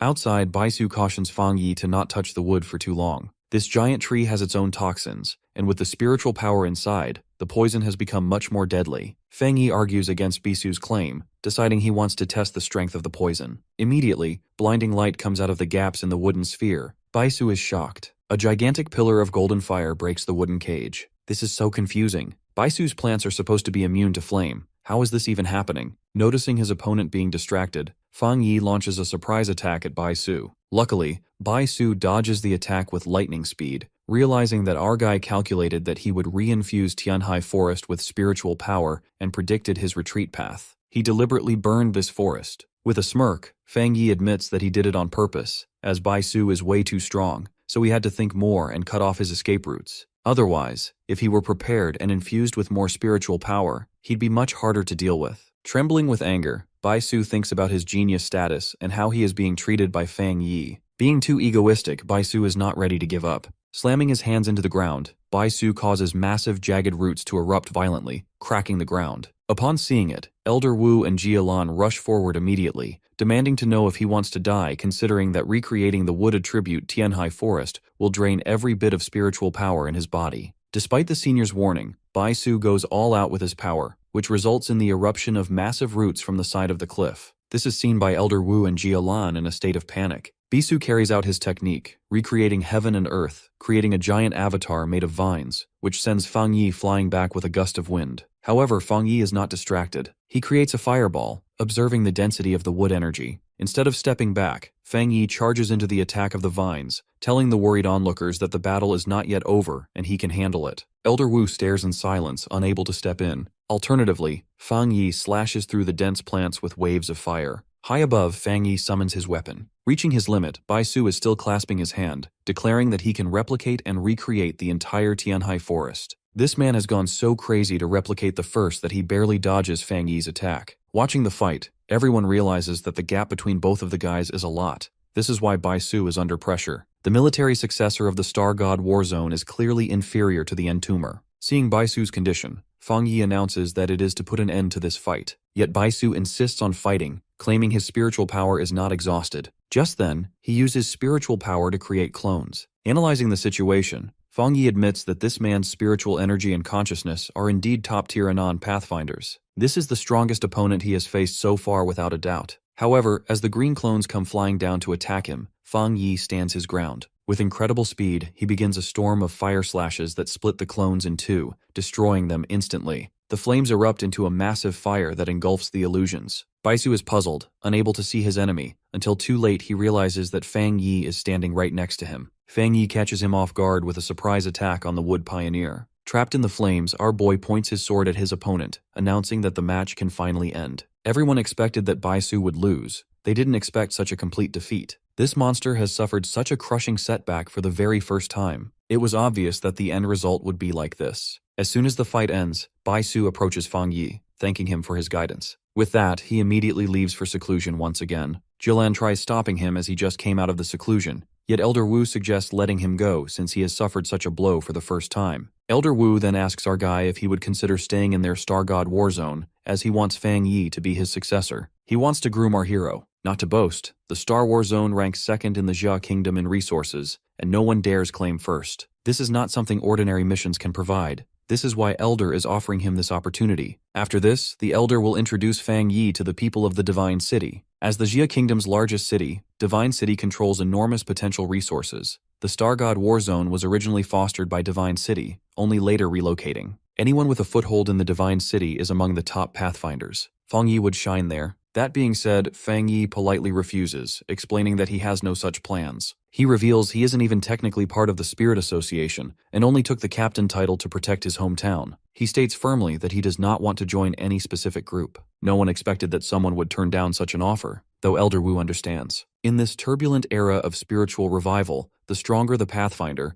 the less they want to be constrained, and no faction is qualified to set terms. Additionally, he tells Fang Yi that even if he doesn't want to join the Star God War Zone, he may make any request. Therefore, Fang Yi requests to continue cultivating here in Tianhai Forest with Yi Yi. Hearing this, Elder Wu realizes that the weather in the forest is ever-changing, rich with various elemental attributes. It looks like a thunderstorm is coming. After the battle between the two guys, the lightning element absorbed even more energy. He recalls that Fang Yi didn't even use his thunder power during the match. Laughing warmly, Elder praises our boy's potential and tells his team to clear the forest for him. Elder Wu is aware that as long as Fang Yi remains a pathfinder of Xia Nation, that is the best outcome. Flying into the sky, a grin appears on Fang Yi's face. He knew that Star God War Zone would neither refuse his request nor apply any pressure. Just like that, he activates his Divine Thunder 100-fold tempering technique, combining it with the incoming thunderstorm to begin his training. As the thunder roars in the skies and Fang Yi stands in the midst of it, everyone tries to make sense of it, wondering if he's trying to come into contact with the lightning. Baisu continues observing from a distance. He knows our hero's fire attribute is already at an extreme level, and thinks that touching pure lightning power is going to make two extreme high-level attributes clash within his body. Even dual or mutated attributes are divided into primary and secondary attributes. If one attribute's spiritual power is strong,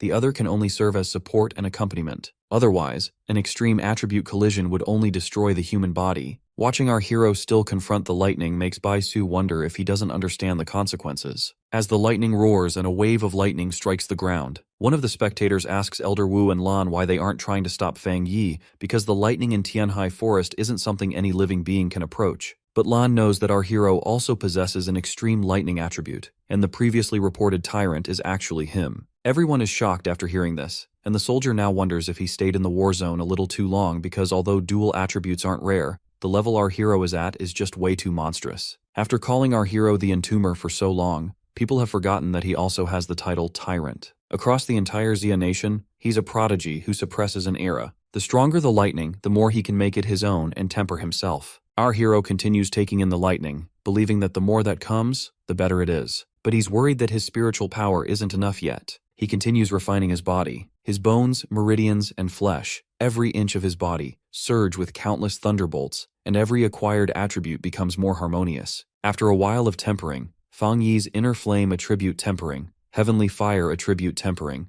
yang attribute tempering, and darkness attribute tempering are all complete. His divine lightning 100 refinements, full body completion, integrated his physical body and spiritual power with greater reserves. Our hero feels like he's reborn after the lightning refinement and tries to take a shot at the mountain in the distance. As the lightning hits, it shatters the mountain completely, and our hero realizes how unique Tianhai Forest's heavenly lightning is. Meanwhile, Baisu watches the strike from a distance and is left shocked. The spiritual mountains and stones in Tianhai Forest are nourished by spiritual energy all year, and still, a casual strike shattered an entire mountain. Baisu knows that our hero didn't even use 30% of his power. He's impressed because even lightning attribute pioneers of the same level and with similar innate advantages in body tempering could strike from afar and achieve this level of feat with just one punch. The sky starts to clear, and Baisu realizes that the refinement is over, and he looks forward to having another chance against the Entomber. On the other hand, Elder Wu is left in awe after being surprised once again, and wants Fang Yi to stay in his war zone. Elder Wu is impressed with our hero for defeating Baisu, who could defeat a half-step Vajra head-on. How he even slew an undeveloped Calamity, and his strength and mindset are both impressive. Seeing how Fang Yi reached Xia Nation's top ranks through his own cultivation, Elder Wu wishes that he could be his successor, but Jilan reminds him that right now, the Star God War Zone needs the Entomber's help and not the other way around. Elder Wu appreciates how much Jialan has changed and suggests inviting our hero. Meanwhile, Fang Yi returns to his cousin, who still continues her cultivation. Elder Wu and Jialan walk up to him, suggesting another idea. Elder Wu invites our hero's cousin, Lin Yi Yi, to cultivate in his war zone. Our hero knows that this invite might not be much for him, but it's a huge opportunity for Yi Yi, and its benefits are far more than any drawbacks. but he still needs to know what Yi Yi thinks. He thanks Elder Wu, praising the Star God War Zone for how they treat new pioneers, but he adds that he can't decide for Yi Yi what she wants. Right then, Yi Yi finishes cultivation and answers that she doesn't want to go. She thanks Elder Wu for giving her the opportunity, but refuses to go with them. Elder Wu asks for her reason, and she explains that maybe she's immature and thinking like a student. But if she said she doesn't want her cousin to be put in a passive position, it'll sound like she's questioning their integrity and using her cousin as an excuse. But because Yi Yi is also a pioneer, she has her own pride and wants to obtain the things she deserves through her own abilities. Our hero is left speechless watching his cousin act so grown up. Elder Wu understands Yi Yi's answer and wishes her good luck on her growth. Fang Yi returns home, and having solved the issue of spiritual power reserves, he considers organizing the new Duskfire attribute next and thinks about how to use it. The more troublesome is the Deathsteel seal because it's his bottleneck. As our hero is thinking about all that, his cousin notices something sitting at his door. Su Ying sees them coming and gets up to talk to them. She explains that something major happened at the border, and the Moon City captain came to the Tai City Spirit Association for urgent help. Our hero asks where Moon City's captain is, and Su answers that the captain was seriously injured and is receiving treatment at their association. Su further explains that the captain risked her life escaping Moon City to deliver the message, and having no other choice, she specifically asked for the entomber. At the Tai City Spirit Association's medical center, Su calls Chen Ruo and introduces her to Fang Yi as Tai City's captain, the entomber. Chen Ruo introduces herself and Moon City's captain and reports that the anomaly level in Moon City has surpassed A+ and begs for his help. Seeing our hero quietly stare at her, Chen Ruo starts panicking and apologizes for being rude. She reveals that the anomaly concentration is clearly only B rank, but still so many people have gone missing. Her people and even the neighboring team that came to help her are gone, and her sister, who is very capable, is also gone. Hearing that the Moon City anomaly caused many pioneers to vanish and still is registered as B rank makes our hero realize that something is off. Moon City may be a border city, but it shouldn't lack reliable pioneers, which makes it a little suspicious. So he asks Chen Ruo if the missing pioneers are dead or missing. Chen Ruo starts trembling and stutters, but Su calms her down. Chen Ruo then explains that she doesn't know how to contact the missing pioneers, but she had a special connection with her sister since childhood, and she can still feel her being alive. Suddenly, Chen Ruo remembers something and reaches out into her bag to show Fang Yi his reward if he agrees to come. Our hero takes the box and finds it sealed with layers upon layers,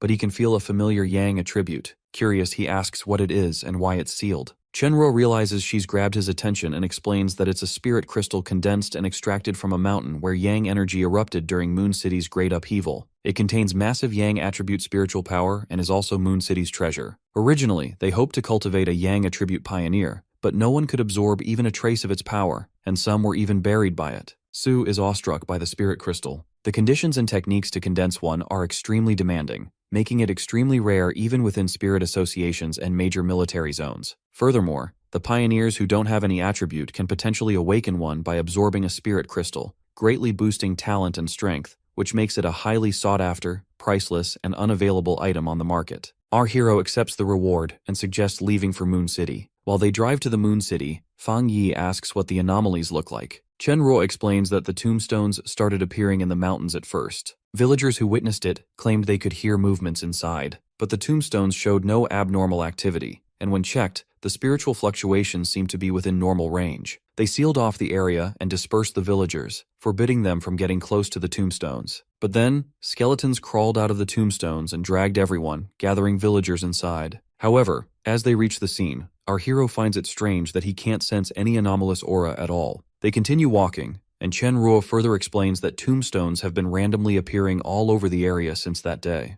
Skeletons crawl out at random times and take people away to be buried with them. Chen Ruo is shocked to see so many more tombstones appear in less than a day and takes our hero to meet her spirit association and military personnel. Fang Yi finds such a low anomaly concentration a bit strange because a situation like that hasn't been heard of in the association or military. Seeing that skeletons emerge from tombstones without any special spiritual fluctuations from the tombstones makes him wonder if they are isolating the anomalous aura to lower people's guard or if they serve some other purpose. The skeletons grabbing people for burial feels like a ritual because anomalies, like humans, also perform rituals, but theirs are meant to awaken a greater anomaly. This is a little different from Tai City's previous calamity species, but the form is similar. The anomalous bat swarm massacred Tai City's residents to herald the Anomaly King's arrival. Chenro is surprised to hear that calamities are also a form of ritual. Su is confused, and Chenro tries to explain how the mountain village residents don't like the rapidly changing world and refuse to be relocated, but then it starts again. Suddenly, a skeleton hand breaks through the tombstone and tries to grab our hero, but he steps aside. Our hero now realizes that each individual anomaly is really only B rank. He swings his sword and cuts the skeleton in half. But then, another hand grabs his weapon from behind and emerges out of the tombstone. Su is shocked to see that they aren't afraid of our hero's Yang attribute. More and more skeletons start to swarm in on them, and our hero agrees with Su that the skeletons don't seem to be scared of him, but he needs to verify it. Chenro cuts through a bunch of skeletons in an instant. She adds that the skeletons aren't high level, but they don't feel pain or have any concept of death. This time, the number of skeletons is even more than when she escaped earlier, and now she wonders if our hero can even deal with them. However, Su tells the Moon City's captain to have faith. Right then, they notice flames suddenly surrounding them. Fang Yi deploys the Duskfire domain and starts levitating in the air. The fire starts surrounding him, and his system detects a special death attribute. He continues absorbing the attribute, enhancing his Yang attribute. As the giant flame swallows the skeletons and the tombstones along with it, Chenro sees the true power of the entomber and realizes that she was underestimating him for no reason. She now realizes that her city will be finally saved and leads them to meet up with the others at the Spirit Association. So, Chenro leads them to the Yue City's temporary Spirit Association Hall and introduces the Spirit Association to Fang Yi and Su Qingying. She tells them that the Tai City's captain is here to help them with their calamity. Qinxing is left in awe, realizing that the one who single-handedly took care of a calamity-level anomaly in Tai City is so young. But Dongfeng believes that it's no use because Yue City's situation is different from any other anomaly. He tells Chenro to leave already and asks her why she brought outsiders to die when the city is about to be swallowed by tombstones. Chenxi agrees that it's no B-rank anomaly and tells our hero that he came all the way to be buried with them. But our hero refuses to go back after he's already accepted a commission and remains committed to solving their problem. The Spirit Association explains that their city is remote, and the villagers live primitively, so when they face a problem that can't be solved, they pray to gods. They tell the entomber to see for himself how they pray while being surrounded by the graves. As our hero takes a look at the village, he sees a large-scale god-summoning ritual. Seeing the primitive villages, simple beliefs, and ancient rituals, he feels there's a similarity between the anomalies that have appeared. The drums suddenly play, and the villagers start to gather. Chenro adds that the ritual is about to begin, and with the people gathering like that, it's going to be disruptive if the anomaly in the tombstones erupts. But the entomber completely ignores her concern and proceeds to check out the event. Meanwhile, at the city square, the villagers light up the fire and kneel before it. They start crying and desperately beg the gods for mercy. They beg for their kids to be saved and offer their own lives in exchange, and as they continue begging, the fire suddenly goes out. The flame dies out, the tombstones suddenly appear, and the monsters start coming out of it. Some of the villagers run for their lives, while some continue praying, thinking that it might be a test for them. The children cry, hoping that the gods will save them, and as the skeletons come out of the graves, they start hunting people down. They jump at the child's mother and start dragging her. The little kid starts crying, and suddenly, an explosion goes off. The skeletons all start burning, and the villagers start celebrating, thinking it's the gods' heavenly fire. But then, Fang Yi stands at the top of the stake and tells people to stop praying to gods because there aren't any in this world, and they won't come to save them. Even then, the villagers continue calling out their gods, thinking that it's the gods who have manifested this hero and destroyed the calamity. They continue praying for help because there are still many skeletons. Our hero lets out a sigh and summons his Duskfire domain. A giant red ball of energy hovers over the skies, and he tells the people that he's not a god. He's the vanguard captain from Tai City, the entomber. After seeing the entomber's power, Dongfeng wonders who he is and what his strange ability is. Chenro reminds him again how she told him that he's no ordinary vanguard, but they didn't believe him. She explains how the entomber consecutively eliminated 2 calamity-level anomalies in Tai City and Kang City, and even soloed the 3rd-ranked Kang City Spirit Association. She's even heard that the Spirit Association headquarters and the Star God Battle Zone have already treated him as an honored guest. Meanwhile, our hero flies high to the sky. The Duskfire domain absorbs massive unknown attributes and enhances Yang attributes. Our hero decides to use his enhanced Crimson Fireblade technique, and with just a swing, the whole city catches fire. The tombstones and the skeletons all burn away, and the villagers all start cheering in excitement. Su's device detects the anomaly levels of the stability zone and Baimu zone being restored to normal. Chenro adds that ahead is the Jinming zone with the highest concentration. Right then, something strikes Su, and she realizes that there are more light pillars in the zone ahead. Chenro detects disturbance in the Jinming zone and reports the anomaly concentration continuously converging. Suddenly, the anomaly king appears, and our hero unlocks the detected unknown attribute, the death attribute. As the giant Anomaly King hovers before Fang Yi, he feels an extremely troublesome presence. Chenro wonders what it is, and Su realizes that the level of abnormal concentration is even higher than last time in Tai City. The Anomaly King starts causing the light pillars to keep increasing. Meanwhile, as our hero stands before the giant skeleton, he feels strong mental pressure and a nauseating feeling as if his brain is being polluted, and wonders what it is. Seeing the Anomaly King's strength, he wonders if it's already born and fully evolved. Our hero finds the deathly aura stronger than anything he's ever faced before. The Anomaly King starts attacking, and our hero swings his sword to cut through it. The Yang attribute restrains the Dark attribute, and the monster's Death attribute belongs to the same system as Dark.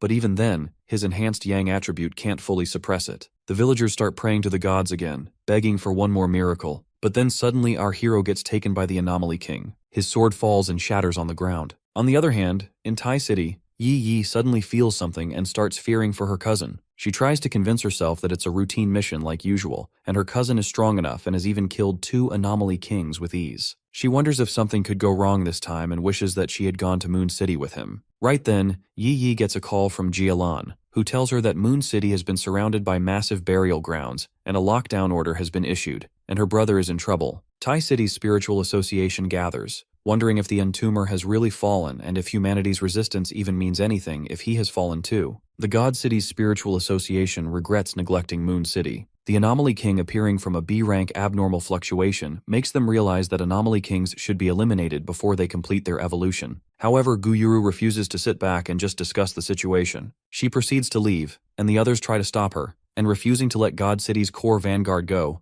they tell her that the military has already sent forces to break through Moon City. But with the way they nearly lost a Vajra realm venerable, and how another pillar of the Xia nation has been sacrificed, Guyuru confronts them for abandoning another city just because they can't beat the anomalies. She refuses to sit back and do nothing. The man starts screaming at her that the Entomber chose to go to Moon City himself, and in an era of spiritual resurgence, one wrong step means death. Guyuru yells back at him and asks him why they'd resist and cultivate if that's the case. She asks them why. When God City faced a catastrophe, Elder Wu sacrificed himself to seal it. She tells them that they should just seal God City, abandon it, and wait for extinction if they refuse to fight back. Guyuru walks away, feeling confident that the Entomber can't die so easily. Meanwhile, in the outskirts of Moon City, Elder Wu explains that this Anomaly King possesses a kind of dark attribute, the unprecedented Death attribute, and thinks that the Entomber's demise was likely due to encountering an escapable rule. As he exits the vehicle, he's greeted by the military personnel saying that the military vehicles can't break through. He explains that all available military forces have arrived to support, but after a few rotations,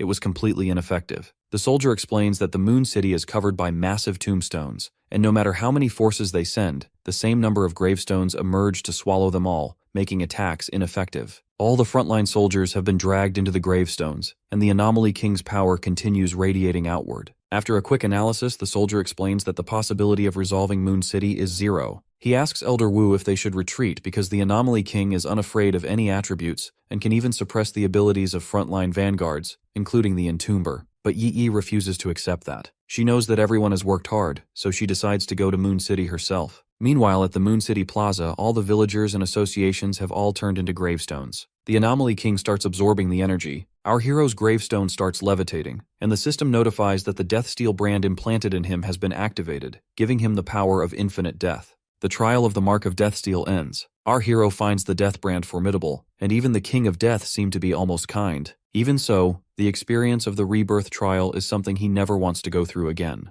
When Fang Yi realized that he was locked onto by the King of Death's certain death ability, he made his decision right then. Death was certain either way, leaving gambling the only way. So, he implanted the Death brand into himself, learning all the abilities of the Death brand. As it was activated, it started waiting for the effect, and just as the King of Death triggered the certain death rule, our hero died, completing the first step of the Death brand's activation. Then, the Death brand was imprinted onto the King of Death's body, completing the second step. The next and final step began as our hero was dragged into the coffin, the Death Trial. The Death Trial is the triple trial imposed by the Death brand upon its bearer. It is only by passing the trials that our hero can obtain the 3 abilities of the Death brand. First is the Fire Element ability, Mysterious Yellow Springs. Across Hell's realms, the fire of these springs burns endlessly without ever being extinguished. Next was the Poison Element ability, Death Collapse. In that, our hero's body had to suffer death's invasion and curse, collapsing endlessly. The final trial was the Earth Element ability, Infernal Vile Landscape. In that,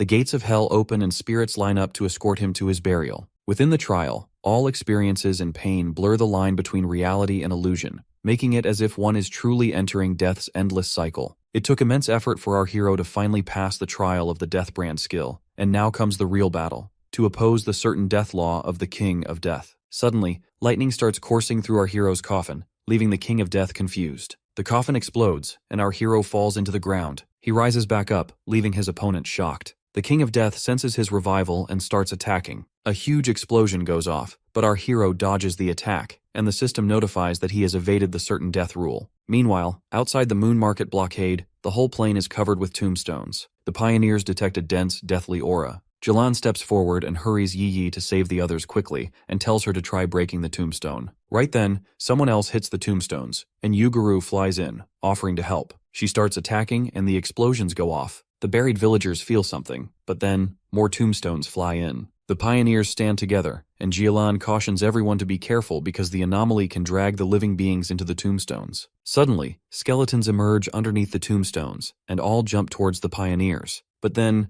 they're suddenly struck with something and hurry back into their holes. Everyone's confused watching the skeletons run back and wondering what the Anomaly King is planning now. Jialan doesn't know what it is, but she knows it's going to be something big, and they can only respond when it comes. But then, Elder Wu walks in, carrying some soldiers on his shoulders, thinking that it could be a good thing. He adds that the Anomaly King has withdrawn its power, and those recently buried might still have a chance to be revived. He adds that this proves that the Entomber didn't sacrifice himself, but instead, he caused the Anomaly King some trouble. Because of Fang Yi's ability, the King of Death has dragged himself into a cyclical law of death, and his weakening level hits 10%. Once locked onto by the King of Death, one's death is inevitable, and before him is only death and destruction. This inevitable death rule is exactly what makes the King of Death special among the Anomaly Kings. But now, his inevitable death rule is also going to be fulfilled upon himself. Suddenly, the King of Death starts attacking Fang Yi again. As the hit lands, an explosion goes off and the death count rises to 2. The system notifies that the King of Death is weakened again and has started to fall into a senseless collapse. His body starts to slowly crumble as his weakening level reaches 30%. The smoke slowly starts to clear, and the King of Death is shocked to see his target stand unscathed. Our hero starts once again trying to weaken him to death and hits him with a yellow strike. As the hit lands, the system notifies that the mysterious yellow springs have been activated. The King of Death's body starts to glow red, and he's left confused. Seeing this, our hero realizes that it's working just as the Death Steel Seal described it. The King of Death isn't noticing his weakening or feeling any pain from the power of the Death Steel Seal and thinks that his opponent's attacks are useless. Fang Yi leaps towards the giant monster again and hits him with the Heavenly Fire Slash. The King of Death strikes a punch and their attacks collide, causing a huge explosion. The death count reaches 4, increasing the Anomaly King's weakening level to 45%. Right then, the death collapse triggers, and our hero realizes it's starting again. The King of Death grabs him, and our hero forces him to look at what he's become. Our hero slowly starts to shatter. His body catches fire and completely disappears. The death count reaches 5, increasing the King of Death's weakening level to 60%. The mark, Hellish Visions, triggers, further increasing the weakening speed, and the King of Death slowly starts to crumble. Meanwhile, outside the Moon City, Jialan notices that the tombstones have started to collapse. Guyuro looks into the distance and finds the strange lights from the front lines are also slowly fading. Yi sees a glimmer of hope, realizing that it could mean that her cousin is still alive. Elder Wu suggests going into Moon City to help them and tells the others to notify their teammates behind for support because the survivors and casualties need to be evacuated in order to prevent further anomalies from occurring. On the other side, a hand digs out of the grave and Su Qingying comes out, gasping. She sits confused, feeling as if all her vitality is about to be drained. The moment she was dragged into the tombstone, her body and soul felt as if they were in hell, unable to escape. But then, that scene collapsed soon. As Su sits catching her breath, she realizes she needs to save people quickly and starts digging Chenro's grave. She feels relieved to find her inside the grave, unlike Chenro's sister, whose body disappeared after entering the tombstone. As Su looks up to the sky, she finds the clouds slowly clearing and wonders if it's collapsing. The King of Death finally completely shatters, offended for being confronted. The hellish visions start to take over him, increasing his weakening level to 80%, then 90%, and finally 100%. The last remains of the King of Death shatter. The system notifies that the abilities of the King of Death have been completely weakened and seized by our hero, and congratulates him for the ascension of the new king. As Fang Yi hovers in the sky, everyone looks at him in awe. Guyaru is amazed by how he didn't die, and not only escaped the Death King's inevitable death law, but even summoned Hell's 100 ghosts to devour it. But then, Elder Wu adds that even more amazing is how the inevitable law cannot be escaped and can only be broken. It means that the Entomer had already found a way to break it the moment he entered the Death King's domain. Elder Wu knows that our hero really died, but he got the power to eliminate the King of Death. However, Guyuru wonders if it's even possible for humans to possess the power to reverse life and death. The Death King is an awakened anomalous king, and Guyuru wonders if he turned Entomber into a puppet. But Jelan doesn't think that's the case. If the Entomber was completely defeated, turned into a puppet, or became the Death King's host, they wouldn't have been able to save so many survivors, and his summonings would have attacked them too. Right then, the villagers pull out Chen Xing, who lies badly injured and wondering what's happening because she thought she was already dead. The villagers see our hero hovering over them with the aura of the anomalous king. Some think it's the Grim Reaper and wonder if such a being even exists, while some hail him as their lord, the Entomber, who saved them. The little kid looks at him in awe, remembering the moment our hero saved him, and hails him as his god for defeating the evil monster. Meanwhile, our hero conjures up a giant scythe to end it and slices up the space, leaving people shocked. A huge tear opens up in the sky, and the ghosts start escaping through it. Elder Wu realizes that it's the netherworld realm on the other side and finds the 10,000 ghosts a manifestation of hell in the world. After sending the ghosts to where they belong, the Entomber seals the tear with a bright light and sighs in relief. All the survivors start celebrating that they live. Dealing with the Death King consumed a lot of our hero's spiritual power, and he still doesn't know if there are any side effects of the Death Steel mark. Just as Fang Yi gets back on the ground, his cousin rushes to hug him and tells him how worried she was, thinking that he had died. Su walks in on them, thanking our hero for his help. He sees Chenro's sister alive and feels relieved to have seen one blessing in the time of crisis. Elder Wu gets the estimated data of casualties, and this time, half of the total Moon City population is estimated to have faced casualties, most of which were due to not awakening abilities or being taken by the gravestones for too long. A total of 1,500 outsider pathfinders came for rescue, of whom 50 are confirmed dead, 30 missing, and over 1,000 injured. Elder Wu adds that post-disaster reconstruction and compensation for casualties and their families must be carried out. Guyuru offers to establish assistance channels by God City. Jalan asks if it's time to officially announce the awakening of spiritual energy, because she doesn't want to keep it hidden from the civilians and can't save that many people. But Elder Wu tells her that it's not something they can decide so easily. He assures her that people aren't as weak as she thinks, and some have already seen the patterns. Even without awakening as pathfinders, they're doing what they can to prepare for the apocalypse. He tells Jialan that she doesn't need to carry everyone's fate on her shoulders, and doing what she can is enough. Guyuru adds that she came to support the Entomber and meet him, but now realizes it's not needed anymore and he's busy anyway. As our hero stands surrounded by the villagers who continue chanting for him, calling him their lord, Elder Wu realizes that this battle has placed him as a pillar of Xia nations. He believes that just announcing the Entomber's success against the anomalous king is enough to act as a deterrent to other nations, but still wants his personal files and abilities to remain classified. Elder Wu knows that countries A, B, and C have already started gathering intel on our hero the moment he rose to fame, but his core data and abilities are still unknown to them. When the Moon City incident is released to the public, they'll believe that the Xia nation has understood the laws of the king through the Entomber, which is something that the entire Blue Planet has yet to achieve. Whether they plan to unite against the Xia nation or not, the countries will not dare to act rashly, and this way, they can secure a greater advantage for the Xia nation. Elder Wu plans to study all the on-site data and recordings from the incident, and quickly understand the information on a fully manifested anomalous king. He motivates everyone, saying that the Xia nation has a harsh road ahead, and they can't leave every anomalous king to the Entomber to handle alone. Jalan agrees, and Guyaru offers God City to take care of whatever anomalies appear next. Meanwhile, in Fang Yi's villa, our hero takes a bath after a long day. After clearing the plaza, officials found a dark attributed spirit crystal left behind by the Death King, and gave it to him to show gratitude. That,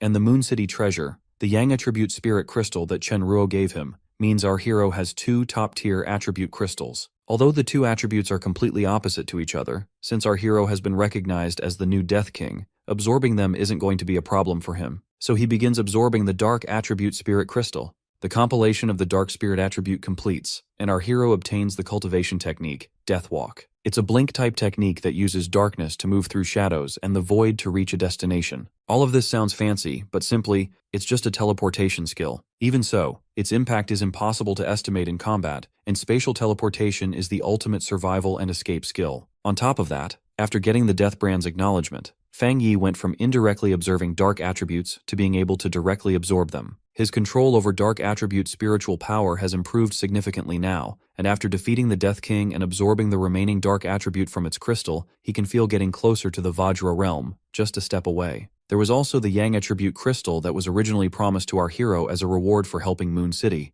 but after defeating the Death King, he and Si Qingying forgot about it. As a result, Moon City thought it was improper to hand it to him in private and held a grand transfer ceremony and even built a statue of him. Fang Yi starts absorbing the Yang attribute crystal. A yellow glow starts to surround him, and a huge wave of yellow light spreads everywhere as he obtains the Yang attribute cultivation technique, Sun God. The technique summons a towering Yang deity manifestation that appears in the void and burns all realms. A golden figure of a bird hovers through the Tai City and glows so bright that it blinds the people watching from Sea City. Some worry that it could be another disaster and fear for their lives, but the news reporter calms them down, assuring them that it's probably the Tai City's powerful cultivator going through another tribulation. The Pioneer Forum is filled with gossip, wondering if the Entomber evolved a new ability again. A group of pioneers wonders when they can finally fight Country B, and call their Grand Prophet a half-baked alarmist for claiming that Xia Country won't survive the first year of spiritual resurgence. The girl wonders if Country B's prophet could actually be right, but the pioneers believe that they're nothing more than superstitious freaks and will fall first. The girl argues that a lot has been going on in Z Country lately and gets called a traitor.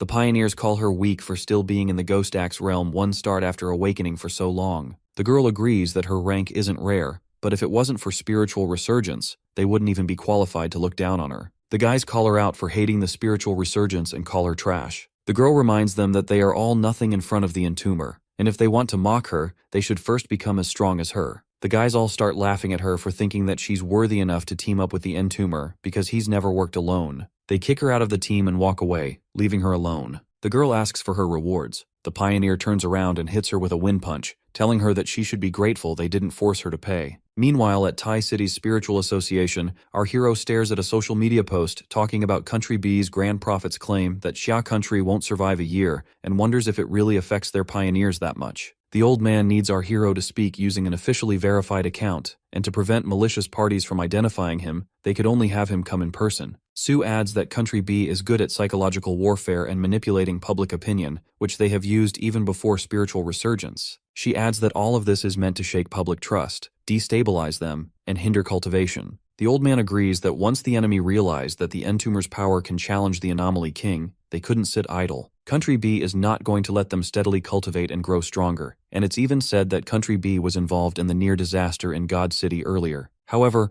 our hero is confused. If the enemy country's strength isn't greater than theirs and they can control disasters, he wonders why they would do this. The old man adds that he isn't sure either because all countries predicted the disaster to occur in Country B, but then it happened in God City and nearly cost them Elder Wu and some other elites. Fang Yi gets on the computer and posts, and not even the Apocalypse can keep up with his breakthrough speed. The post immediately leaves the pioneers amazed with his growth, wondering if he's going to break through the Vajra realm. They gossip about the Moon City's anomaly. Our hero knows that no long speeches or attacks on Country B are needed because his strength is enough to speak for itself. The forum suddenly fills with gossip. A survivor of the Moon City talks about how the Entomber summoned the 100 ghosts of the underworld to devour the King of Death, and the pioneers now feel confident that Country B's prophecy is nothing more than a false alarm. Meanwhile, at Country B's Information Control Office, the officer gets angry at Fang Yi's terrifying influence and screams at his employees for failing to obtain data on him. He threatens to fire everyone if they can't find the person posting it. But back in Tai City, our hero feels relaxed, knowing his post is going to calm things down for a while. But then, another man walks in, bringing news from headquarters that two powerful attributes have merged in Western Xia Country, forming a new restricted zone. Our hero learns that those attributes are Yang and Dark attributes. The employee adds that headquarters Sea Mystic personally informed them, and he can depart in the morning. So, our hero prepares to test out his new abilities. As Fang Yi stands outside the Mingying restricted zone in Western Xia City, he sees a black Yang pool and realizes why they sent so many people with him and set up real-time monitoring.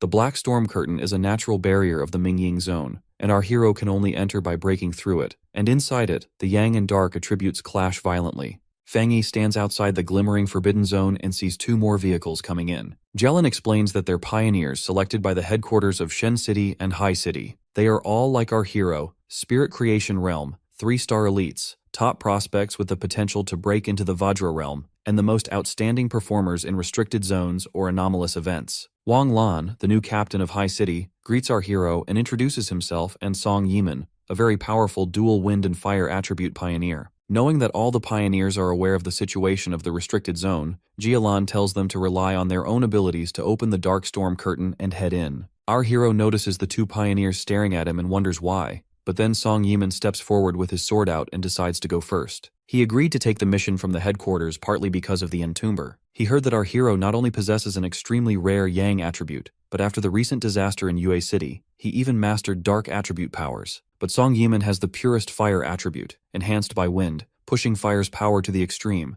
and he wonders if there would still be a gap compared to our hero's yang attribute. He leaps forward, cuts through the storm curtain, and ends up on the other side. Jialan explains that as a dual attribute genius of headquarters, he has already developed both his attributes to their limits. The dark storm curtain barrier is hard to cut through mainly because the dark attribute has somehow condensed and simulated extremely harsh weather conditions, but for Song Yiman, it's easy. Wang Lan then steps forward. His water-type cutting technique doesn't look very offensive, but with his cultivation level increasing, his defensive ability has reached a masterful level. He jumps forward and cuts through the curtain to get to the other side. Seeing such powerful dark weather, Wang Lan knows that if he had just entered the 3-star spirit creation realm, he might not even be able to control his umbrella and would have died on the spot. As Wang Lan takes a look ahead, he's mesmerized seeing the yang and dark attributes fuse and coexist. Song Yiman adds that he doesn't feel much from the yang attributes, but the dark attribute seems to be cold and strongly repels the human body. He now realizes that not being affected by it is good enough now, let alone conquering it. Wang Lan adds that it could be because of Yiman's fire attribute that he accepts yang energy well, because he also felt more uncomfortable when passing through the curtain.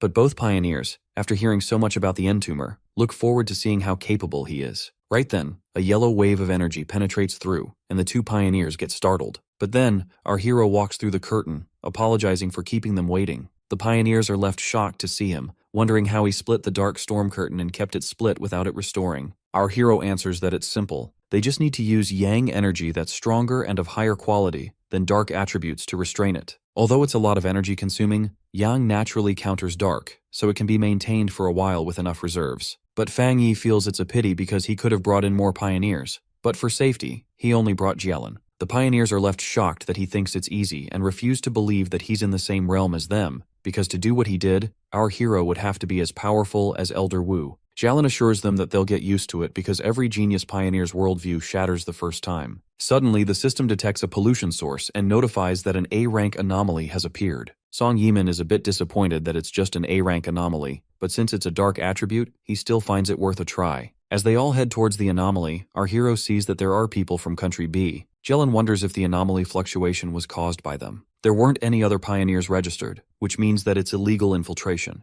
Our hero and his team confront the infiltrators for entering their land. The infiltrators reveal that they're from Country B and they've come for a trial. Song Yiman starts screaming at them for entering another country's restricted zone for trials without permission. Jialan tells them that the area belongs to Xia and tells them to leave immediately. The infiltrators argue that if the Xia nation isn't going to seize resources and opportunities for themselves, then they aren't going to waste them. They start boasting about their strength, claiming that they're stronger than Xia's pioneers and can take the opportunity. Hearing that the strong can obtain opportunities, our hero steps forward to face them. He can sense that the opponents are all hiding their aura and are at a higher realm than Jialan and Song Yiman, which is why they're so arrogant. Seeing Country B sending their most elite pioneers to secretly infiltrate Xia's critical restricted zone makes Fang Yi wonder if they're trying to start a war. He steps forward and tells his opponents to leave. Meanwhile, Jialan reports back that they've found illegal infiltrators from Country B in the northwest of the restricted zone and asks them to increase monitoring. The infiltrator gets ready to fight, and seeing a green glow of energy around him, Song Yiman and Wang Lan realize that he's a dark attribute pioneer. The attacker goes all out, taking advantage of the dark attribute territory. Jialan recognizes the nether poison, mutated from decaying corpses under dark attributes. She quickly realizes that the infiltrators have all destroyed their communication and monitoring equipment. Fang Yi realizes that the opponents are planning to kill them and silence them. Song Yiman, refusing to wait for the enemy to strike first, charges forward to attack. But as he releases the fire attack, the opponent absorbs all his power and goes all out with the poison. The nether poison starts breaking through Wang Lan's defense barrier. Fang Yi steps forward with his fire sword and tells everyone to spread out. He cuts through the opponent's attack, leaving him shocked. The infiltrator is surprised to see our hero's fire attribute and threatens him, saying he won't be lucky the next time. He tells our hero to take a look at his teammates, calling them useless. Our hero looks behind and sees his teammates all restrained. Jialin now realizes their opponent was hiding his strength all that time and must be at least at the second level of the Vajra realm, or even above. Meanwhile, outside the Forbidden Zone, the monitoring team sees the storm curtain closed again with almost no chance of breaking through. They send an early warning to headquarters about the B Nation's vanguard illegally entering their Forbidden Zone. The visuals from the destruction are all saved and backed up, but the footage shows that the rumor about Country B having a dark attribute pioneer is true. From the footage, it can be seen that it's not a full mastery, and the pioneer's ability seems to be a sub-attribute of darkness. Even then, the lethality of his attack seems to be enormous, and once hit, the wounds can't heal. There were also the rumors of B Nation conducting extremely cruel vanguard experiments, and the person in the video seems to be a result of those experiments. Back inside the Forbidden Zone, the attacker boasts about his nether poison and how it corrodes our hero's teammates, feeling confident that they'll die soon, and their spiritual power will feed him. He asks our hero to come to Country B with him and be a part of him. Jialin, crushed by the immense spiritual pressure, realizes that the B Nation sent their top-tier national pillar. Song Yimin can't understand why the Entomber is standing idle and not fighting back. However, our hero stands charging his Yang attribute. He's disappointed to see a second star in the Vajra realm, because he expected the B Nation's vanguards to be stronger, and is disappointed that even as a wielder of a dark sub-attribute, his opponent failed to see that his nether poison ability has no effect on him. The opponent is left shocked. Our hero deploys the Duskfire domain, enhancing his Yang attribute, and releases an all-out fire, burning his opponent's teammates. Our hero then leaps towards the infiltrator, surprised that he's not going to save them. The opponent starts laughing at his confidence, thinking highly of his nether poison. But then, Feng Yi steps forward with his sword, and as the opponent sees his Yang attribute, he's left shocked that the Xia Nation has someone who controls the Yang attribute. Right then, our hero strikes the enemy with the Heaven Fire Slash, cutting him in two. The infiltrator is left amazed and surprised to see our hero wield power close to an Anomaly King. As he stands cut into two, he starts healing, boasting that the dark attribute in the zone is so abundant that killing him is impossible. Song Yimin is shocked to see him alive and now realizes that he counted on the dark attribute abundance all along. However, Feng Yi is disappointed that his opponent wants to absorb darkness to heal his wounds because neither poison is too weak, and the conversion rate of using dark power for healing is just far too low. He's disappointed in B Nation's top expert, realizing that he doesn't even need to use the newly mastered killing move. The infiltrator starts feeling something wrong as his nether poison starts to be suppressed by something. While he wonders why he can't heal, our hero snaps his fingers and burns his opponent away. As our hero extends his hand forward, Song Yimin and Wang Lan get scared, but he assures them that he's just removing the dark attribute from their bodies. He then does the same for Jialin, who's still surprised to see him kill a Vajra Realm pioneer from B Nation so easily, and realizes she underestimates his growth. However, our hero is starting to doubt his opponent's combat capability. He doesn't think his Vajra Realm advanced through normal means because the spiritual power seemed really impure. Even more surprising is the fact that even though they infiltrated the Xia Nation, they had no idea that Xia already had a Yang attribute pioneer. Jialin is equally confused why they didn't know about Feng Yi's existence. But there have always been rumors that the anomalous calamity that nearly descended on Divine City, that the Elder Wu blocked with his life, was originally meant to descend on B Nation. But it sounded unbelievable, and they lacked any concrete evidence, so it wasn't taken seriously. But now, our hero doesn't think those rumors were completely exaggerated. Elder Wu was a pillar of the Xia Nation's pioneers and very likely to be targeted, and the B Nation was always at odds with Xia. If it's true, Feng Yi realizes that he ended up doing something good, avenging Elder Wu. Song Yimin gets hyped up, realizing he was acting foolish before, doubting the entomber, and decides to hand a portrait by his bedside to train and be worthy of catching our hero's eye. Our hero adds that he has removed the dark attribute from them, but they aren't suited to enter the core of the Forbidden Zone in their current state. So he tells Jialin to take them back or have them train on the outskirts while he goes in to see the true face of the core of the Mingying Forbidden Land. As our hero walks into the core of the Forbidden Zone, his teammates are amazed to see him just walk in there. They ask Jialin what their chances of success would be if it was just the few of them. Jialin explains that she used to be the top successor of Elder Wu once, but after the Entomber's arrival, she moved on to being the second in line. But she assures them they can still enter the core of the Forbidden Zone, but absorbing what's inside it is just asking for too much. Hearing this, the two pioneers are left shocked to see so much change in her personality. Suddenly, the pioneers hear some noise coming in from inside the core and get startled. Jialin tells them to get away and shields them. A huge explosion goes off, throwing everyone away, and as the smoke clears, they see the true face of the Mingying Forbidden Zone's core. The view looks just like the satellite image, and the core like the eye of some deity. However, even more shocking is seeing Feng Yi standing at the core. Our hero can strangely feel the two opposing attributes slowly transforming and merging into some type of new attribute. spiritual power, and it seems as if the change began after he touched it. The system detects a massive anomaly between heaven and earth. It notifies the attribute fluctuations merging and generating a new unknown attribute. The new attribute, Turbid Yang, is born, and the system begins collecting data on it. Our hero begins absorbing this new attribute, obtaining a new technique, Spiritual Turbid Eye Art, showing that the forms are all illusion and reality, and that illusion and reality give birth to one another. Standing outside, the soldiers are surprised to see the dark attribute in the pool completely dried out. Song Yimin is left shocked watching the dark attribute merge with the yang attribute. Jalan feels something, and the others realize too that the brand new spiritual power is really powerful. It doesn't carry the instinctive repulsion and physiological dread of the original dark attribute, and Wang Lan suggests giving it a try. Jalan agrees, and they all begin cultivation right away. Meanwhile, outside the Forbidden Zone, the monitoring team sees the powerful readings and realizes that not even the King of Anomalies can surpass it. The footage shows the pioneers from Country B disappeared, and the soldiers guess that the Entomber already dealt with them because they've all heard of how he taught the Kang City Spiritual Association a lesson too. One of the soldiers feels glad that they kept the evidence of Country B's actions and hurries to contact headquarters for diplomatic measures,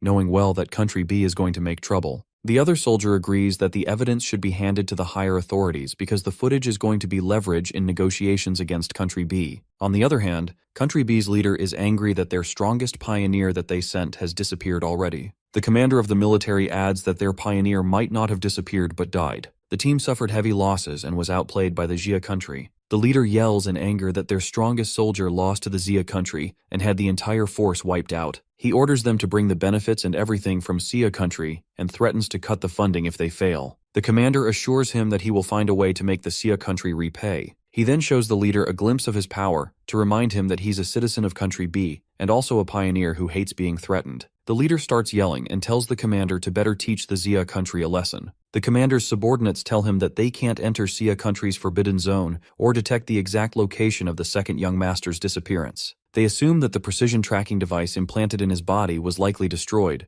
but they also can't rule out interference from the massive fluctuation in the forbidden zone. Meanwhile, in the Mingying Forbidden Zone's core, our hero gains a new ability. The Spiritual Turbid Eye Art is an illusion technique capable of dragging any living being into a realm of despair. Its most direct manifestation is that it can drag enemies into an illusion, confusing them until they die without lifting a hand. As Fang Yi comes back down, he's suddenly hit with an overwhelming dark power. He's surprised that even after forming a brand new attribute, it can still backlash and test him after he obtains the attribute technique. But our hero is excited because it's been a long time since he's faced a challenge like that. Country B's Pioneer Alliance sits in a meeting, now wondering if their experiments even succeeded if their ultimate weapon and powerhouse were defeated by the Xia nation. The others refuse to believe their defeat, thinking that wielding a dark attribute that humanity cannot control gives them an edge over the world's pioneers. They wonder if it could be the side effects, but then, the leader of the alliance walks in, furious at them for discussing the Great Gamma plan. Seeing everyone have some opinions about the experiments, the leader takes away one of them to use in the experiment. The man begs for mercy, refusing to be experimented on, but gets dragged away, and the alliance leader decides to personally show the Xia nation some force and have all the other nations bear witness. Meanwhile, at the Blue Star United Nations Supreme Hall, the delegates call out the Xia nation for going too far.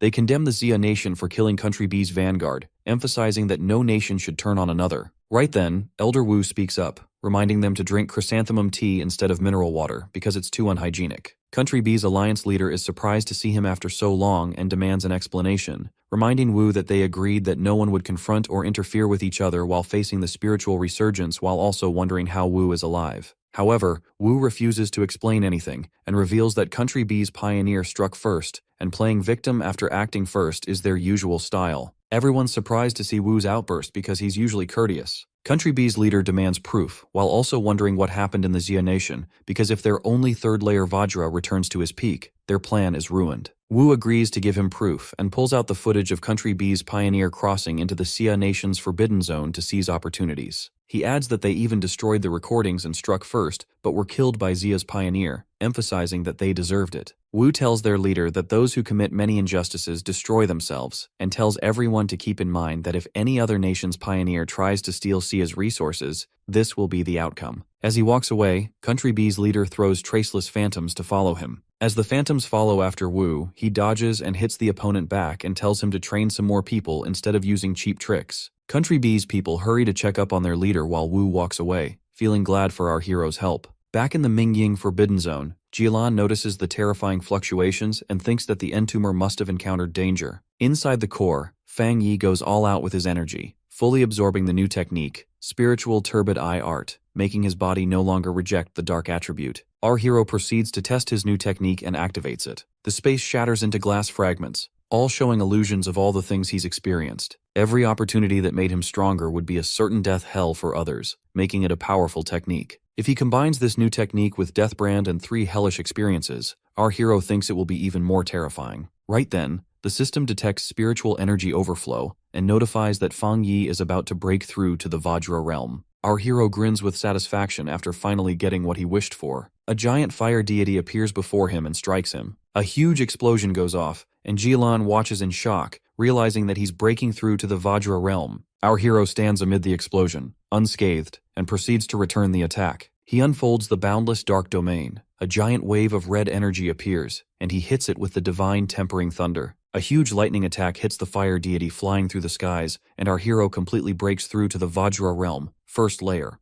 Fang Yi is excited by this unexpected breakthrough to the Vajra realm. He swings his hand to test his power, and a gust of wind flies through, pushing everyone and everything away. Everyone is shocked to see the terrifying storm. Their vehicles fly off and they wonder what happened. The devices show that it exceeded the maximum monitorable value and was instantly blown out. The monitoring agents see that the wind curtain and rain blocked the celestial signs inside the restricted zone, but the faint golden light from earlier and the data before the system crashed show that someone broke through their realm, and they wonder if Entomber broke through to the Vajra realm. Meanwhile, Jilan and the 2 pioneers stand before a giant crater left by our hero. Seeing him being hit with so many bolts of lightning makes them wonder if he's still alive. Jilan realizes that the spiritual energy in the Forbidden Land is completely exhausted. Combined, the 3 of them drew less than 1/10 of that spiritual energy, and the rest was all absorbed by the entomber. Wang Lan's jaw drops in shock, seeing the passive bottomless pit. Jialan adds that if it wasn't for the entomber, all that spiritual energy would have been stolen by those infiltrators from B Country, and feels glad that our hero got it instead. They all jump down and walk towards the pit. Song Yiman feels an overwhelming aura emitting from our hero as he walks towards them, as if being crushed down by Mount Tai. Wang Lan excitedly takes a photo of him to keep it as his motivation to break into the Vajra realm. Our hero walks out of the crater while everyone watches him in awe. If at the beginning, his breakthrough through the darkness was like a divine sword freshly unsheathed, then now, Jialan sees it as him becoming a world-illuminating divine blade, with its edge fully revealed. Everyone knows how difficult that half-step distance from the 3rd stage of spirit forging to the Vajra realm is. Seeing Fang Yi grow to this extent in such a short time has left Jialan surprised, and she sees him as a blessing for the Xia nation. She believes that soon, he will stand shoulder to shoulder with her teacher, or maybe even stronger. Meanwhile, the news about the countless thunderbolts in the Forbidden Zone circulates through the forums, questioning if the entomber has broken through again. The forums fill with people being amazed by how he completely drained the S-level classified zone alone. Country B's Pioneer Alliance grows frustrated, worrying that if they keep the entomber growing, the Xia nation will reunite and hinder the progress of their plans. The leader suggests moving with their plan. Last time, our hero ruined their plan and saved Tai City from disaster, but this time, they feel confident that no one will escape. Their other pioneer adds that her followers successfully breached the pioneer's database to uncover the entomber's identity and found 2 photos. The leader doesn't care about her methods and emphasizes finding the true face of the entomber. On the other hand, atop a tall building at 3 a.m., a red light soars through the skies as the fire attribute pioneer, Zhang Lu, finally breaks through and reaches the 2nd star of the spirit forging realm. He feels excited that all his time spent on cultivation didn't go to waste, and thinking that his breakthrough would have drawn a lot of attention, he proceeds to check the news to see how everyone is admiring him. But when he checks the news, Zhang Lu finds the forums filled with gossip about the entomber's breakthrough. He's left shocked and amazed at our hero's growth and refuses to be satisfied with his minor breakthrough. So, thinking that he can follow in his idol's footsteps, Zhang Lu wonders if our hero would accept him if he returns to Tai City. So, Zhang Lu reaches Tai City in the early morning. He celebrates his return to the city when suddenly a woman bumps into him. He gets upset at the woman for not apologizing after bumping into him. She turns around, takes her glasses off, and apologizes. Zhang Lu is suddenly taken under her influence after meeting her gaze and starts following her to the chosen sect on her command. The woman leads Zhang Li to some place she claims is a holy land like paradise and tells him to infiltrate Tai City and remember to not disappoint. Her goal is to turn our hero's lair into their newly claimed territory so that the great chosen sect can shine glorious throughout the Xia nation. In the confession chamber of the heaven-chosen cult headquarters in Qianxi City, Zhang Lu is tied down as they try to extract information from him. He desperately tries to explain that he doesn't know anything no matter how much they try. His head feels as if it's about to explode, and his mouth refuses to obey him. He wonders what they're trying to do to him and suddenly realizes that he's been brainwashed. Realizing that the cult wants to get information from him about his future master, Zhonglu feels glad that he doesn't know anything. Meanwhile, outside the confession chamber, the man asks the saintess about the progress. The saintess explains that they forced the target to speak, but he's too ignorant to reveal anything. The man wonders if their target is even enough to serve as the bait, worrying that the end tumor won't come. The giant statue speaks, saying that he will intensify Zhonglu's confession no matter what and that the priest's mission will be completed. On the other hand, Zhonglu's teammates pay a visit to the Tai City Spirit Association, asking for help to find Zhonglu. They explain that he came to Tai City to find Entomer and have him as his master to improve, but then they suddenly lost contact. But fortunately, they had a good network of connections with Zhonglu, so they asked around everywhere, and someone told them that their young master must have been taken by the heaven-chosen cult. Sue adds that she's heard of the cult's name and that it's backed by a pioneer faction, but wonders why they would target Zhonglu. However, Zhonglu's friends know that it's a powerful cult, and they lack the power to confront them, which is why they've come to our hero for help. Sue knows that the heaven-chosen cult has always been opposed to the Spirit Q1 Association and the military and specializes in mental attacks. They operate among ordinary people, hiding as a normal church and gradually infiltrating society, and have a headquarters in Chuanxi City. Their followers number in the millions in Chuanxi City, and the city's Spirit Association has tried to suppress them many times but failed because their believers and leaders are elusive and harder to deal with than Anomalies. Hearing that the cult's headquarters is in Chuanxi City and Zhonglu's disappearance in Tai City makes Fang Yi wonder if they've already infiltrated Tai City. Sue proceeds to immediately notify the city's Spirit Association to launch a citywide surveillance search for the heaven-chosen cult, worrying that if they successfully invade Tai City, their previous effort of defending from Anomalies will all be wasted. Our hero starts connecting the dots. The cult infiltrated Tai City right after it experienced a catastrophic anomaly, without anyone noticing, and captured Zhonglu, who came to find him, which makes him realize that the heaven-chosen cult is targeting him. However, based on Sue's info that the cult is elusive, leaving their headquarters and traveling thousands of miles to infiltrate Tai City in secret to deal with our hero seems like too much. If they deliberately hide themselves, finding any clues is going to be difficult. Our hero wonders if they would go that far to deal with him, and thinks that their infiltration of Tai City is misleading information. He knows that Chuanxi City is the place in Xia City with the least anomalies since the spiritual resurgence. Sue agrees that even though anomalies occasionally occur, their level is low. The highest is only C grade, and many middle-aged and elderly people prefer retiring there. Tai City has just experienced a catastrophic anomaly and also has the legend of the Entomber saving it. So, our hero thinks that a cult suddenly establishing itself there would be difficult. Instead, the cult is likely laying out scattered footholds first, creating weak spots in Tai City, and then gradually eroding it. But in all of that, our hero is their biggest obstacle, and he believes that Zhonglu is likely already transferred to the cult's headquarters in Chuanxi City. But instead of waiting, Fang Yi suggests going in first and decides to book the nearest flight to Chuanxi City because he wants to meet those who keep creating disturbance during the spirit resurgence and see what they're capable of. The two pioneers agree to go with him, and our hero tells Sue to report it to her superiors and increase the anti-cult awareness campaign if she's worried. Our hero knows he needs to get rid of the heaven-chosen cult as soon as he can. He's surprised that he failed to realize that such an influential cult was rooted in Chuanxi City, and remembers Yi mentioning that his aunt retired there. Meanwhile, at the heaven-chosen cult's headquarters, the priest gets the news that the entomber, along with the bait's companions, has boarded a flight to Chuanxi City. The priest is surprised that their bait actually paid off, and their target has dared to come straight to his territory. But, believing that the guests are guests, he suggests greeting their target properly and keeping up the cult's dignity. The priest asks if such heretics can be used by their holy cult, and adds that they cannot be enlightened, nor do they know their own good. He adds that the only fate for heretics is to burn them and purify them through destruction. On the other hand, Fang Yi and his companions land at the Chuanxi City's airport, and he's surprised that the flights in Xia are operating normally, even after the spirit resurgence. His companion adds that the flights are becoming fewer, and if it wasn't for the Spirit Association's help, they wouldn't have made it in time. As their journey continues, they ask about the plan,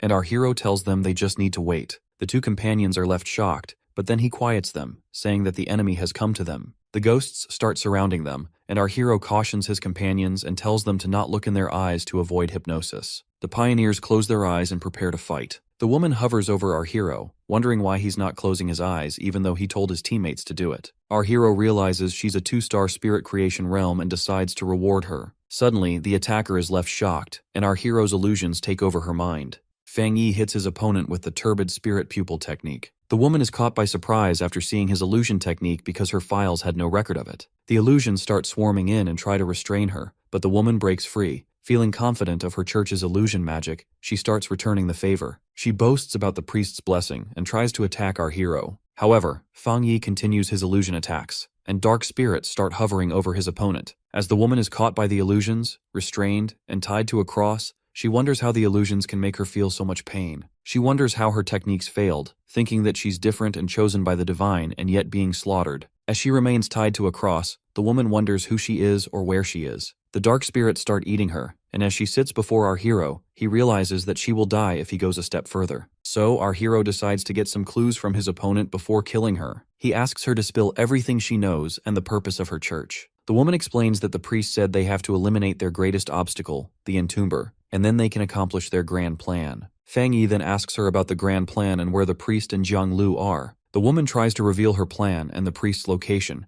but suddenly she gets knocked out and dies on the spot. Our hero realizes that it must have been some restriction triggered by the priest to stop a follower from revealing anything. Right then, Fang Yi turns to the other cultists, asking if they tampered with their subordinate. The cultists get offended at the disrespect for their priest and try to capture the Tai City's captain. They jump towards our hero and threaten to kill his companions if he doesn't surrender, but our hero refuses to give up and draws out his sword. He can see that the cultists are at the third level of the spirit creation realm, with some even on the verge of breaking through. Seeing their illusion techniques, he knows some of them should have been able to challenge him or contend against a city's spirit association, but their steps are too unsteady and weak. So our hero uses the heavenly slash and knocks out all the cultists. He then points his burning sword at the cultist's neck, and the other subordinate beside him trembles. The mirror in his hand starts to glow, and the priest appears. He addresses our hero and says that there's been a misunderstanding and his church exists to redeem humanity. The priest claims that Chuan City has suffered 3 abnormal calamities, and his church resolved all of them, and calls the Spirit Association useless heretics. Our boy laughs, calling out his lies. He knows that even though Chuan City is surrounded by mountains, it is centrally located. There aren't any raging beasts within, and the outside is isolated by military zones and restricted lands, leaving no space for calamities. He knows that all the church wants is the masses under their control, to recruit followers, and to keep cultivating to break through. The priest suddenly goes all out with his illusion magic, saying that capable people like the entomber serving the Spirit Association are what make them hopelessly brainwashed. He adds that saving ordinary people is useless because they're frail who don't deserve to live, and the world belongs to pioneers. The priest boasts about being on a path of evolution not walked by anyone else, and excitedly looks forward to a glorious future. Right then, our hero steps forward with his flaming sword and tells the priest that if he thinks the weak deserve to die, then he should die instead. He swings his sword at the mirror, and the flames travel through it into the priest's hall, leaving him shocked. As the fire hits him, the priest realizes it was an illusion spell. If it was just a little more, he would have been trapped in our hero's illusion. He feels lucky that he wasn't facing the opponent in person. Otherwise, he would have already died inside the illusions. Even more impressive is our hero's subtle attribute power. The priest bursts into laughter. Fascinated by our hero's strength, he suggests talking. Fang Yi sees a mark on the priest's head. At first, he thinks it's like blood tainted with dark attributes,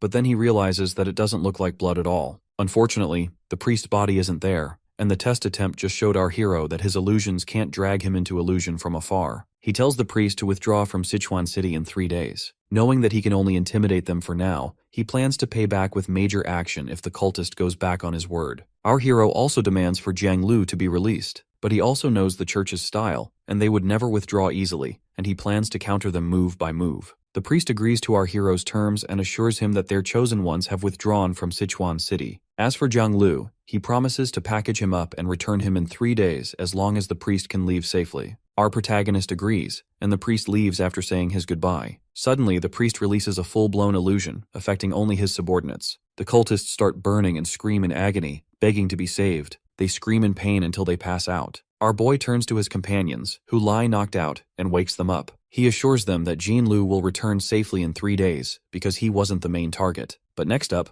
our hero decides to go to the Sichuan City Spirit Association and wait for the chosen church's move in 3 days, and he needs the 2 pioneers to come with him. Having no other choice but to stay in Sichuan City for a few days, our hero also decides to contact his aunt after everything's over. Meanwhile, in the Sichuan City's Spiritual Association building, the leader of the association tells the entomber that Su Qingying has already contacted him and assures full cooperation. Feng Yi adds that he doesn't need to do anything because he can handle the priest alone if he shows up in Sichuan City, but he asks the leader to take care of Jiang Lu's teammates because they don't belong to any city spirit association. The leader agrees, but then his employee runs in screaming to look at the Pioneers Forum. As the employee notices the entomber, he's caught by surprise and tells our hero to not take anything to heart, assuring him that it's just some villains creating drama and inciting the Pioneers' emotions. Feng Yi takes a look at the forums and finds 3 pages filled with claims of him killing innocents. The users are angry about the entomber killing innocents, and strangely, all the posts are from Sichuan City IP addresses. Back at the countermeasures, Thai City Spirit Association begins countermeasures and tells the forum to block all posts coming from Sichuan City IP addresses,